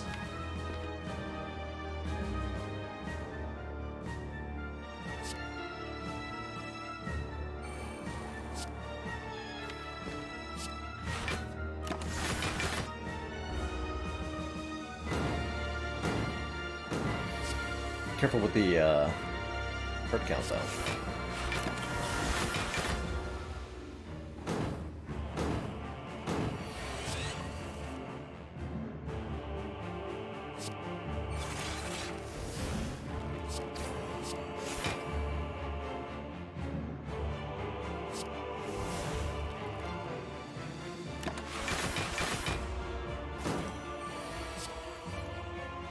These are not the powers I had in mind.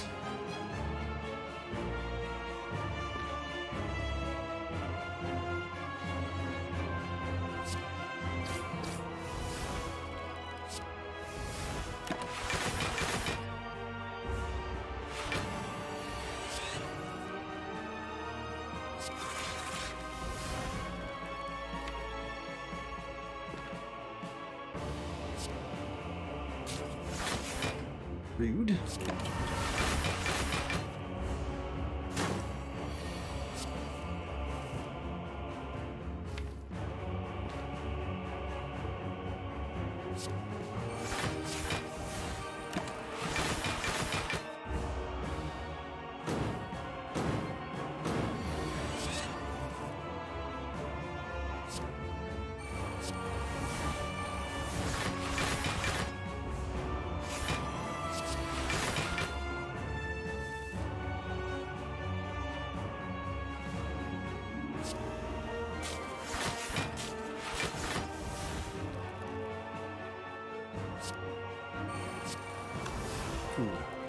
That's fine.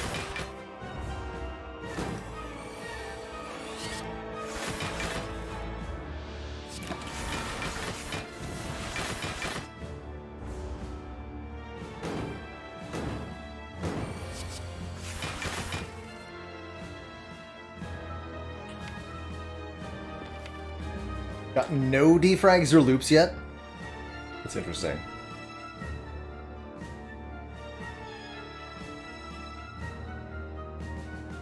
I may have to just go ham here.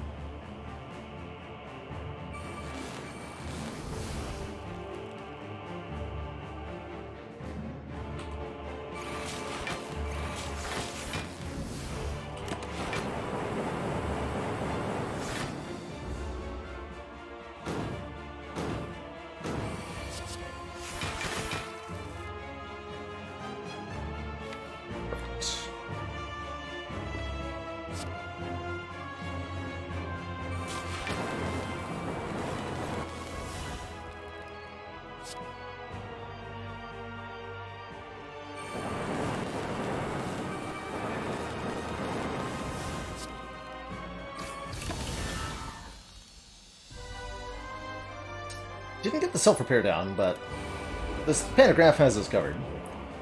We drew Echo Form turn 1 against these nerds. Perfect.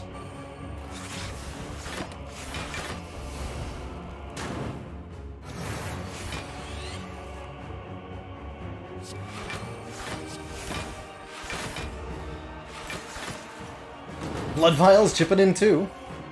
Only 22 health total. I thought it would be 20 per act. Oh, because we were at full health, that's why. I understand. Right. Understood.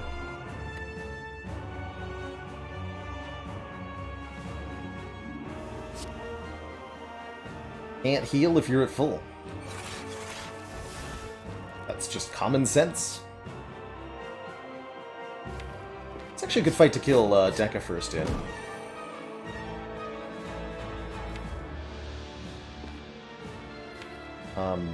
With the Dagger, I think.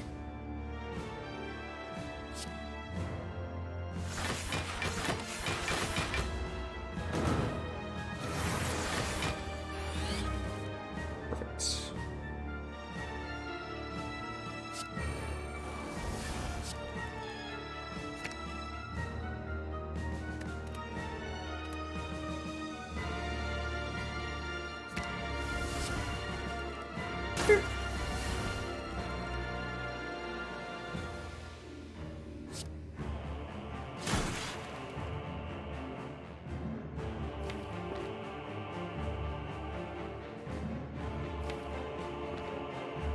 guess I'll just draw into the defrag and play it for onesies. It's fine.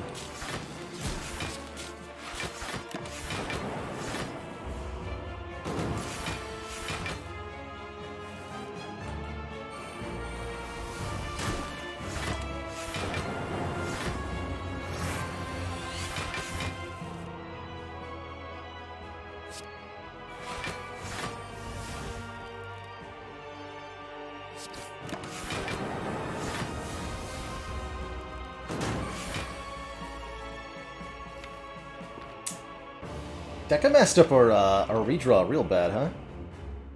What we're trying to avoid by killing him first.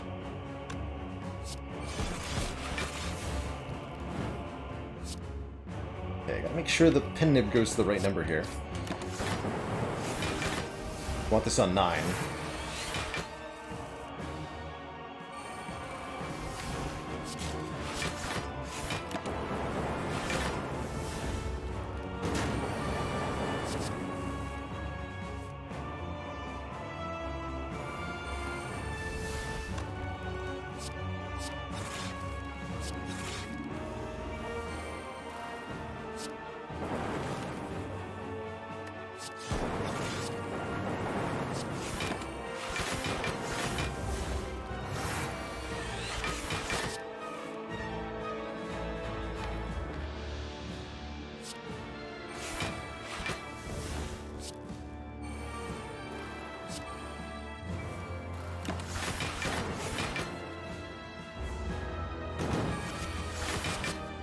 Sweet.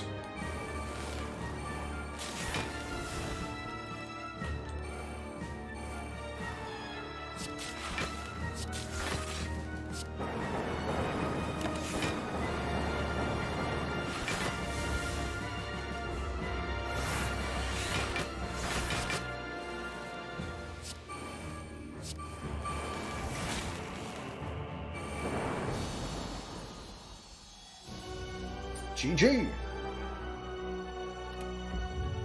To thump, a deep, pulsing dread can be felt throughout the room. Is this the heart of the Spire, the source of this awesomely powerful sacrificial dagger?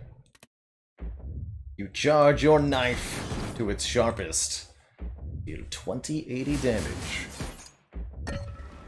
Onwards.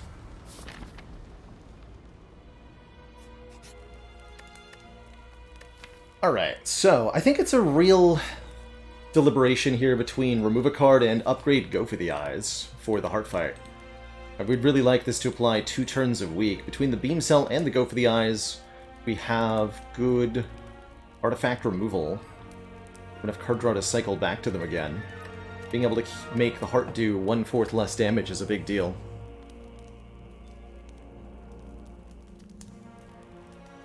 In terms of top Watcher streaks, Dozy Lion, nowhere. That's, I think the best Watcher streak has been 23 or 24, and there have been numerous players that have done 15 plus streaks with the Watcher.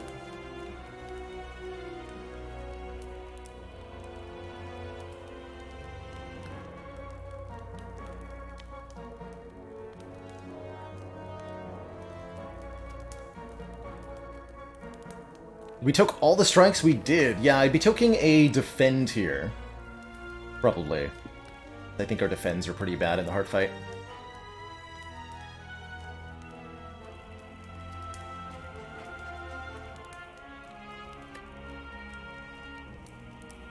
I'll upgrade the Go for the Eyes. I think that's going to be worth it. Defends aren't that bad. The Shard! Last minute bronze scales always would have been nice too, and I would have been pretty thrilled by a heatsinks too.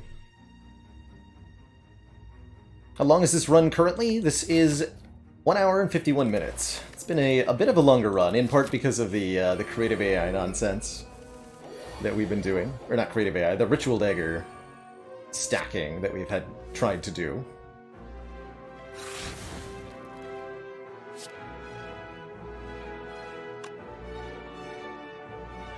Go defrag creative, but I'd rather cool-head it.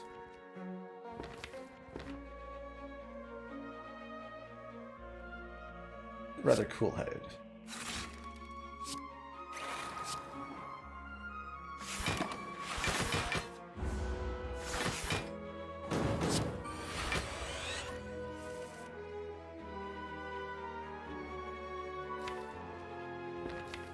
I think that means I liquid memories for the skin to draw 3 more. It's not the worst hand in the world. We actually do heal up quite a bit here.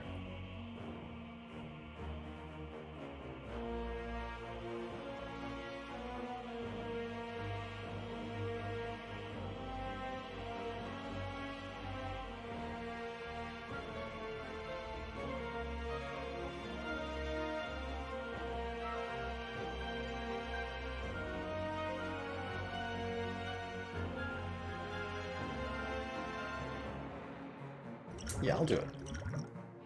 Definitely some other uses for this potion. Looks like we pulled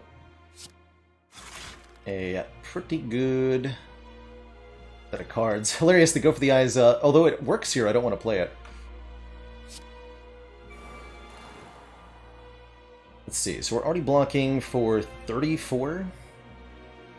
That is not enough. Okay.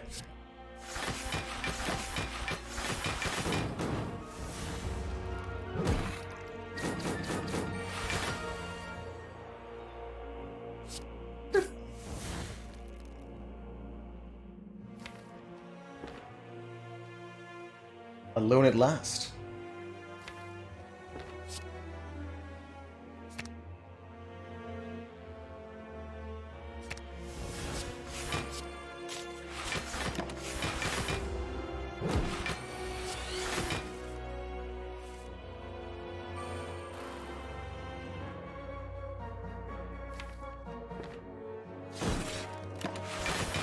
This enemy will eventually scale our focus down, but we can counteract that with the creative AI, right?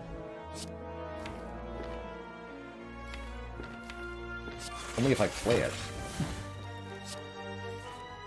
I have elected not to do, seemingly.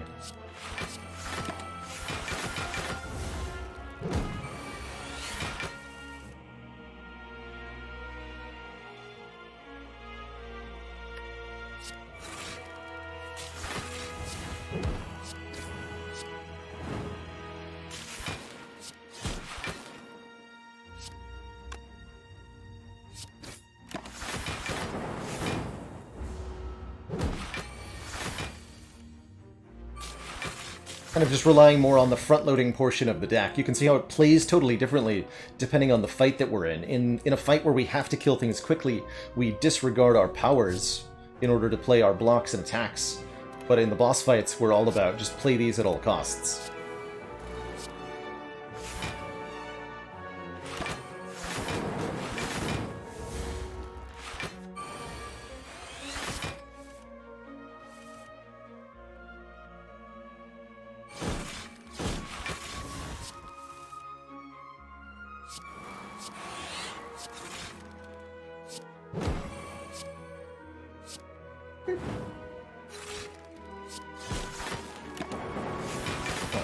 Not really worried about the relic setup for the heart, truthfully.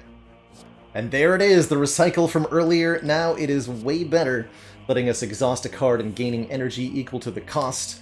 A way to get rid of stinky statuses, the burn, the wound. A way to filter out the remaining defends. And it's upgraded for free. Perfect. Alright, going into heart, I feel pretty confident, especially if we're able to get our Echo form down relatively early here. Sweet. Although, that's a bit spooky.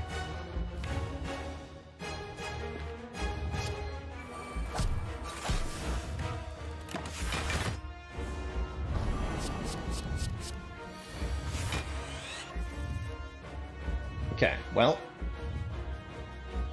Seek is here to save the day, and I know exactly what we're going to be looking for. Go for the eyes for sure. Get the weak down on these essential turns. Void, so that I don't get saddled with the negative, and we need to get the creative AI down immediately, so let's get all of that. We also have Turbo in hand. This is an excellent hand. If I want creative AI, go for the eyes. Void Reinforced Body.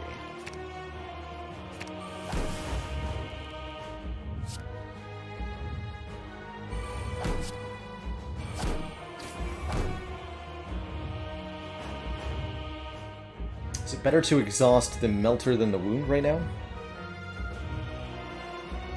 Yes.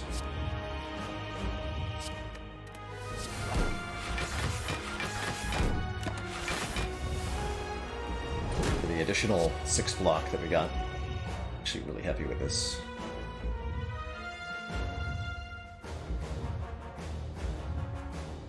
Play this like regular style? I think so.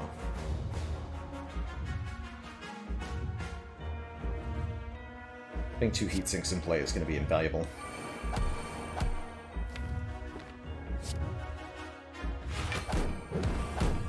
This also gives me a point of strength, in addition to being 114 damage up front.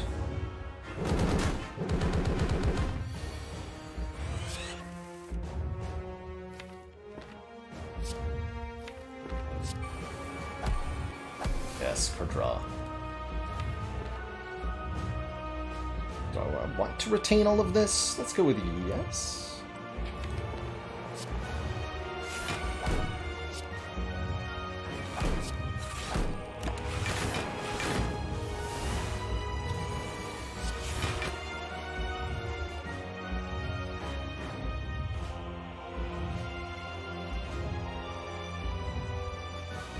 Okay, this is a scary turn.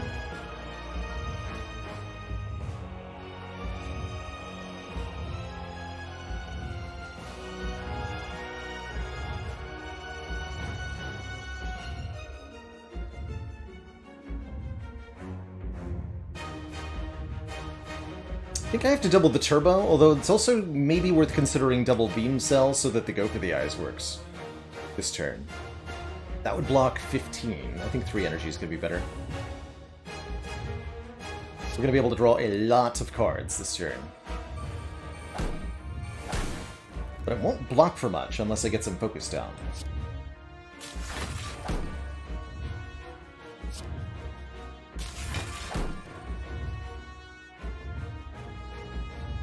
Yeah, exactly.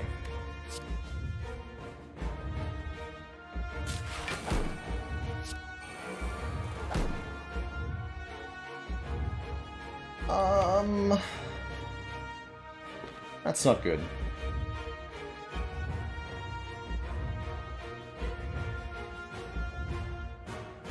Yeah, drawing defrag turn 1 and being unable to play it was not good. Can I still live this turn? Looks like I might be able to.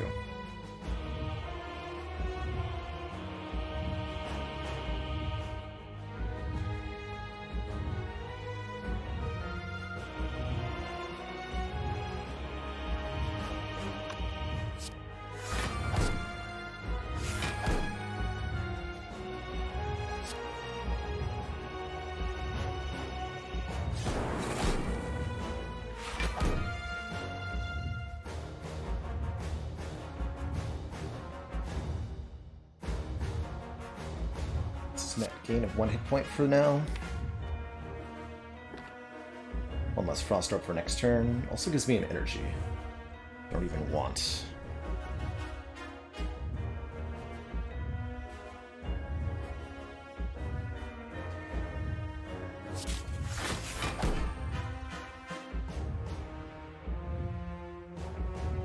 So we're at 27 plus 8, 35 plus 25, we're 10 short. So I can play this for free.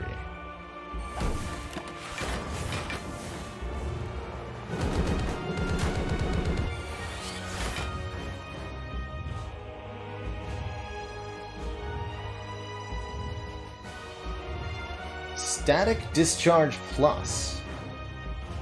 Shouldn't have.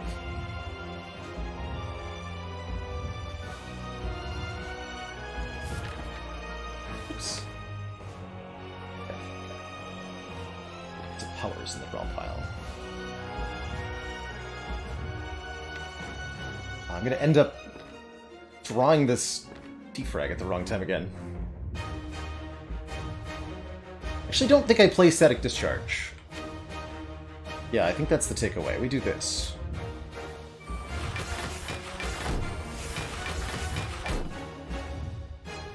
Actually, wait.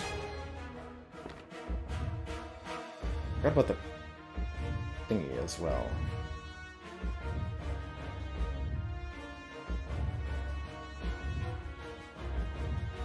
I want to play that. So I could simply recycle, or I can discharge. We really need to play double defrag next turn.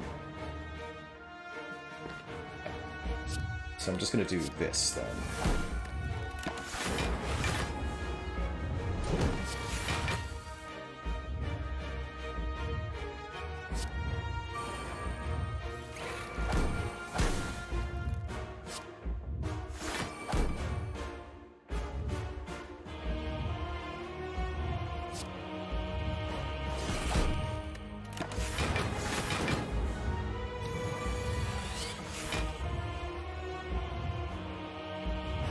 Oofer.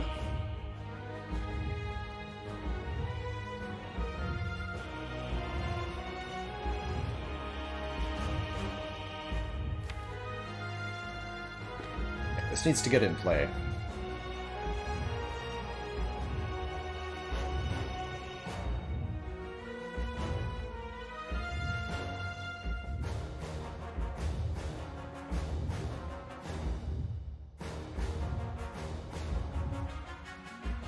No, I don't want to double the static. It wasn't about doubling static. It was about not drawing with heatsinks, so that I could double the defrag. Now I can't tell if I should be doubling buffer, doubling loop, double loop, single buffer. That should be plenty, actually.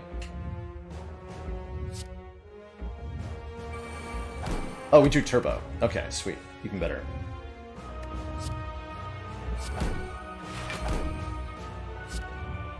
So this gets played.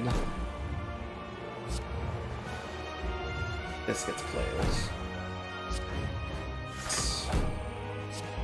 Your death is through. This.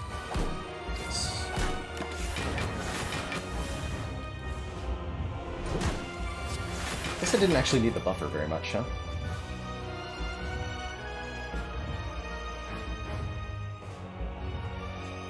Anyway, this looks great. It's time to start doing damage.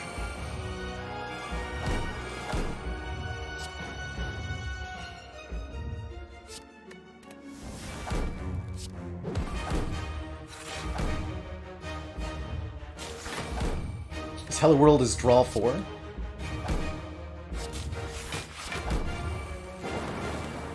And generate 2 lightning orbs.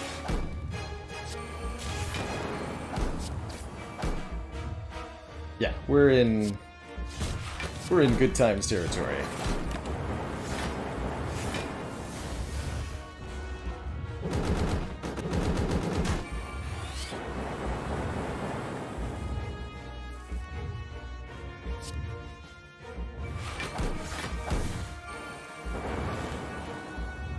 Let's hold on to that.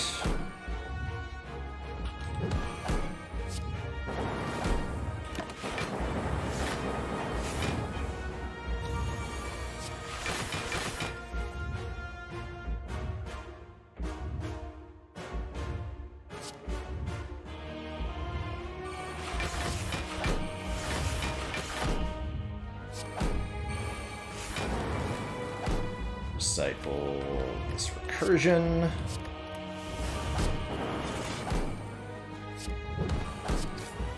Debuffs up.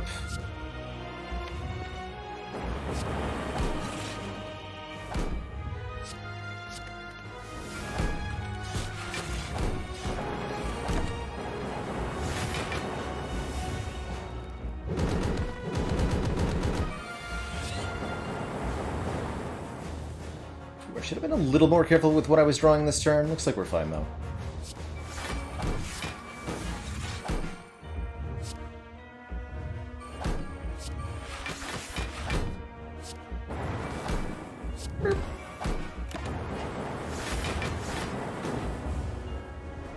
Well, if that ain't a GG, I don't know what is. GG, everybody. Acto start gets there.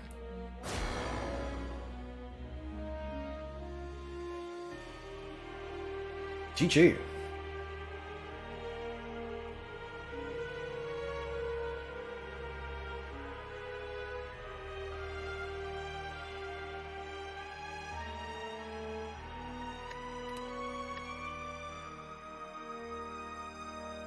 Bad score either. What a cool run this was. Always neat to see Ritual Dagger getting some love.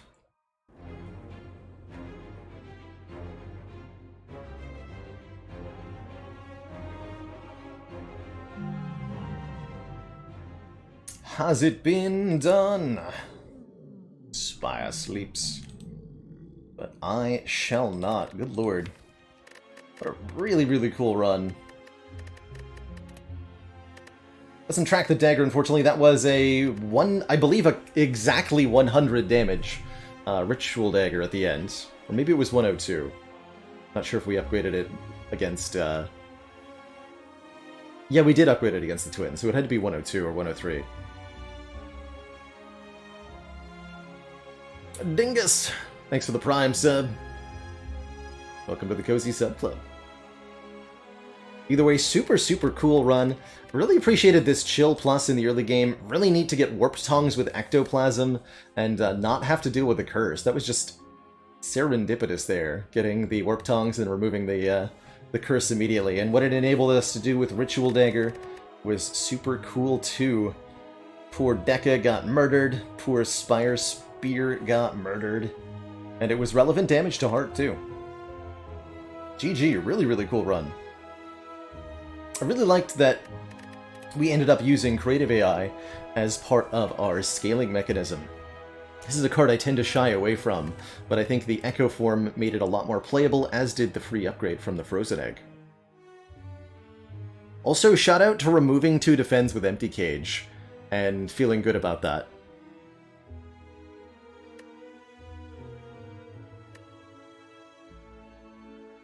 GG. Next up will be the Watcher, returning for another bout in the Spire. Will it be 11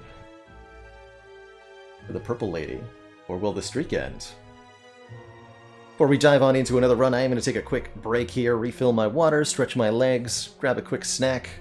When I return, Purple Lady punches the Spire. Be right back, everybody.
Alrighty, thank you so much for your patience with that break. I got some toast. And with the power of carbs, we will ascend the Spire as the Purple Lady.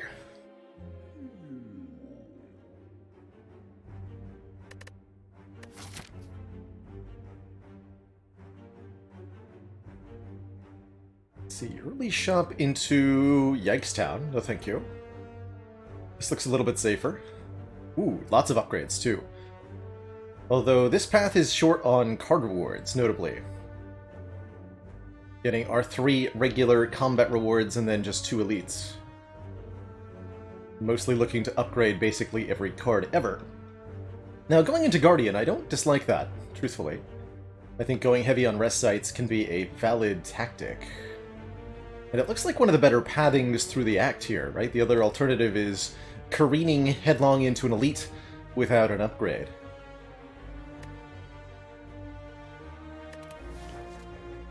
So, is it Transform, 3 Potions, Rare Colorless Card, or the old Boss Swap? I'm definitely feeling like Boss Swap could be exceptional here. Energy would of course be wonderful, and there's a lot more things besides energy that would be useful to us. Although some of the downsides could be really harsh, Sozu or the Crown, particularly. But it definitely has been said that Watcher benefits quite a lot from the starter swap, and I don't think any of these other options are particularly good. I do like rare colorless starts, but I don't think that starting with a curse is a good idea, generally speaking.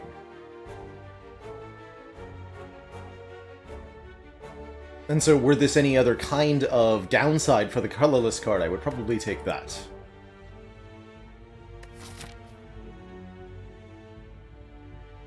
Let's do a boss swap. What do we get? A pyramid. It's my lucky day. Heck yes. I feel like I've gotten enough ectoplasms and Sozus and busted crowns lately. Been a while since I got a real good start. And that's a real good start.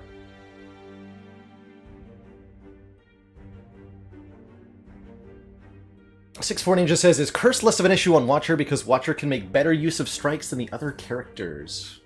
Not sure how those necessarily connect. Oh, you mean because you're removing the curse instead of a strike?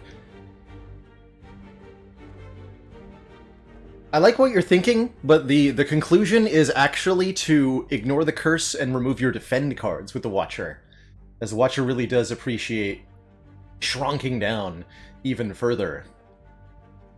Quite a bit. You really don't like the curses with the Watcher, as having any kind of interruption to your draws when you're trying to set up powerful combos or have control over your stance is a bad time. Is Pyramid my favorite relic? Yes, definitely. Definitely my favorite relic in the whole heckin' game. Being able to retain all of your cards every turn is beautiful. Means you always have exactly what you need pretty much at all times. Let's see, I can do Eruption, Triple Strike for 36 plus 9.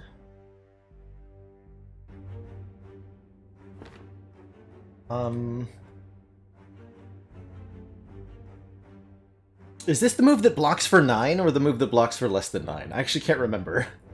I think this is the one that blocks for 9, right? From Jawworm. It has a buff and a block attack. Let's see, where's the spreadsheet?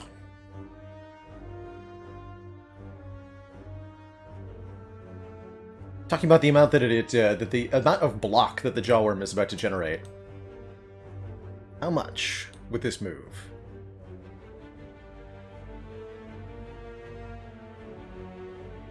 Jawworm.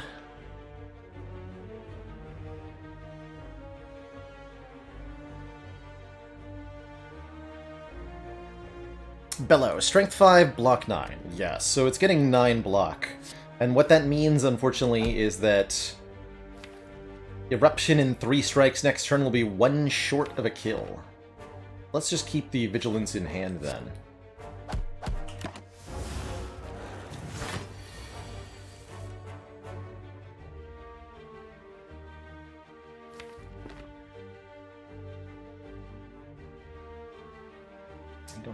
25. Okay, I'll just do this. Take the 4. Accept the win. And that's because I chose not to take 2 damage on turn 1, notably. So I actually did cost myself 2 hit points in that fight. Definitely no need for a signature move with Pyramid. Not very good at all. Do I have any tips on Pyramid starts? Oh yes, let's talk a little bit about that as we actually go through the combats. It's certainly possible to kind of ruin your hands by failing to play cards or by playing cards that you shouldn't. I'm gonna grab this wheel kick, I think, for some dense damage more than anything. And I'll take a donut, thank you. I'm gonna go this way.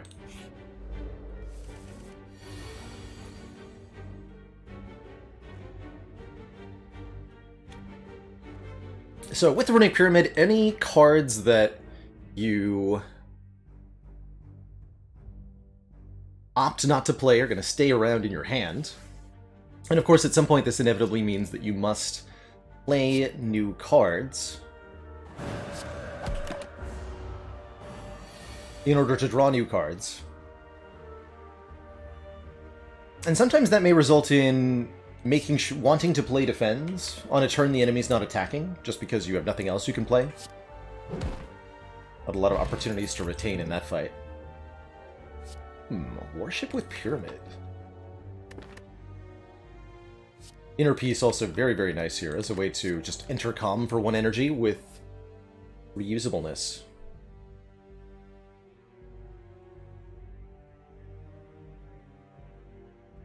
Problem is with Worship is there's no way to make it cheaper than 2 cost.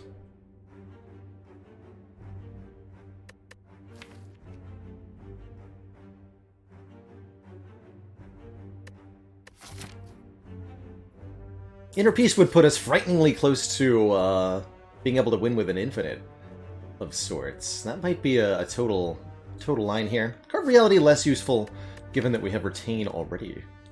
I am going to grab this Inner Peace. I think we'll be able to utilize it as an energy booster at times, as a stance exiter at others.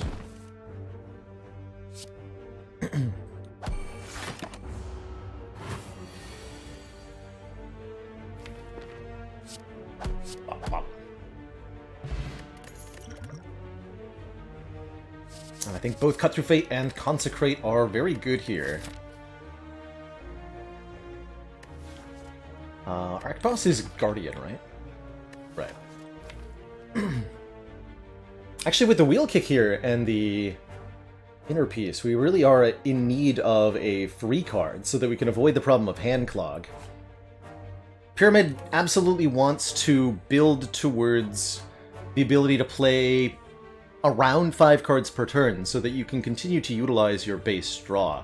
If you can play fewer cards than 5 per turn, or however many you're drawing per turn. If you're playing too few cards, you won't be able to retain anything. If you're playing too many, you won't be able to draw anything. So there's a balance to be struck, and 0-cost cards can really help you with that balance.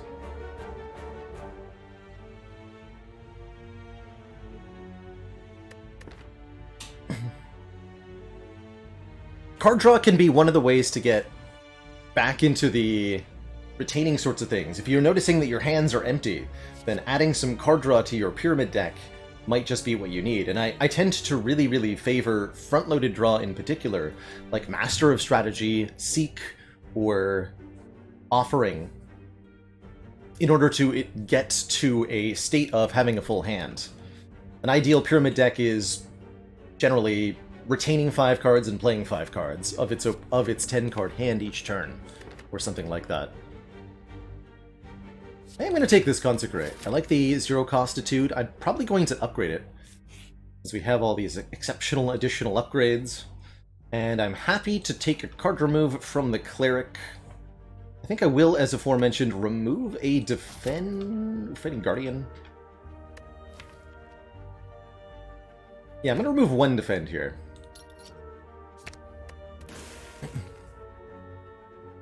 Removing cards makes it more likely that we draw the more powerful cards that we've put into the deck. And is going to allow us to redraw the cards that we've upgraded more frequently. have a good day. So I'm thinking about the Consecrate upgrade here as a way to deal with the sentries. This is 16 damage to everybody if we're in Wrath. We could also upgrade Eruption to make it cheaper, or upgrade Wheel Kick for +5. Let's go with this. Easy card to replay and redraw, too. I think the Vigilance upgrade is also very, very good, generally speaking. Okay, here's a great example of hand management. With Pyramid.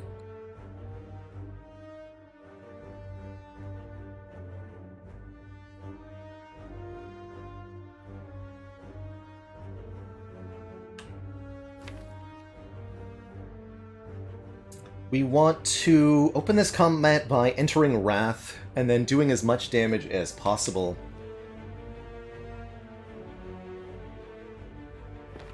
So we've got a couple turns to set up with that. We'd ideally even like to redraw the Consecrate. So for now, I'd like to create some hand space here. We can play Defend, of course, without waking up the Lagavulin, but we can also strike one time. And I want to, given that we have 2 turns here to set up, I want to kind of get as much control over all of this as possible.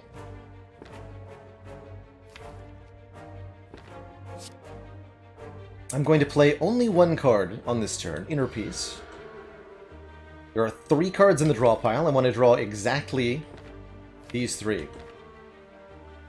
So I'm not going to play any other cards here, not the Strike nor the Defend, even though I could. We don't want to shuffle the remaining cards from the discard pile back into the draw pile again. What we want to do is play the best cards in our hand, then draw to reshuffle the deck with those good cards, the Consecrate Plus and the Eruption, back into the draw pile again, while the Strikes and Defends stay in our hand at that time. So that creates a turn where we go Eruption, Consecrate, and when we wheel kick here, the draw pile will be these 5 cards. We see the Consecrate again, the Eruption, and the Inner Peace. And we don't draw any strikes or defends. Well, just 1 strike and 1 defend, basically. So Eruption's already back into our hand here. We have a kill next turn. Take a look. So we draw exactly those. 38.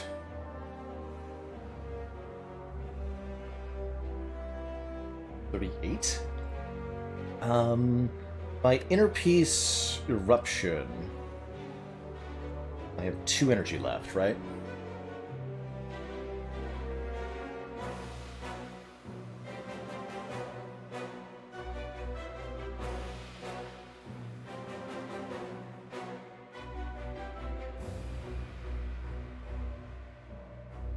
Hey, no problem, Rookie. I hope that explanation and breakdown helped there. With Pyramid, there's a lot of control over both the draw pile and the discard pile. And determining exactly when the discard pile goes back into the draw pile can make or break your entire fight. So, the way I see it, we have 3 choices. Choice 1, use the Explosive Potion. Choice 2, use the Skill Potion. Choice 3, play Vigilance, Defend, and simply block next turn. Simply take 7 and win next turn.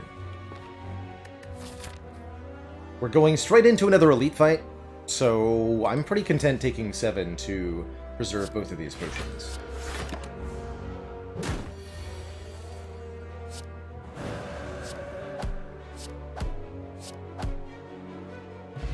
And Eruption, Strike, Strike, Strike always got there.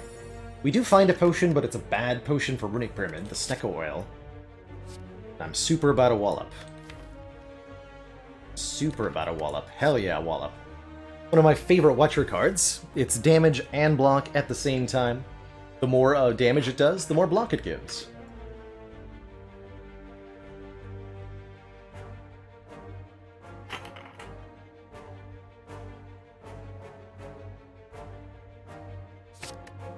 Alright. And that means it's a really good upgrade. Get to upgraded Eruption and Wallop. Perfect.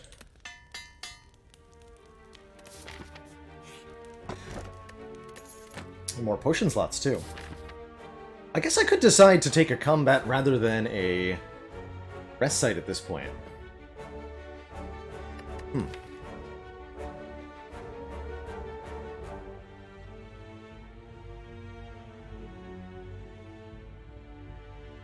But I really like upgrades. I really like upgrades. It's actually a situation, I think, where the regular enemy room is reasonable, though. We want more potions, we want more cards. But we can find cards next act. And we're going to be really good at destroying Act 2.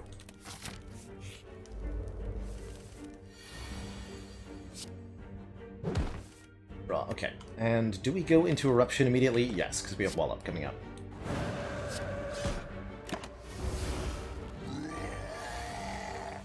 Or do we?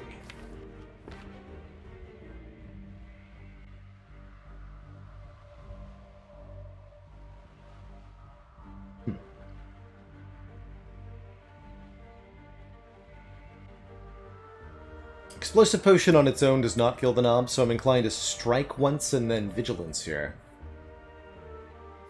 Draw the Wallop. Pretty high chance to redraw the Eruption, though next turn might just be playing Wallop and taking a reasonable amount of damage. Or we can just take 16 right now and then win next turn.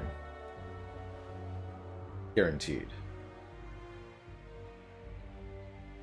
Which is often, I think, what Watcher wants to do against Gremlin Knob, is just take 16 to win.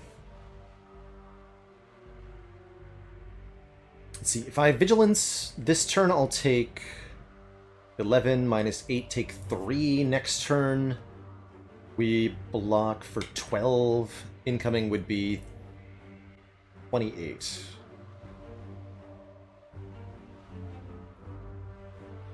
So that'd be 16 next turn.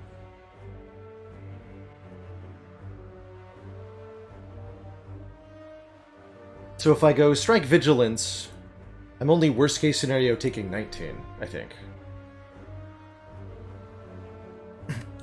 Although noted it's plenty of health for the Guardian fight, we're just gonna go this way, right? And this line is potentially saving a lot more?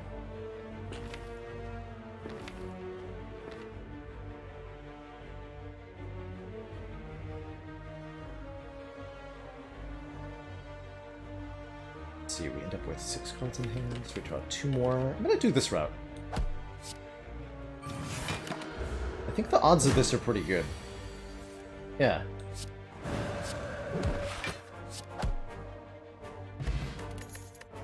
Actually not upset with a Bottled Flame, for once, because we have a Wallop Plus.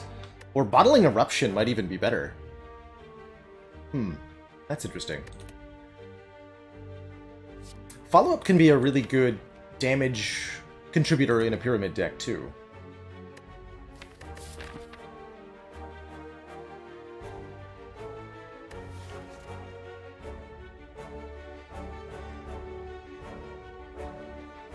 The Bottled Eruption ensures we always have Wrath when we need it. Could lead to some scary, scary turn 1s against threatening enemies where we would have preferred Wallop Plus. But we can still draw Wallop regular style. Don't think I'm going to take any of those. Alright. This way. Maybe this way was better as well than this way. Skip 1 upgrade and 2 events. Although I think that events would treat us quite well at the moment. I'm going to upgrade this Vigilance for plus 4 block. Oh dear. What a punish. Actually, is it a punish? When I can buy a Dark Shackles and be done with it? Although, shame I can't afford Dark Shackles and card remove, but this is one of my favorite cards with the Runic Pyramid. Especially when you're wrathing.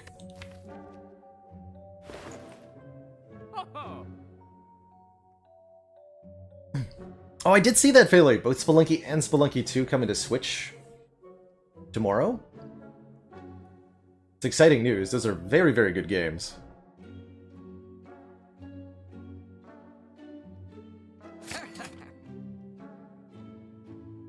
Can't take the Ragnarok either. That's okay. Actually not upset with that as a floor.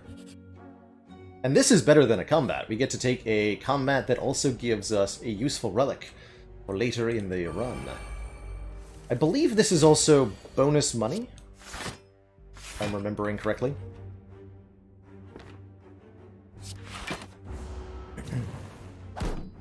Preserve all the damage. I'm not sure who I want to kill. Everybody. Can I kill everybody?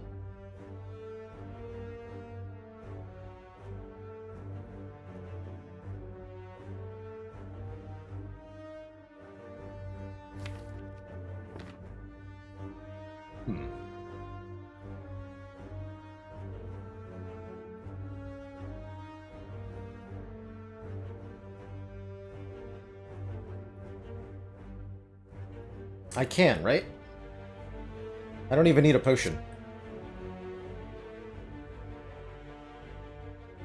Or wait, the 2, 3, yeah. Don't even need a potion here.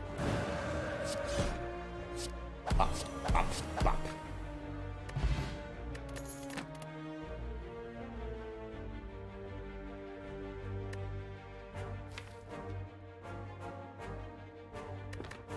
Seems like a very appropriate time to take a mental fortress, giving us block on stance change.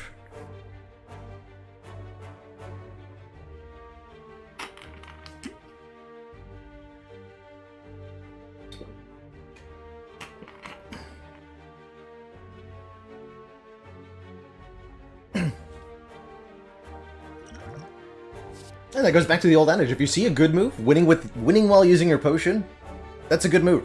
Winning without using your potion, better move. You can always benefit from taking a moment to sit back and suss out the options.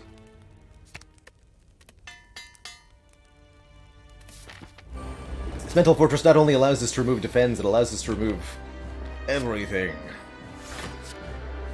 Or draw. We just want damage for this next turn. So you have to do that 48 plus 9 to prevent getting bopped on turn 2.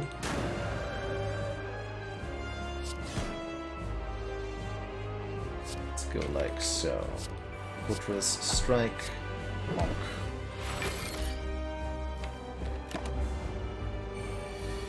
Now, did we forget to leave ourselves an exit? No, we're good. Thankfully the deck is very small.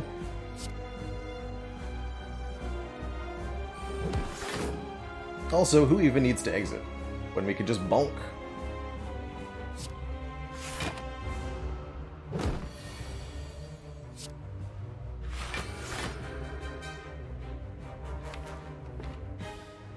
Okay, I want to draw the Eruption next turn, so I'm just going to play Defend. So we draw both of those, and then we can Eruption. Consecrate. Strike, strike, Wheel Kick.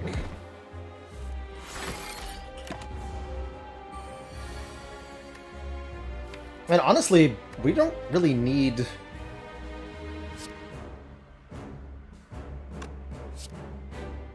to, like, add more cards. Because this is going to beat Act 2 just as well.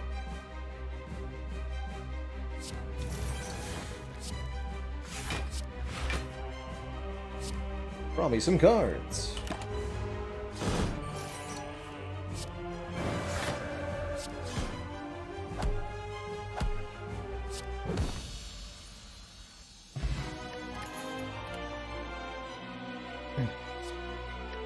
You said a Judgment before, and I think this would be a reasonable time to add it. That said, Mantra feels like an easy add to this deck from here. I could definitely see Devotion paying off big time with a Wallop. We would need one additional Mantra card for it to really pop off, but it wouldn't be hard to get our hands on a Prey or a Prostrate or something.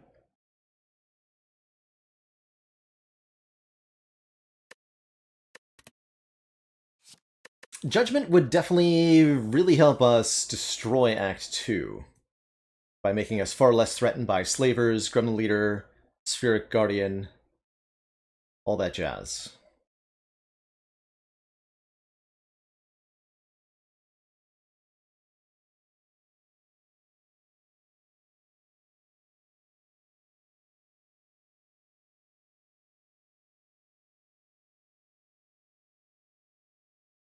The non-exhausting cards are we at right now? 9, 10, 11, 12,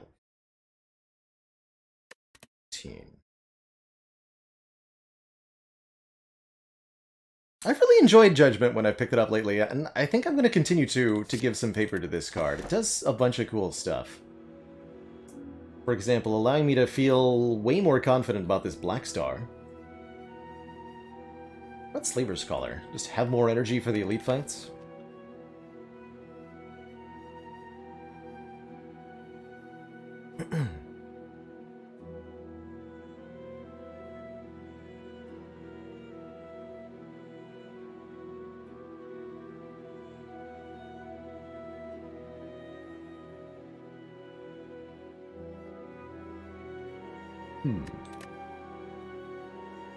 Thing I definitely don't want is the Culling Bell, although the relics would be very useful. The curse is not so much. We do have a Dark Shackles for Book of Stabbing. Other two elites are not so bad. We're no better off with the Black Star. Actually, the Black Star quickly becomes better than the Collar for the elites. I'm going to take this Black Star. I want some more relics. And I think we're going to end up building a 3-energy-centric deck anyway, essentially. Fortunately, we've got some fairly late elites we could prey upon. I don't feel confident enough that I can take the Spicy Boy. Well, maybe. I would need a full Potion Belt to even consider it. But Potion Belt does mean I think we have much better odds.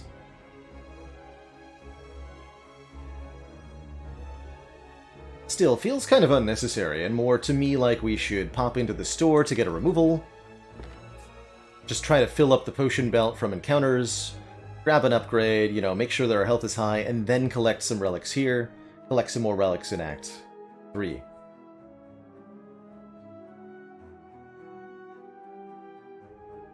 I agree, Gromketcha. The Judgment plays a big role in enabling us to take this Black Star and feel okay about it. Don't feel that okay about this. Just get Wing Boots, Forehead.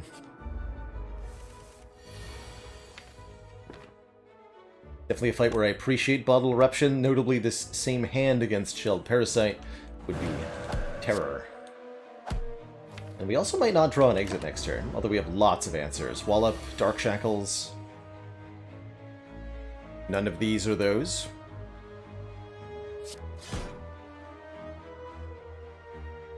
We do just have lethal, though, so thanks, Judgment. Get our first potion.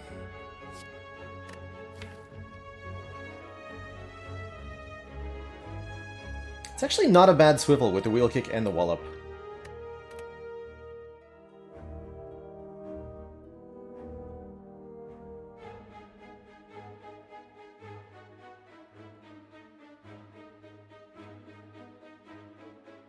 Yeah. I think that is what I want to add at the moment. Block that allows us to kind of maintain the energy efficiency that we were already at. Do I play the strike here? I mean, Judgment's just going to own this fight, so I guess I should play the strike to drop one of them below 30. Over there.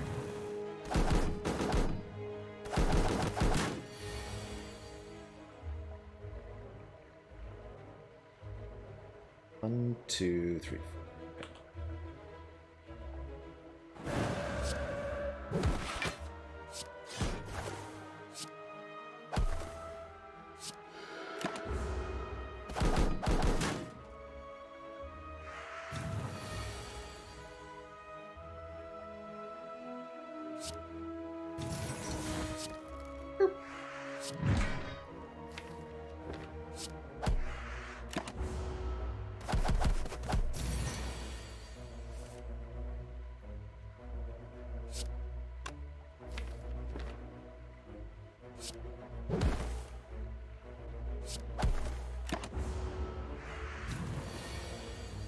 In particular, Swivel Wallop is going to be a winning combo, I'm sure.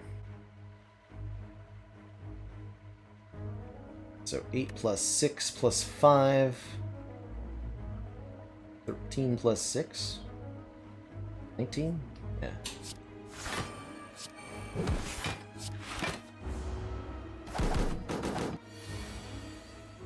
Judged. Alright, perfect fight. This is a half-decent attack. Ah, we just lucked out on this one at random. Actually on a 6 streak, well, this is for potentially a 6 streak with the rotating style.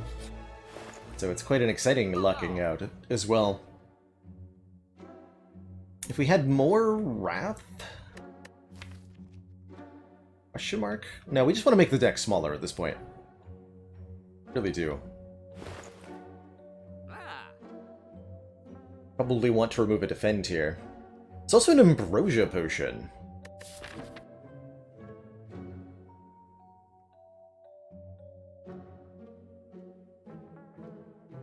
Oh. Why, yes, there is. And you know what we have exact C's? Is Ambrosia Potion card remove.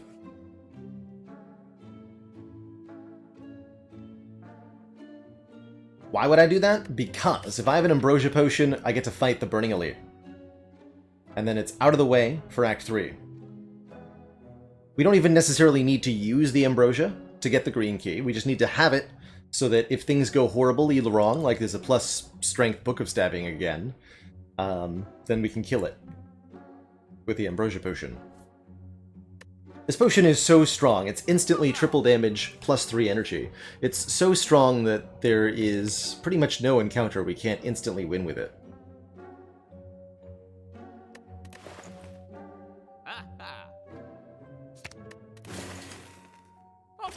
So we'll hold on to that in the potion belt. We might even end up having this in the potion belt against the heart. But I'd be very happy if that was the case. Kamisori asks, what is the smallest deck size that I've won with?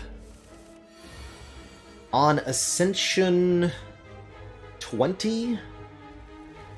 I think somewhere around 10 cards. The smallest deck I can ever remember beating the heart with is 7 cards. I think that was a ladder run, so it was a random Ascension run. But it was a 7-card defect run. It was able to win with Nilri's Codex.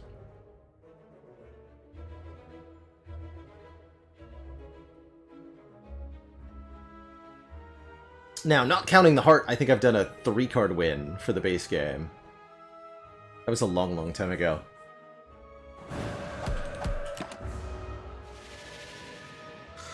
Didn't I beat the heart with 0 cards? No, that was not me. That was Forgotten Arbiter, who had a very excellent YouTube video about that. Alright, spicy stuff. Pyramid versus Snecko. Let's go.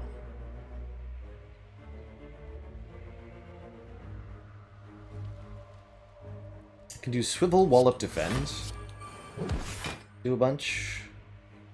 I can even play with Strike. Good.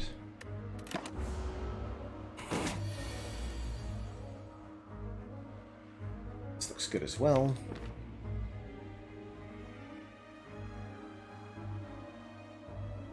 I think I'd rather do the damage than play the Mental Fortress. Let's judge next turn. Take 1. Actually, potentially take 0, depending on what this draws. Okay, take 1. I'm cool with 1.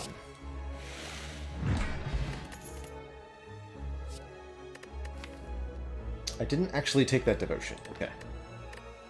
Understood. Well, I don't think I want to start now. Praise Dark Shackles. But don't praise this turn. This is a bit of an ouchie, and this is a situation we could maybe consider using one of our potions. I think I would use the Skill Potion. And be relatively content with that.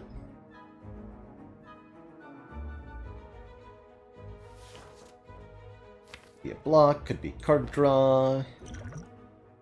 Taking, let's see, blocking 13, which means we're taking 11 here. Which is not even that bad, per se. But still, we're at full potions, so there's some incentive to use one. Go ahead and see what we get here. A vault is pretty good, I believe, when it's free. So that's nice.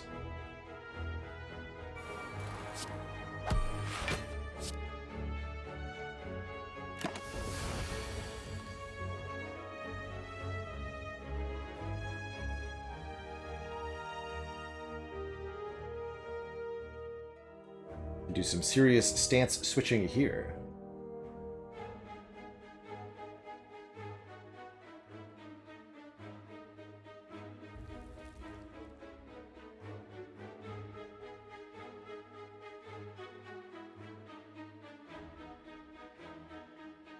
$48 if we're in Wrath. 12 plus, less than 24.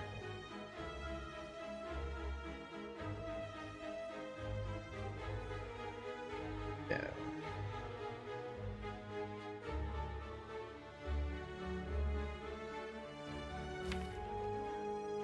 Dark Shackles coming out. Okay, let's try this then. Sneak in a strike.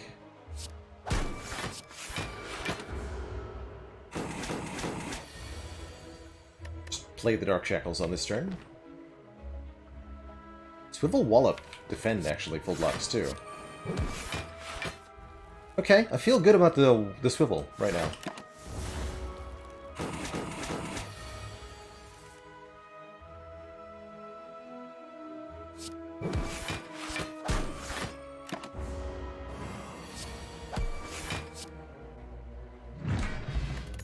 Perfect snake plant fight. Pretty exciting. Third Eye allows us to scry the draw pile, ensuring that we can see what our next hand is going to be. I think that's a very, very good card to potentially include.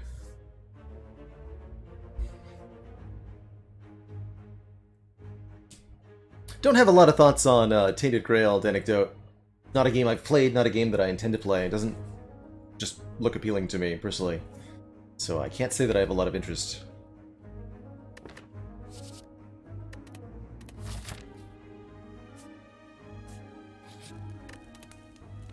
I'm gonna opt out of the Third Eye.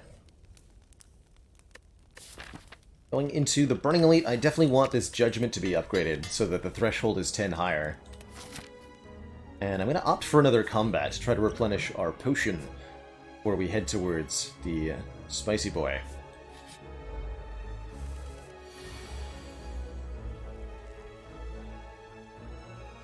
Well, we still haven't seen a Rushdown Targaryen Tantrum, and until we actually have a Rushdown, it's very brave to try to play around it, I think.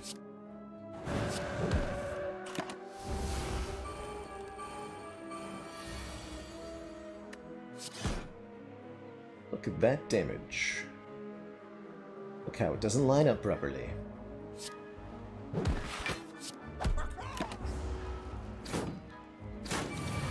Or does it?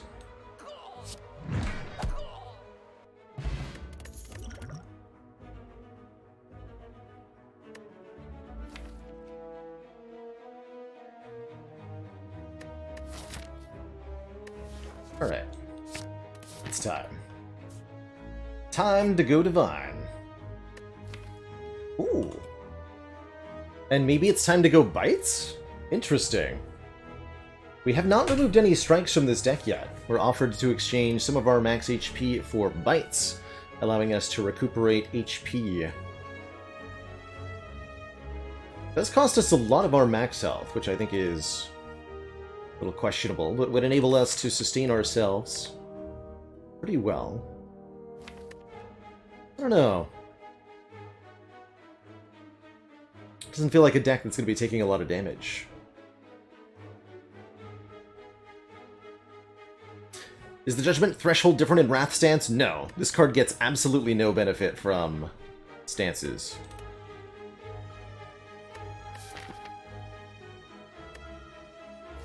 Actually, but I might have some really bad turn ones.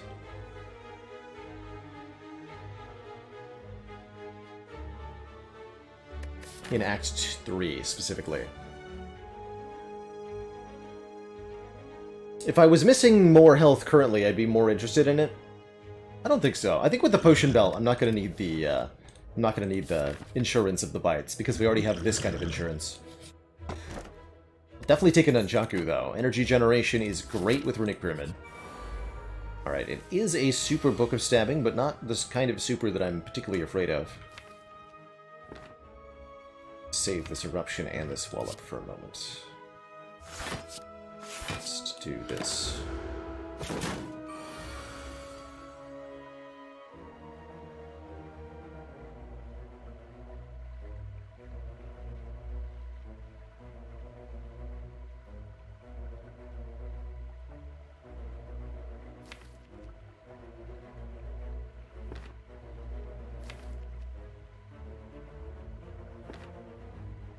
I had Swivel right now.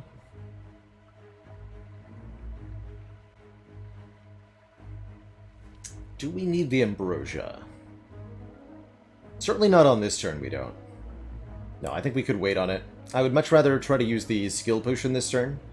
Although, we're already able to block quite a lot. If we go Mental Fortress, Eruption, Wallop, we'll block for 30. And the incoming damage will be 42, so we'll take 12.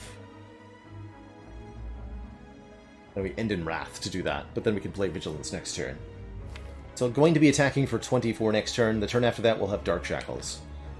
Yeah, I think I'll use this. Oh, perfect. Actually, is Wraith of Flame better? Wraith of Flame is 10 block, 10 damage on Wallop. Halt is just 12 block. I need the 10 damage. Let's take the Wraith of Flame.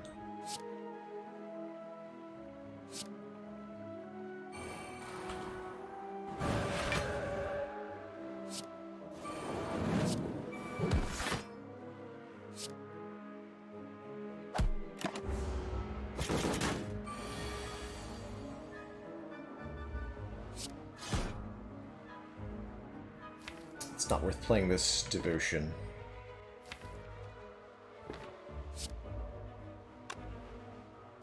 You take a little bit here as well. Next turn, the Dark Shackles can block for us. 7 by 5. The turn after that, we need to kill.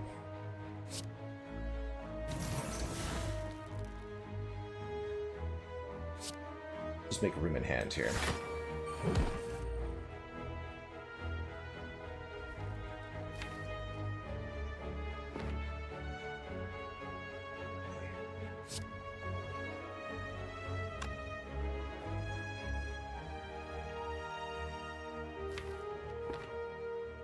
Can't tell if I should play a Defender as Strike here for the best chance of a kill next turn.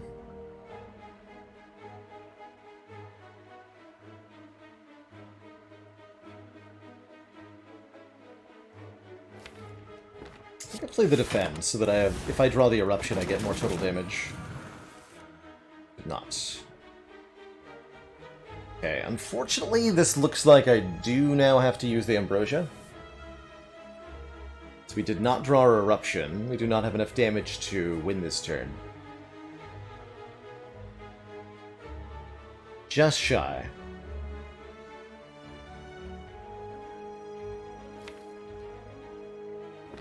Yeah, okay. With triple damage strikes, 18 by 3. Yeah, and then I also have the explosive. Okay.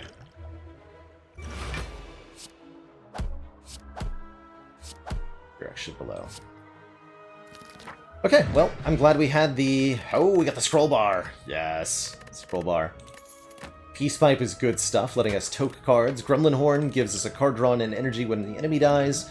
Our Ambrosia got downgraded to a Stance Potion, and we're offered a Fasting Plus? How fascinating. How fascinating. Definitely one way to scale, but this deck, don't like that, I don't think.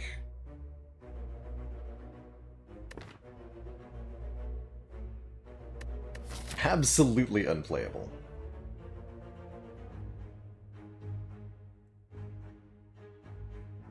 Hey Yank, thank you so much for 25 months. Defect sure did win despite an Ectoplasm start. It was a really cool run. So we're alive and well on the streak here.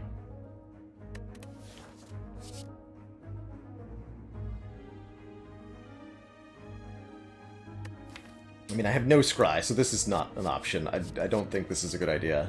Don't want to protect. Okay. Easy skip. One event. We're going to upgrade Devotion before Champ. Devotion beats Champ for us. That's our scaling. I guess I prefer an event. There is a chance of thwack. Apparitions would be pretty cool, honestly.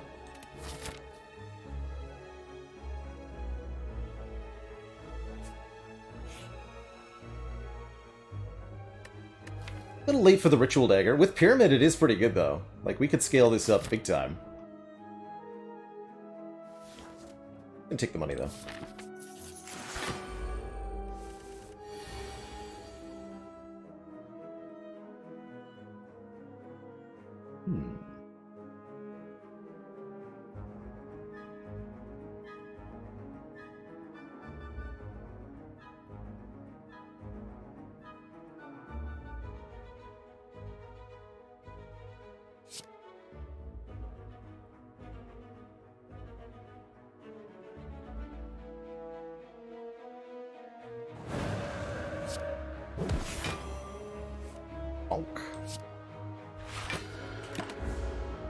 Take less damage from Bone thanks to Odd Mushroom here. Did lead to the stinky turn, though. But it'll only be one stinky turn. On my watch.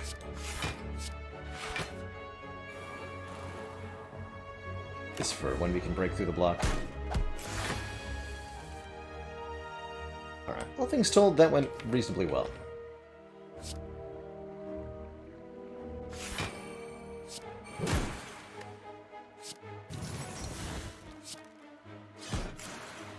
That in. Cycle now? I just want the exit available.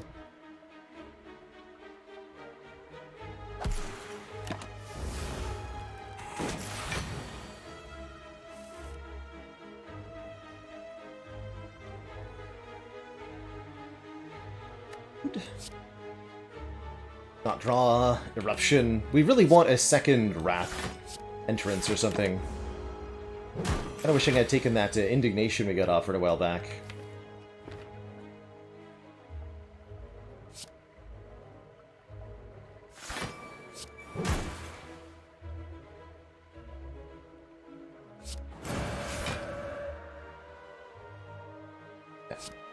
Oh, Judge. That's not the Wrath card I had in mind. We can't really use the draw of Simmering Fury.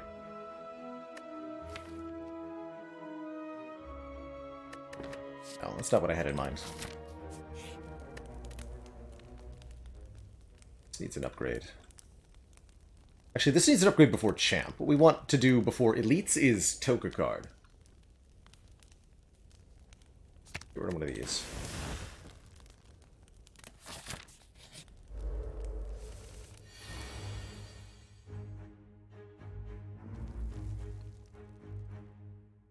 Okay, happy to use more potions here. Let's start with Eruption Wheel Kick on the back line. That brings him into kill range with the Explosive Potion.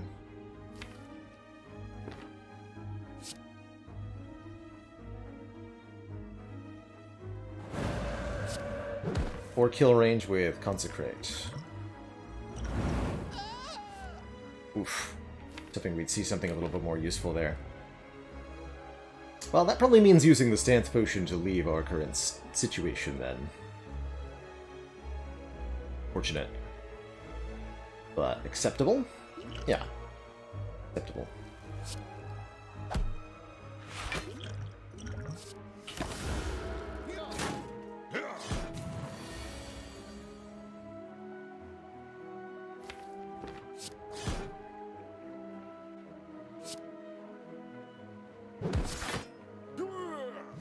That guy before wounds become even potentially a problem.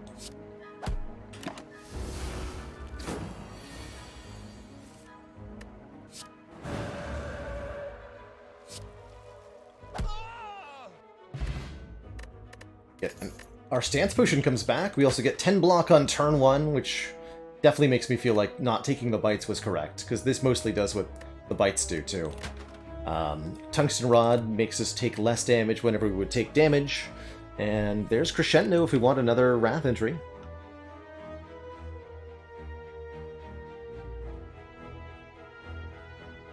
But I don't think we want this one. And we're just going to upgrade Devotion going into Champ. 26 HP should be more than enough. Thanks to Anchor. Good job, Anchor.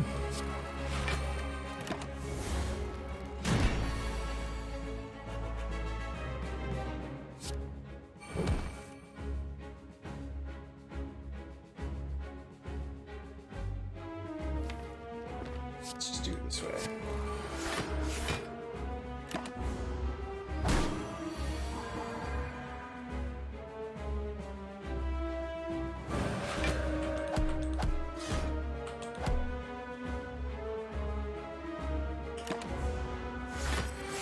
So now every 3 or so turns, we'll enter Divinity stance, meaning triple damage.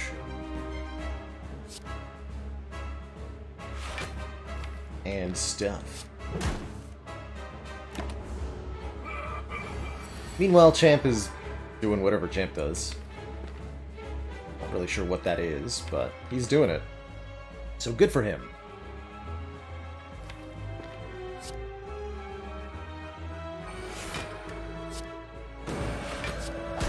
Room for 5 new cards here.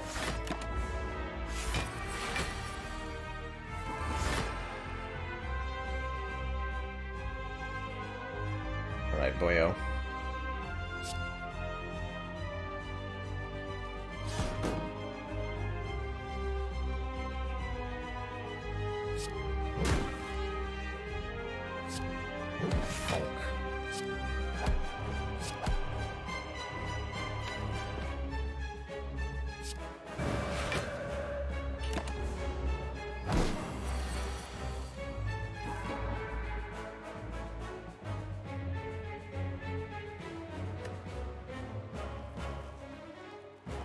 D4. What's this? Wallop. Might be our Dark Shackles turn. Ideally, I'd like Dark Shackles for the Execute turn.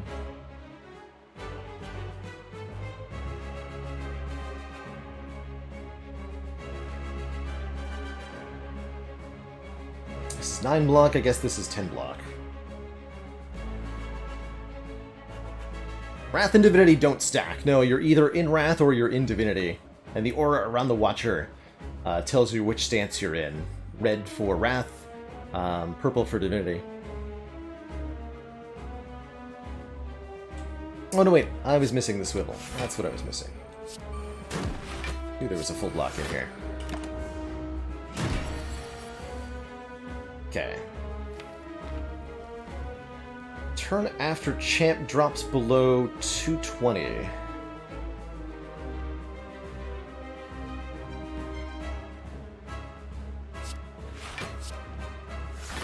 Try to execute. Well, he'll purge debuffs. Get ready to execute. I think this is perfect timing now.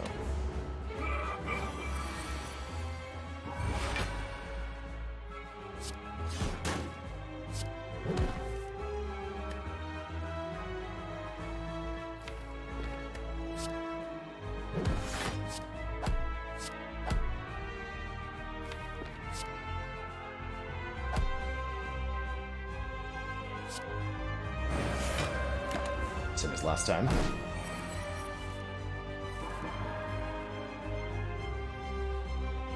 Oh, we're not Divine next turn. We're Divine 2 turns from now.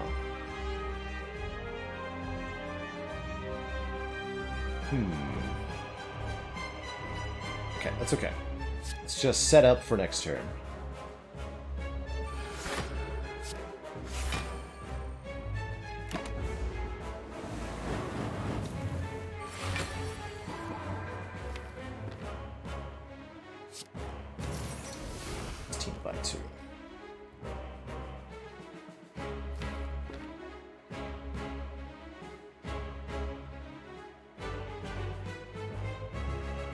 Wheel kick, I have 4. Eruption, 4. Okay, yeah.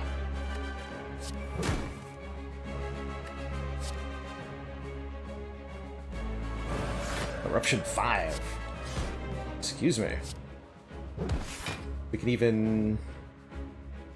Wait, did we just kill you? No, not quite. Super close, though, right? Yeah, super close.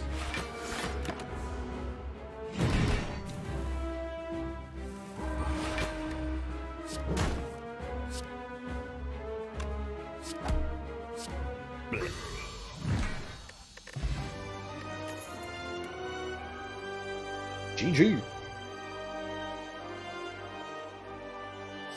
Lesson learned with Pyramid could upgrade all of the cards of this deck, which we would definitely appreciate. Especially since we are able to toke cards at rest sites with the Peace Pipe. This would enable us to get everything upgraded. Don't really have a much use for the Deviform, nor this Conjure Blade.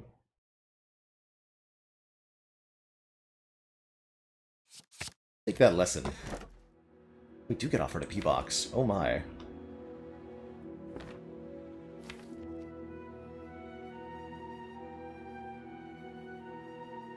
Can I make this work with the crown?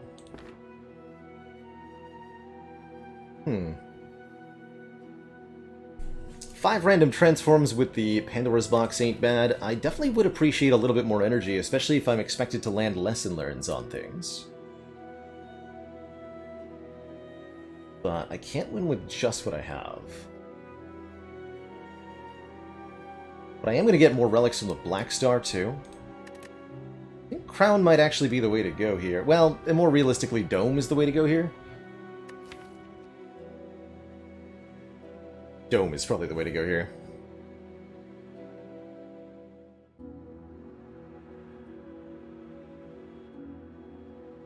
Yeah, Dome's got to be way better, even with the Dark Shackles. And the Dark Shackle's nice and all, but... we can definitely play better with the Dome than we can with a Crown, I'm sure. Gonna lead to some weird situations. I think it'll be okay overall. But let's take the Dome. That means we can no longer see what enemies are doing, but we do receive additional energy.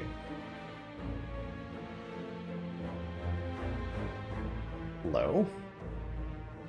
Have to do that, apparently? Okay. Interesting. Alrighty then. Yeah, that's interesting. I guess I don't mind going to 2 shops. That or don't get the 2 relics. But I want the 2 relics.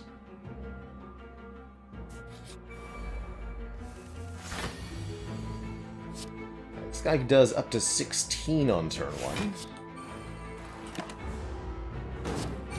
11 or 16, specifically. Now could attack for 21.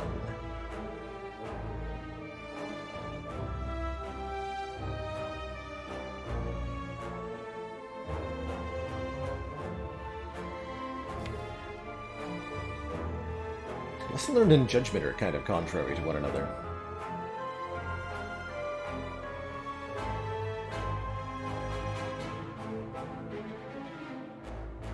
Yeah, I've only got 1 Wrath entry. That's the current problem. I actually do want to stance exit card. No dudes.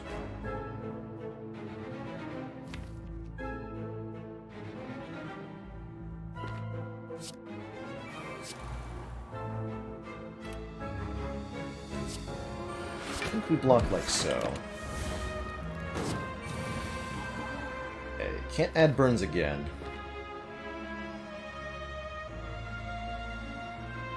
Looks like I have a kill with the Judgment here, but not with the Lesson Learns. How much damage do I willingly take to get an upgrade? I guess is the question. Or am I willing to abandon this particular lesson?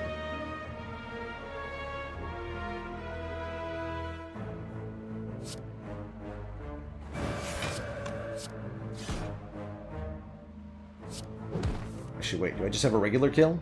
I do just have a regular kill. Well, never mind. This is why you do math, kids. Okay, there's that indignation I said that I wanted. I think that I do want it now.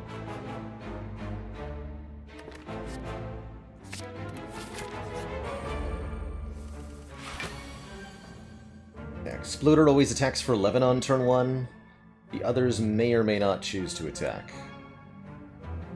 Unfortunately, only 33 damage.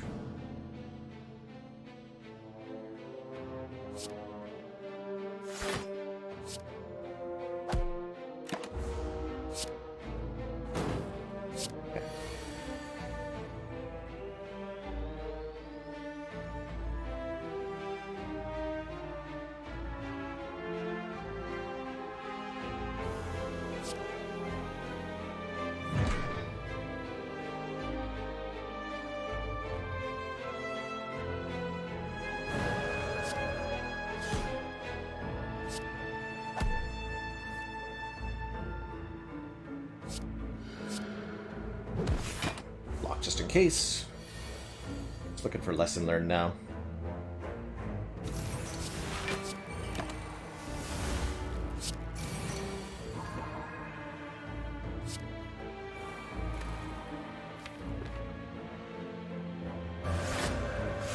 Room in hand to draw stuff. That's worth taking a hit to land. Good.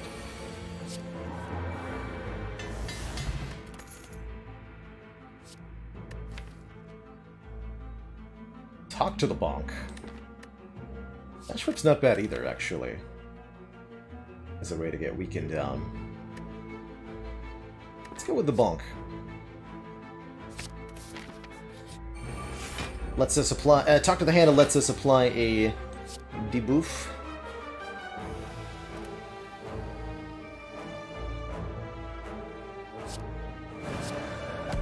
Causing us to gain block when we attack our enemies.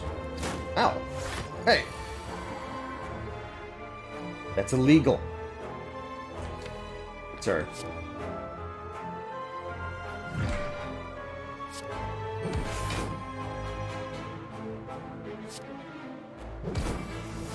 I don't think they can attack twice in a row.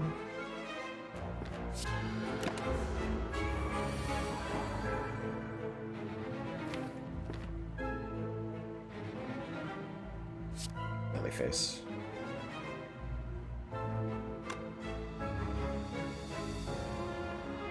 I've not beaten the no previous monster train challenge yet. I gotta do that one soon. One's on the radar. Oh! Dare.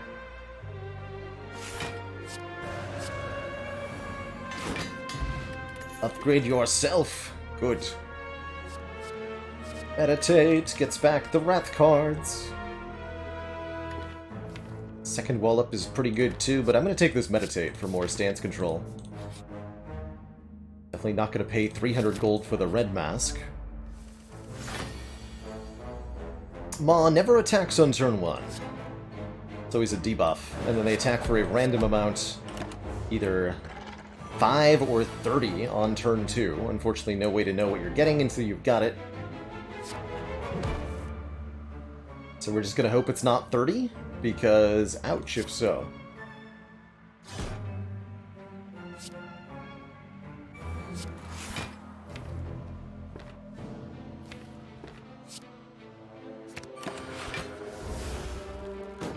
Good. And that means it always buffs on this turn.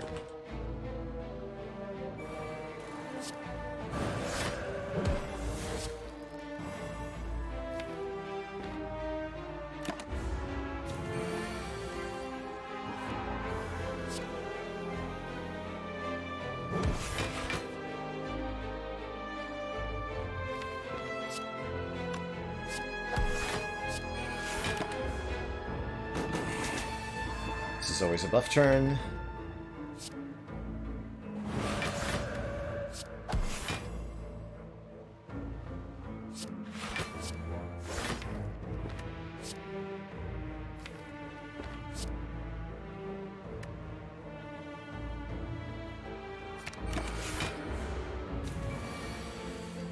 Not sure how much damage you can do this turn.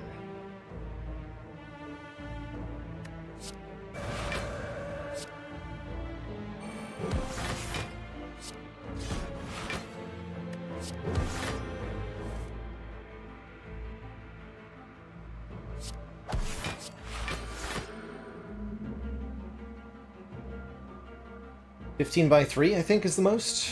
Can't do 15 by 4, can it? Hell, what turn is this? I think it'd be 15 by 3. It's one hit 40. It's good too.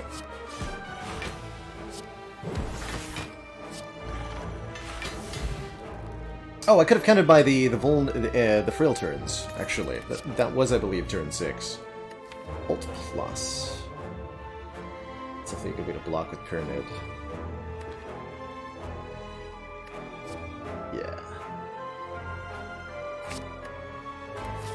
Take a Alt plus.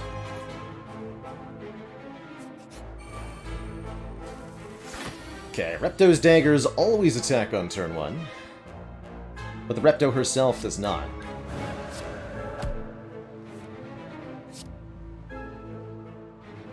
Let's go ahead and kill one with Vigilance. Put the swivel here to make an attack free. On this turn, Repto either could be attacking or could be summoning a new set of daggers. If she's attacking, it could be a base of either 16 by 2 or 30, or 34. So we have to block for 34, plus 9 from any daggers that are alive. Good turn to get all the powers in play.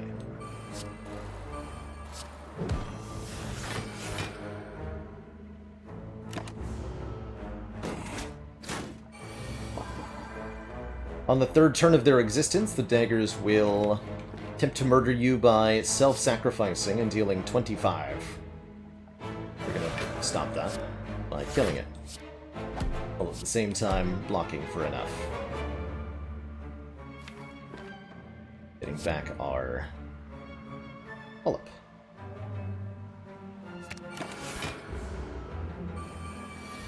Daggers. Works for me. Works for me.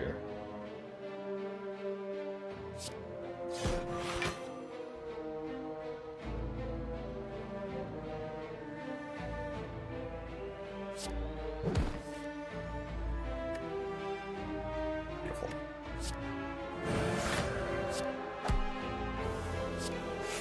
Block for tons with halts. Don't even need to use the wallop here.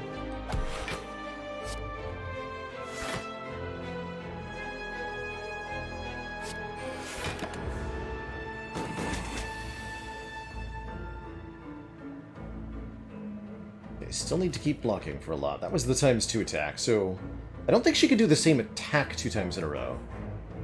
But she can endlessly cycle the 2 attacks if she wants to.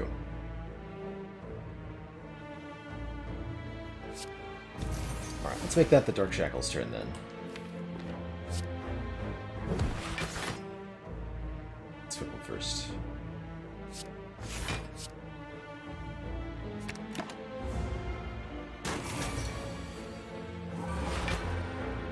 It's all good.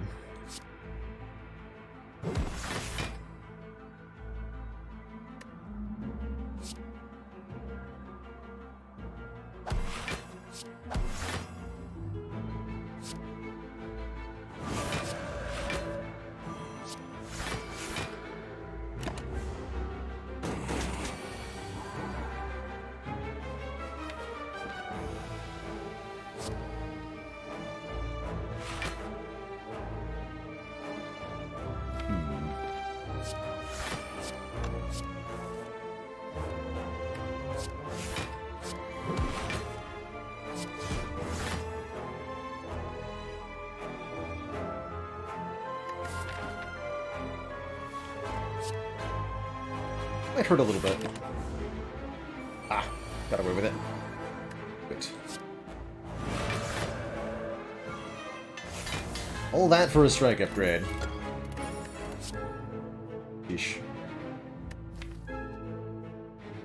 How do I feel about an empty mind? As we continue to choke cards.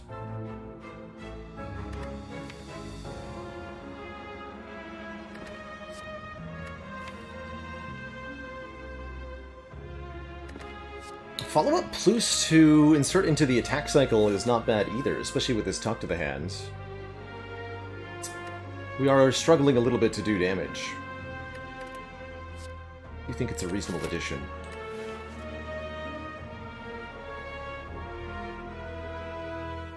Yeah. I will add that to the mix. I do like that. Okay, let's get the last strike out before it gets upgraded.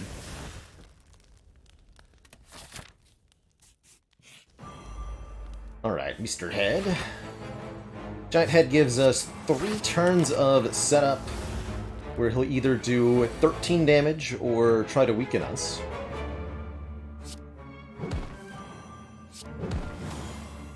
After which point,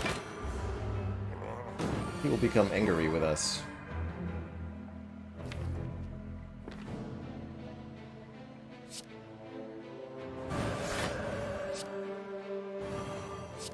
Lock for 26 this turn. Not put Talk to the Hand in play yet. Consecrate's Fiddle? Yes, Consecrate's Fiddle.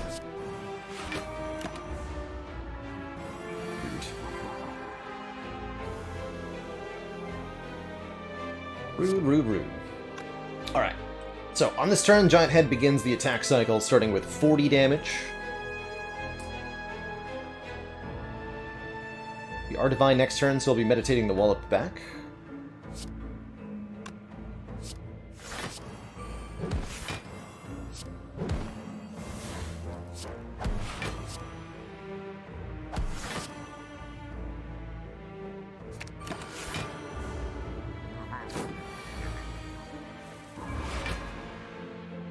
Gives me big damage on all the attacks that I'm going to play this turn.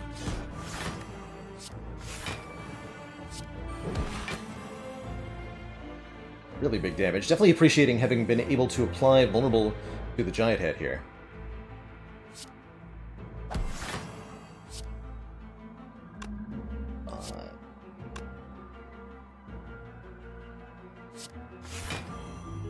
It's like super close to being a kill.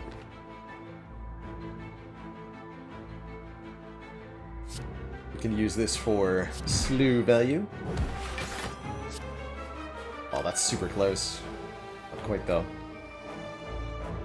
Maybe if I'd played Shackles before the other thing, we would have had it, but that's okay, because we just regularly kill next turn anyhow.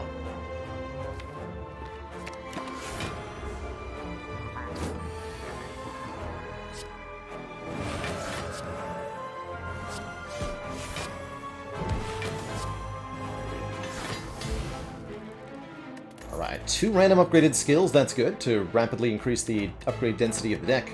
Preserved Insect gives the remaining elites less HP to work with, and an upgraded Third Eye is good scry. That I will be taking. Hollywood, thank you so much for the 15 months, and the Tier 1 sub.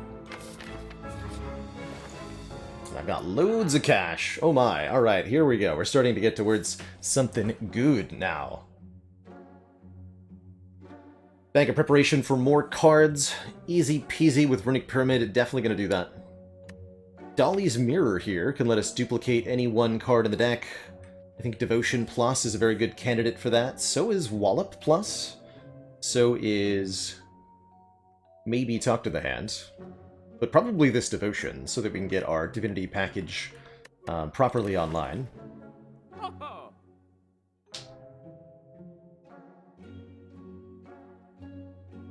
And then I'll probably just remove a card at the next shop.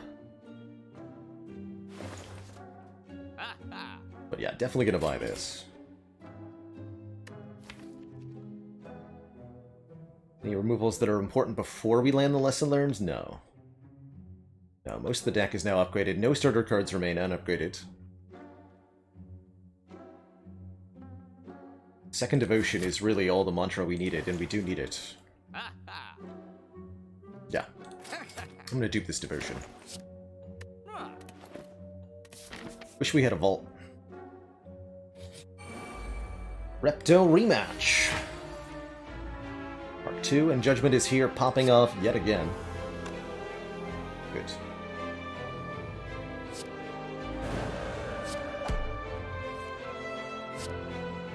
Next turn.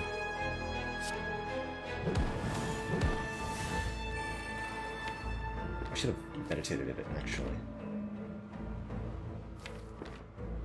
Just keep the meditate in my hand.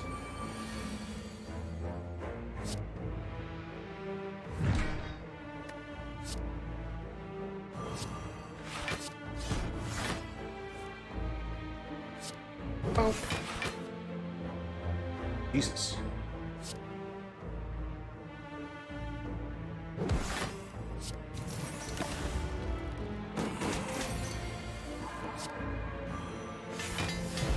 Deck strong. Captain's Wheel is free block on turn 3, and the Bag of Marbles applies some free weaken. There's the Rushdown that we wanted so long ago, but I think it's now mostly irrelevant. Still would be nice card draw, or a Wave of the Hand plus to apply Mass Weaken, or another Talk to the Hand. I think you wouldn't be wrong to take any of these three. 2 boot thingies. Will we get the third? Yeah, Wave of the Hand particularly good at removing Artifact. Noting that we're fighting Donu and Deka first, I'm definitely inclined to take the upgraded Wave here. There's the third boat thingy. We can't afford it though, so... unfortunately. Bay boating is cancelled.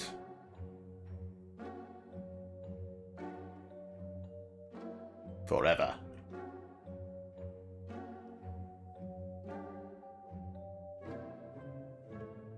Is it time to lose the judgment?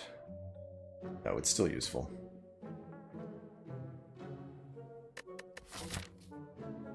Drill is good? No. I will not fall for your wiles. Can't tell if I should remove strike or defend, though. I'm gonna remove strike.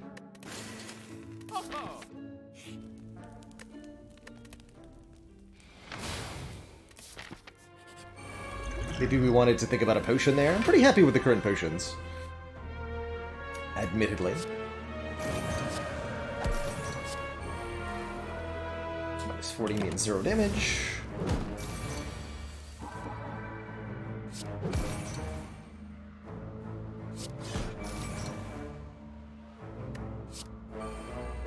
Attacking for 4.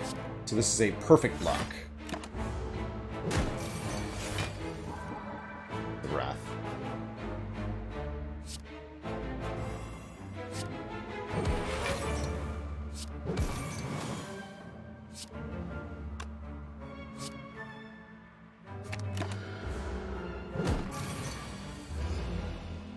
We're Divine again next turn.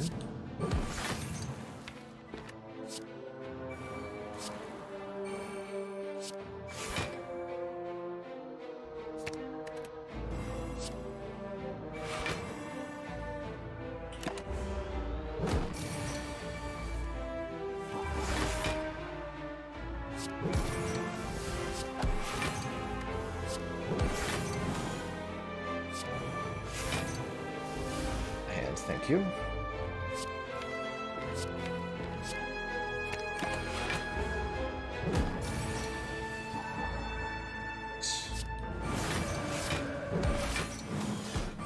Really easy transient fight.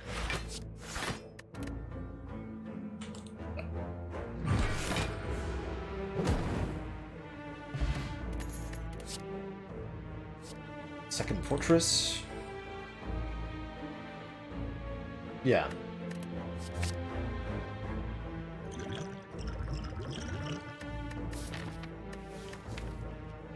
I think I like this 5th potion more than I like the power potion as well.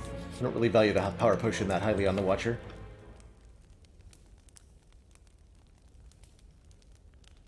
And we remove a defend now?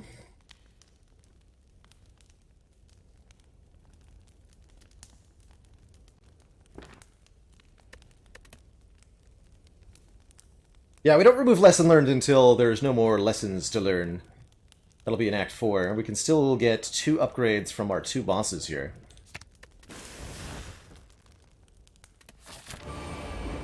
No worry about who's attacking or what's it in this fight, because there's no randomness here. The AI of these 2 is entirely deterministic.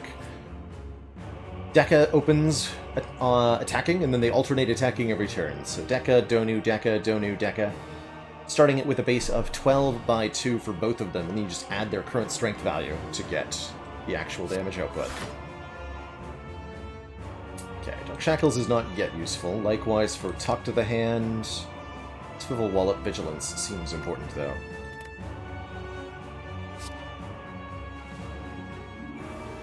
Just get some cards drawn. Not ready to go Wrath Stance yet.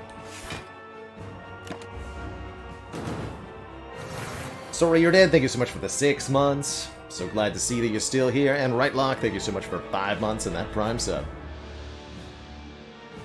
Keep it cozy. Alright, great turn for Wave of the Hand. We can block enough times to strip all of the artifact off of both of them here with Wave, Swivel, Wallop, Meditate. And that'll even make them both weak. Then I can get the Dark Shackles back.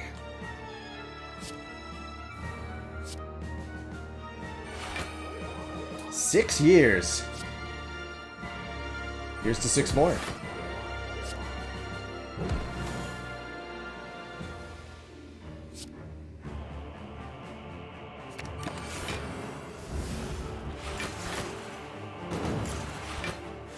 Oh, the boat thingy!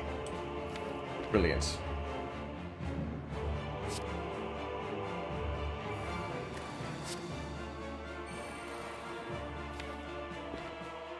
I'd like to draw that, thanks.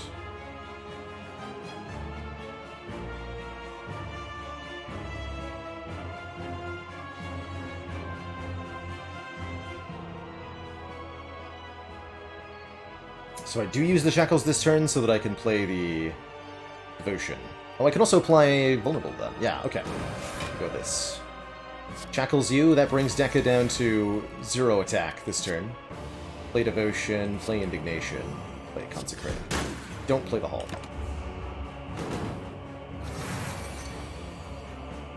Now we play the Hall. But first we murder. Feels like a deck where we kill Zoni first. Satisfying noise, though.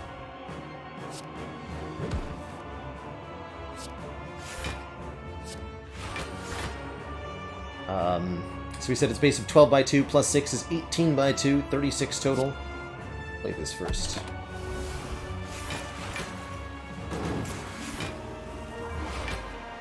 Oh yeah, and Divinity keeps happening.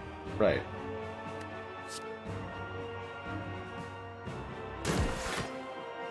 That's a thing.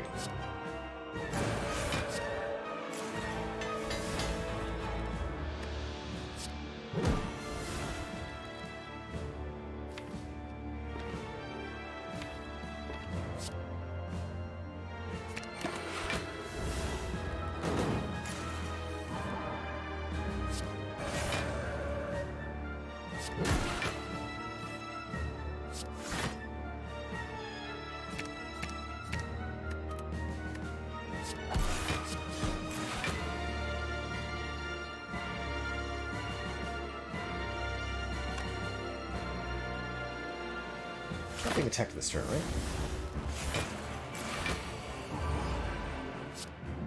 I forgot for a minute.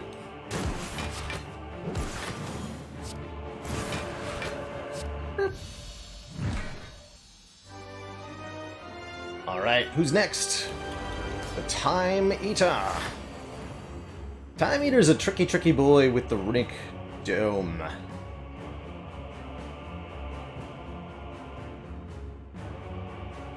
Time Eater has only 3 moves they can do, but they do so kind of at random. A 8x3 multi-attack, a big hit for 32 that also applies the draw reduction debuff, and a debuff that applies weak, vul, and frail to us, and then powers up the Time Eater for the next attack. Thankfully, we take reduced additional damage with Odd Mushroom. I cannot believe I just remembered that. So we do need to calculate that in during the vulnerable turns here. What that means is that we need to block for a maximum of 32, 24 with weaken here. I think I am just going to set up some weak with Wave. I want to keep the Halt, though. Not just Wave Vigilance. I need to play 2 block cards. Wave Vigilance Swivel. Fine, I'll play the Halt.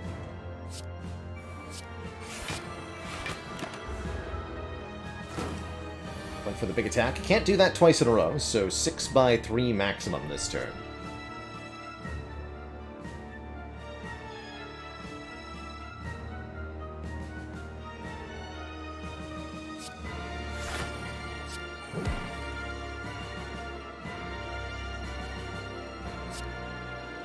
In which case, I'll just take the hits. I have no exit here.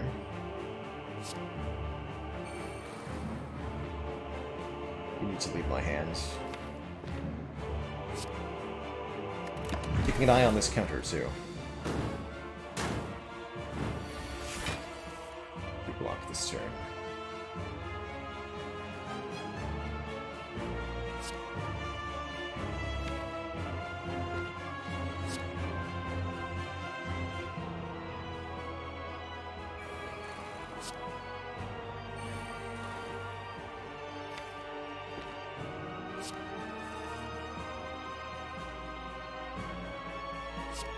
Both devotions in play. I think we just play the Consecrate here. Cycle the turn. Maybe we take a little bit. Or maybe we get debuffed. And it's a scary time. I think that means this is the turn I play the Dark Shackles because an unknown amount of big scary damage is headed our way. I guess we could also play a bunch of Mental Fortress stuff.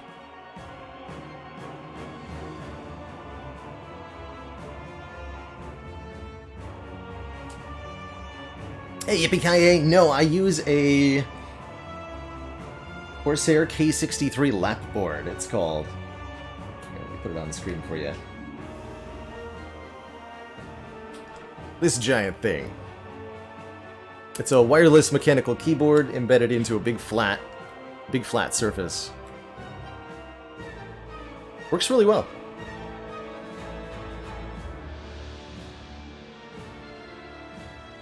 Been very happy with it. Controller works really well for a lot of games, but I think Spire is definitely best on mouse and keyboard.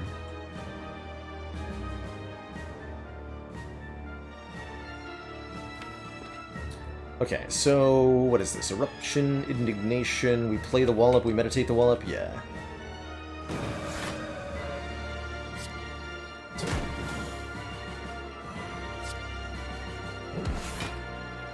That's right.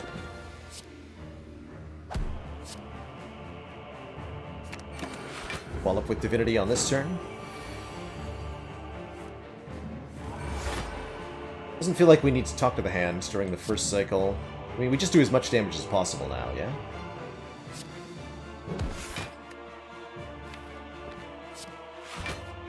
Ugh. Ew. Glad I scribed there.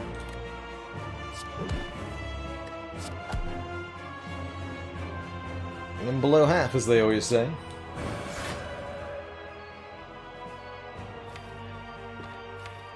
Get that wallet back.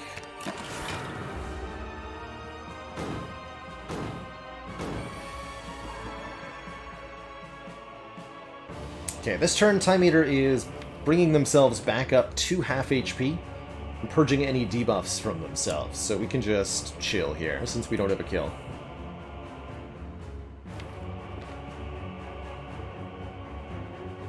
Just chill, because we ain't got a kill.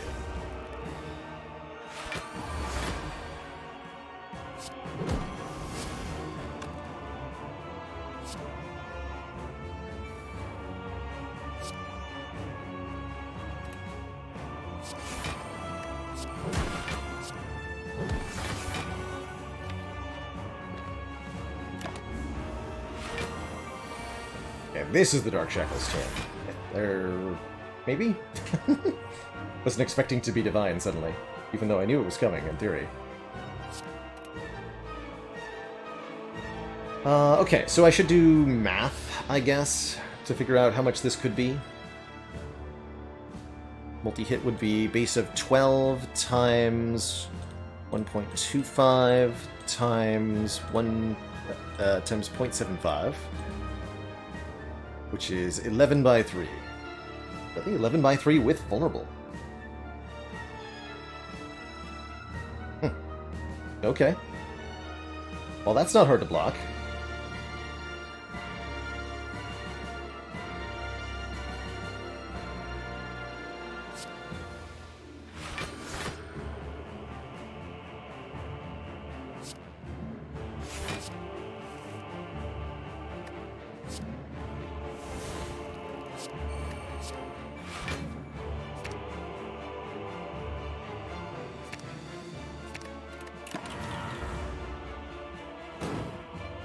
13 by 3 after the point, +2 strength, of course.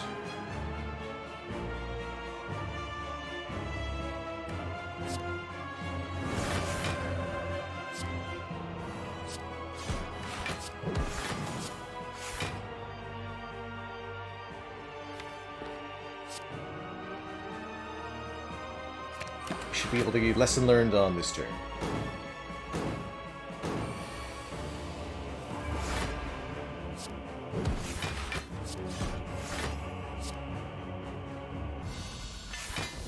There's that meditate upgrade. Two thump, a deep pulsing dread can be felt throughout the room. Is this the heart of the Spire, the source? This juicy mantra. Source of all this card retain.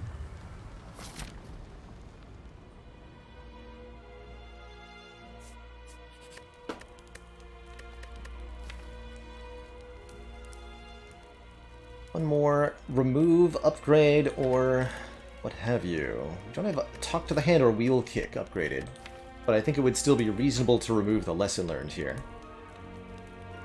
Prevent ourselves from drawing it. Don't really care if talk to the hand gets upgraded.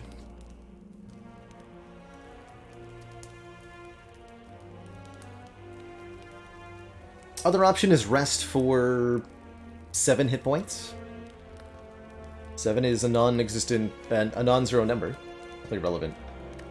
Or we could just manually upgrade Talk to the Hands. No, we shouldn't do that. I'm gonna root the lesson learned now. See you later, lesson learned. You did well. Liquid Memories is a really good potion. We do want the strength potion for the heart. I think...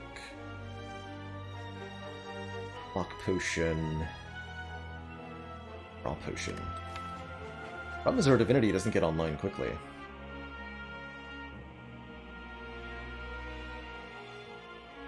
So we really might be at the mercy of Spire Spear and Spire Shield.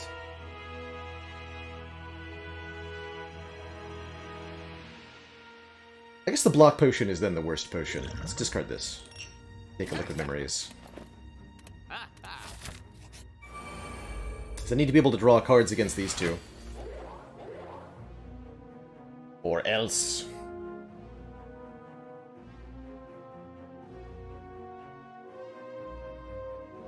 And I think I want to do it right now.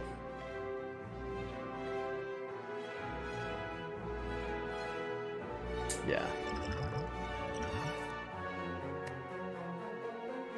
What a turn 1 draw. Beautiful.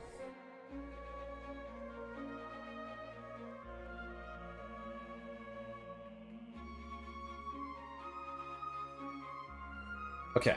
We go Wave of the Hand. Swivel. Lock.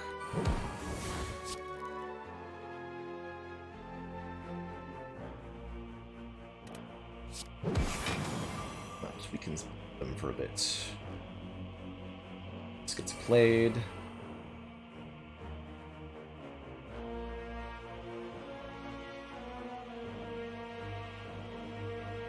I do want the weak for turn...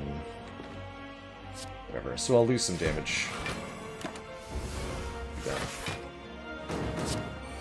Okay, you are attacking me this turn. It's fine by me.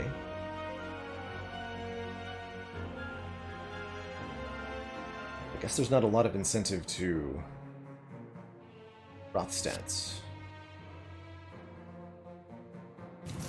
Jackals fully blocks this attack. Barrel Mist, thank you so much for the Prime sub. Welcome to the Cozy Sub Club.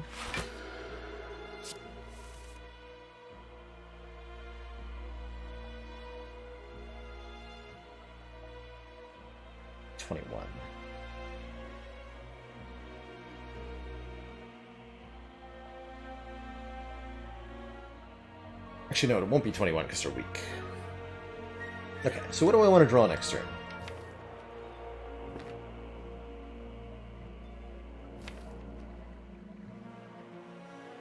Can I get a kill? I think so.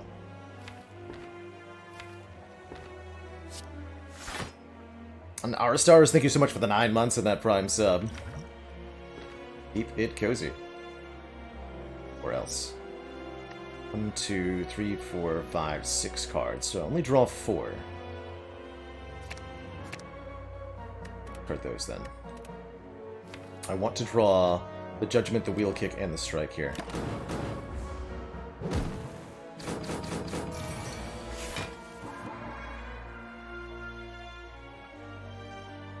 My hope is that this is enough damage.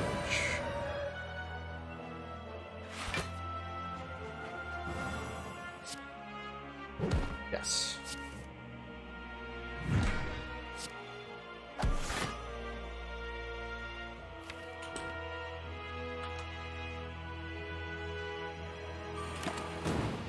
And even if this was an attack turn, which it wasn't, we would have blocked that too. I'll even go the extra amount of effort to set the Nunchaku to 9 for Heart. By judging this nerd. Alright, more energy with Happy Flower and the boot for guaranteed damage. Do I want another inner piece? I don't think that I do. I think we're perfectly happy with what we have for this hard fight. And what we have is some decent potions. 2 strength from our strength potion will boost our damage considerably. And I think I should take this opportunity to deal some damage turn 1, because I have a stance potion, so I can.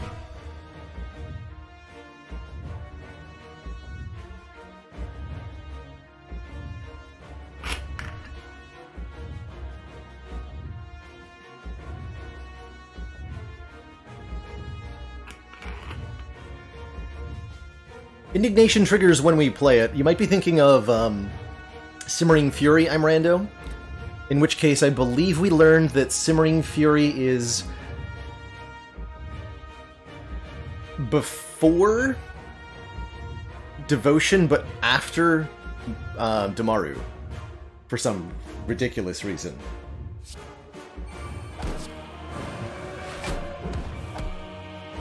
Okay, really happy to see Halt here, or Wallop here. Look at that damage output turn 1.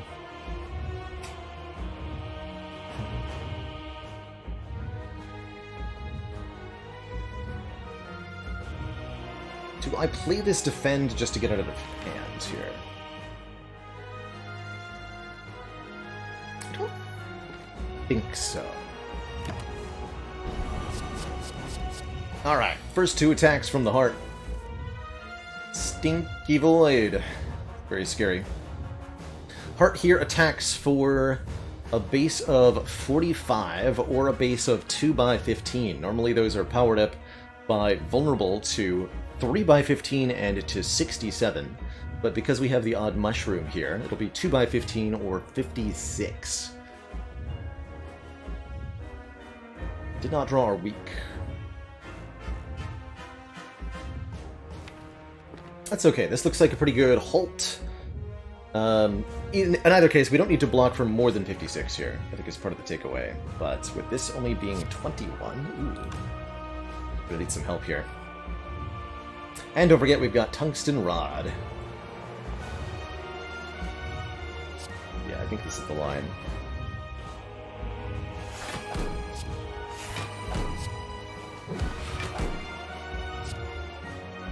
This will barely take any damage, regardless of which attack. We have free block coming in next turn. Okay, so we can actually just ignore this entirely. Pretty much. No, not quite.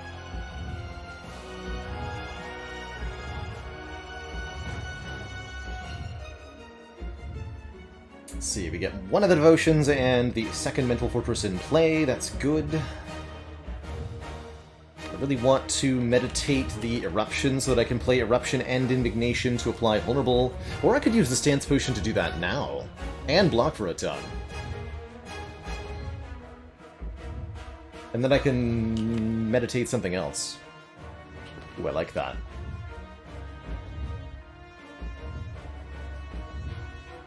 Using the Stance Potion then for an offensive purpose.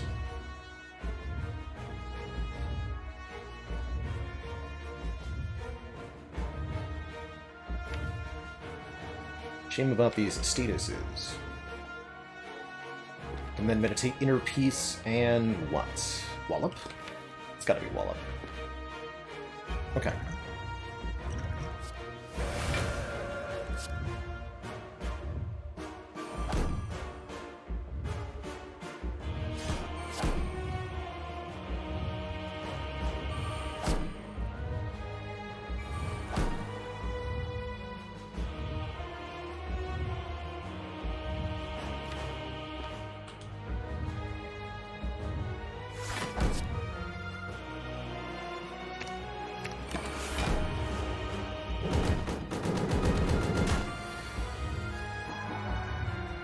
Gets in play too. Shame about the Wave of the Hand devotion thing, but that's why we have the inner piece here.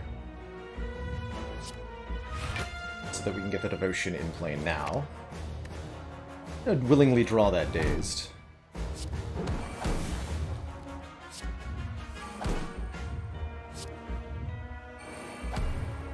Take exactly 0.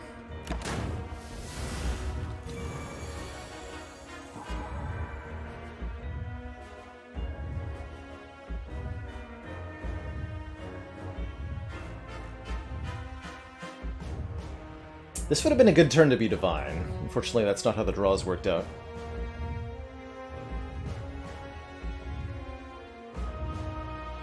We definitely want to get weakness on the heart this turn, so I'm thinking Wave of the Hand, Swivel, Wallop, something or other. I'm not going to use the Dark Shackles until I know that I'm looking at a multi-attack. So that requires the big hit being on the prior turn. I'll just play the Wallop anyway. I can always Liquid Memories if I need to next turn.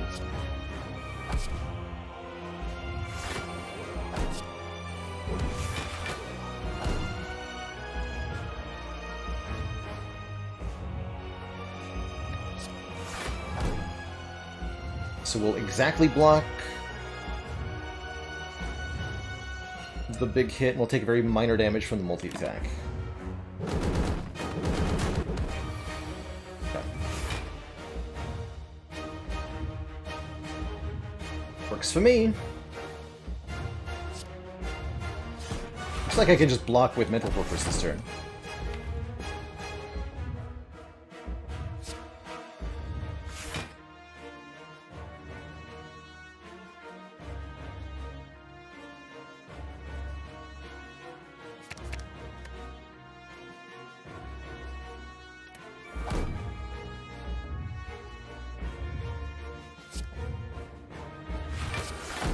Then draw, then Wrath, reapply Vulnerable. This cycles the deck. It's okay.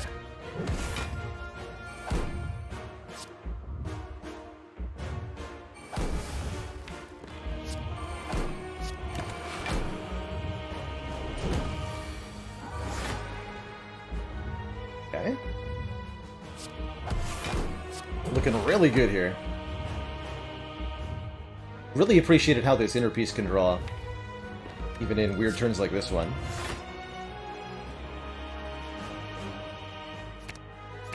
So for example, we get to go...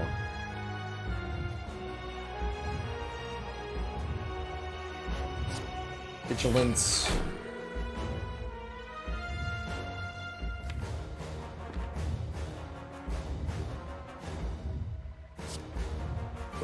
Piece.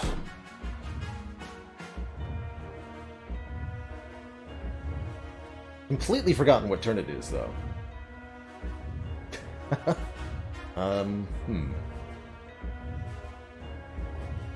This is a buff turn, right?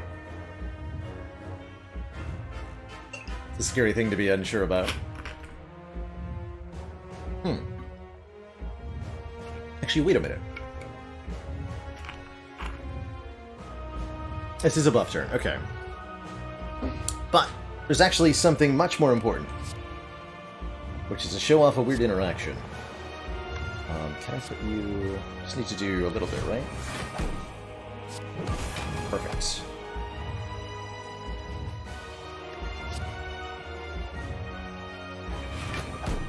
Okay. That was the buff.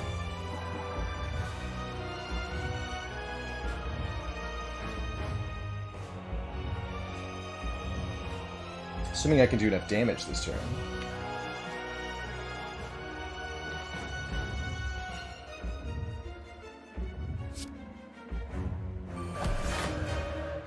Oh, right, that goes before Mental Fortress.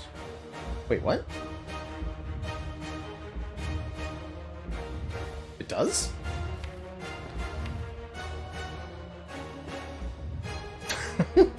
That's deeply concerning that I did not know that, but okay. I could have sworn... Maybe it depends on the card that triggers the Mental Fortress. That's super spooky.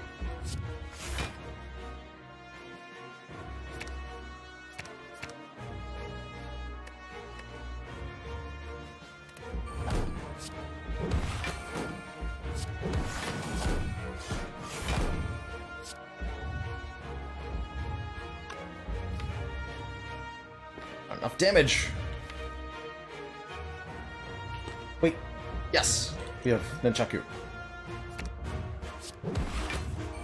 Yes. Yes.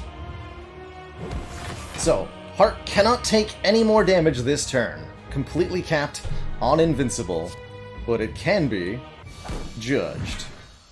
GG.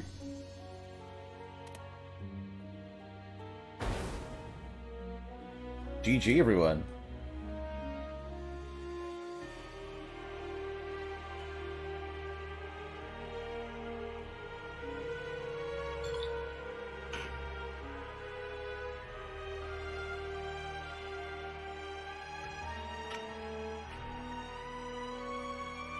G heckin' G.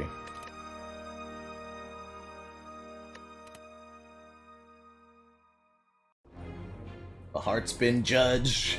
It's been measured. It's been found wanting.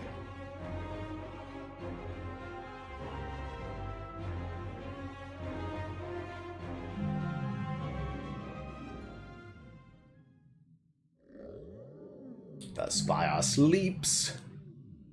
So... shall I? GG.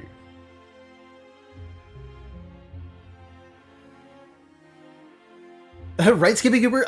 I'm about 90% sure that if you enter Wrath with Eruption, you do get the Mental Fortress before Beat of Death applies.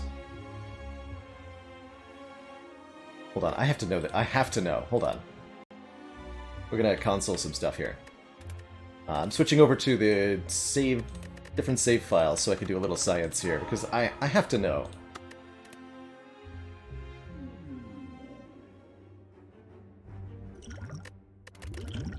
Alright, so... deck. Mental Fortress. Like 3 of them.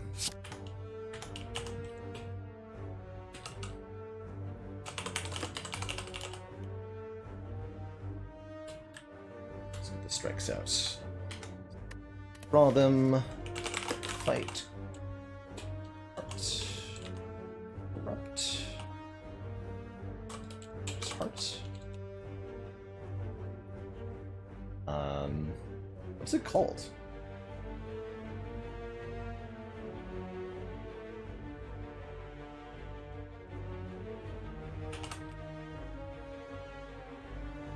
Oh, that's right, the heart. Right.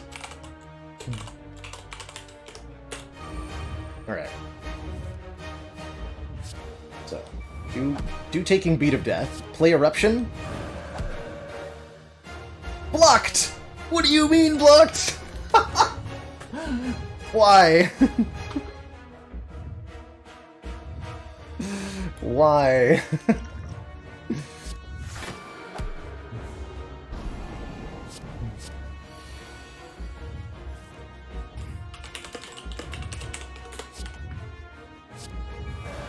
Not blocked! No! I had no idea. Thank you, Spire, for ruining that. Oh, no.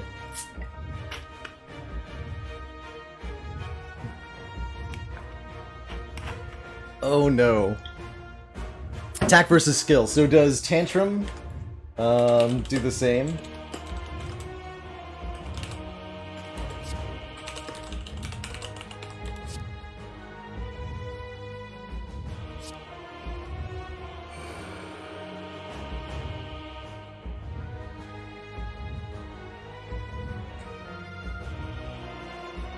Inner Peace goes first? We already had block, and Tantra goes first.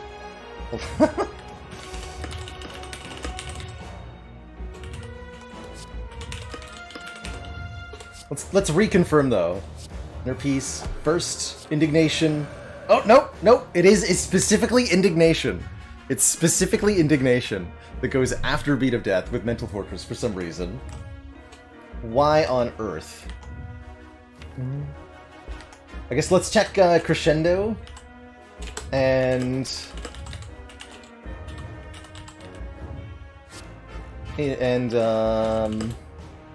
what's it called?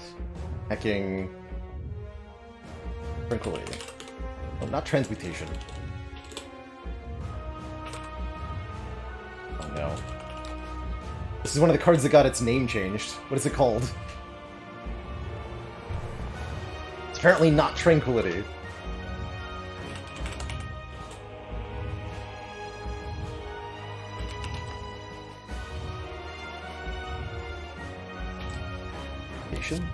Oh, that's rushed out. Okay. Clear the mind. Thank you. There's a couple cards with internal names that they used to be, but got changed at some point in development. I think one of the oldest examples you could do is Venomology, which used to be a card that made poison go up instead of down over time, but is now the card Alchemize.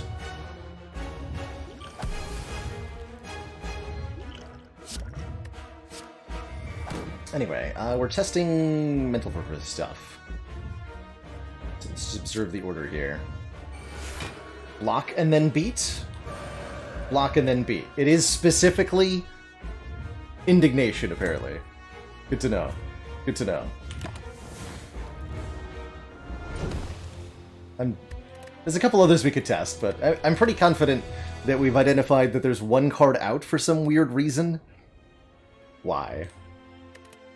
Just why? That is ridiculous. Anyhow, this Watcher run was pretty fun. Really liked the Double Devotion. I think mirroring it at the shop was a cool idea. I also have to say that the Judgment paid off big, and it did result in one of my favorite combos, Judgment plus Gremlin Horn, which really made Reptomancer no problem.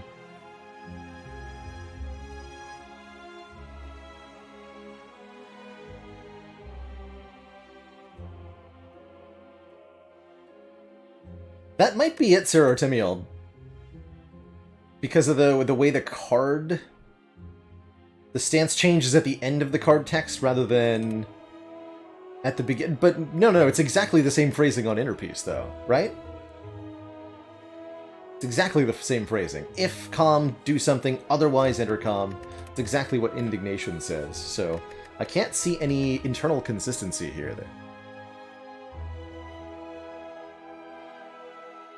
I think that is going to be my last Spire run for the day. I've got a busy weekend coming up. As a heads up, there will not be a stream tomorrow. Apologies for that. Our next scheduled stream is going to be on Sunday, a few days from now, but I'm hoping that I'll be able to stream at some point on either Friday or Saturday. That said, I'm not going to promise something that I might not be able to deliver on. So I won't promise nothing. But yes, as a heads up, there will not be a stream tomorrow.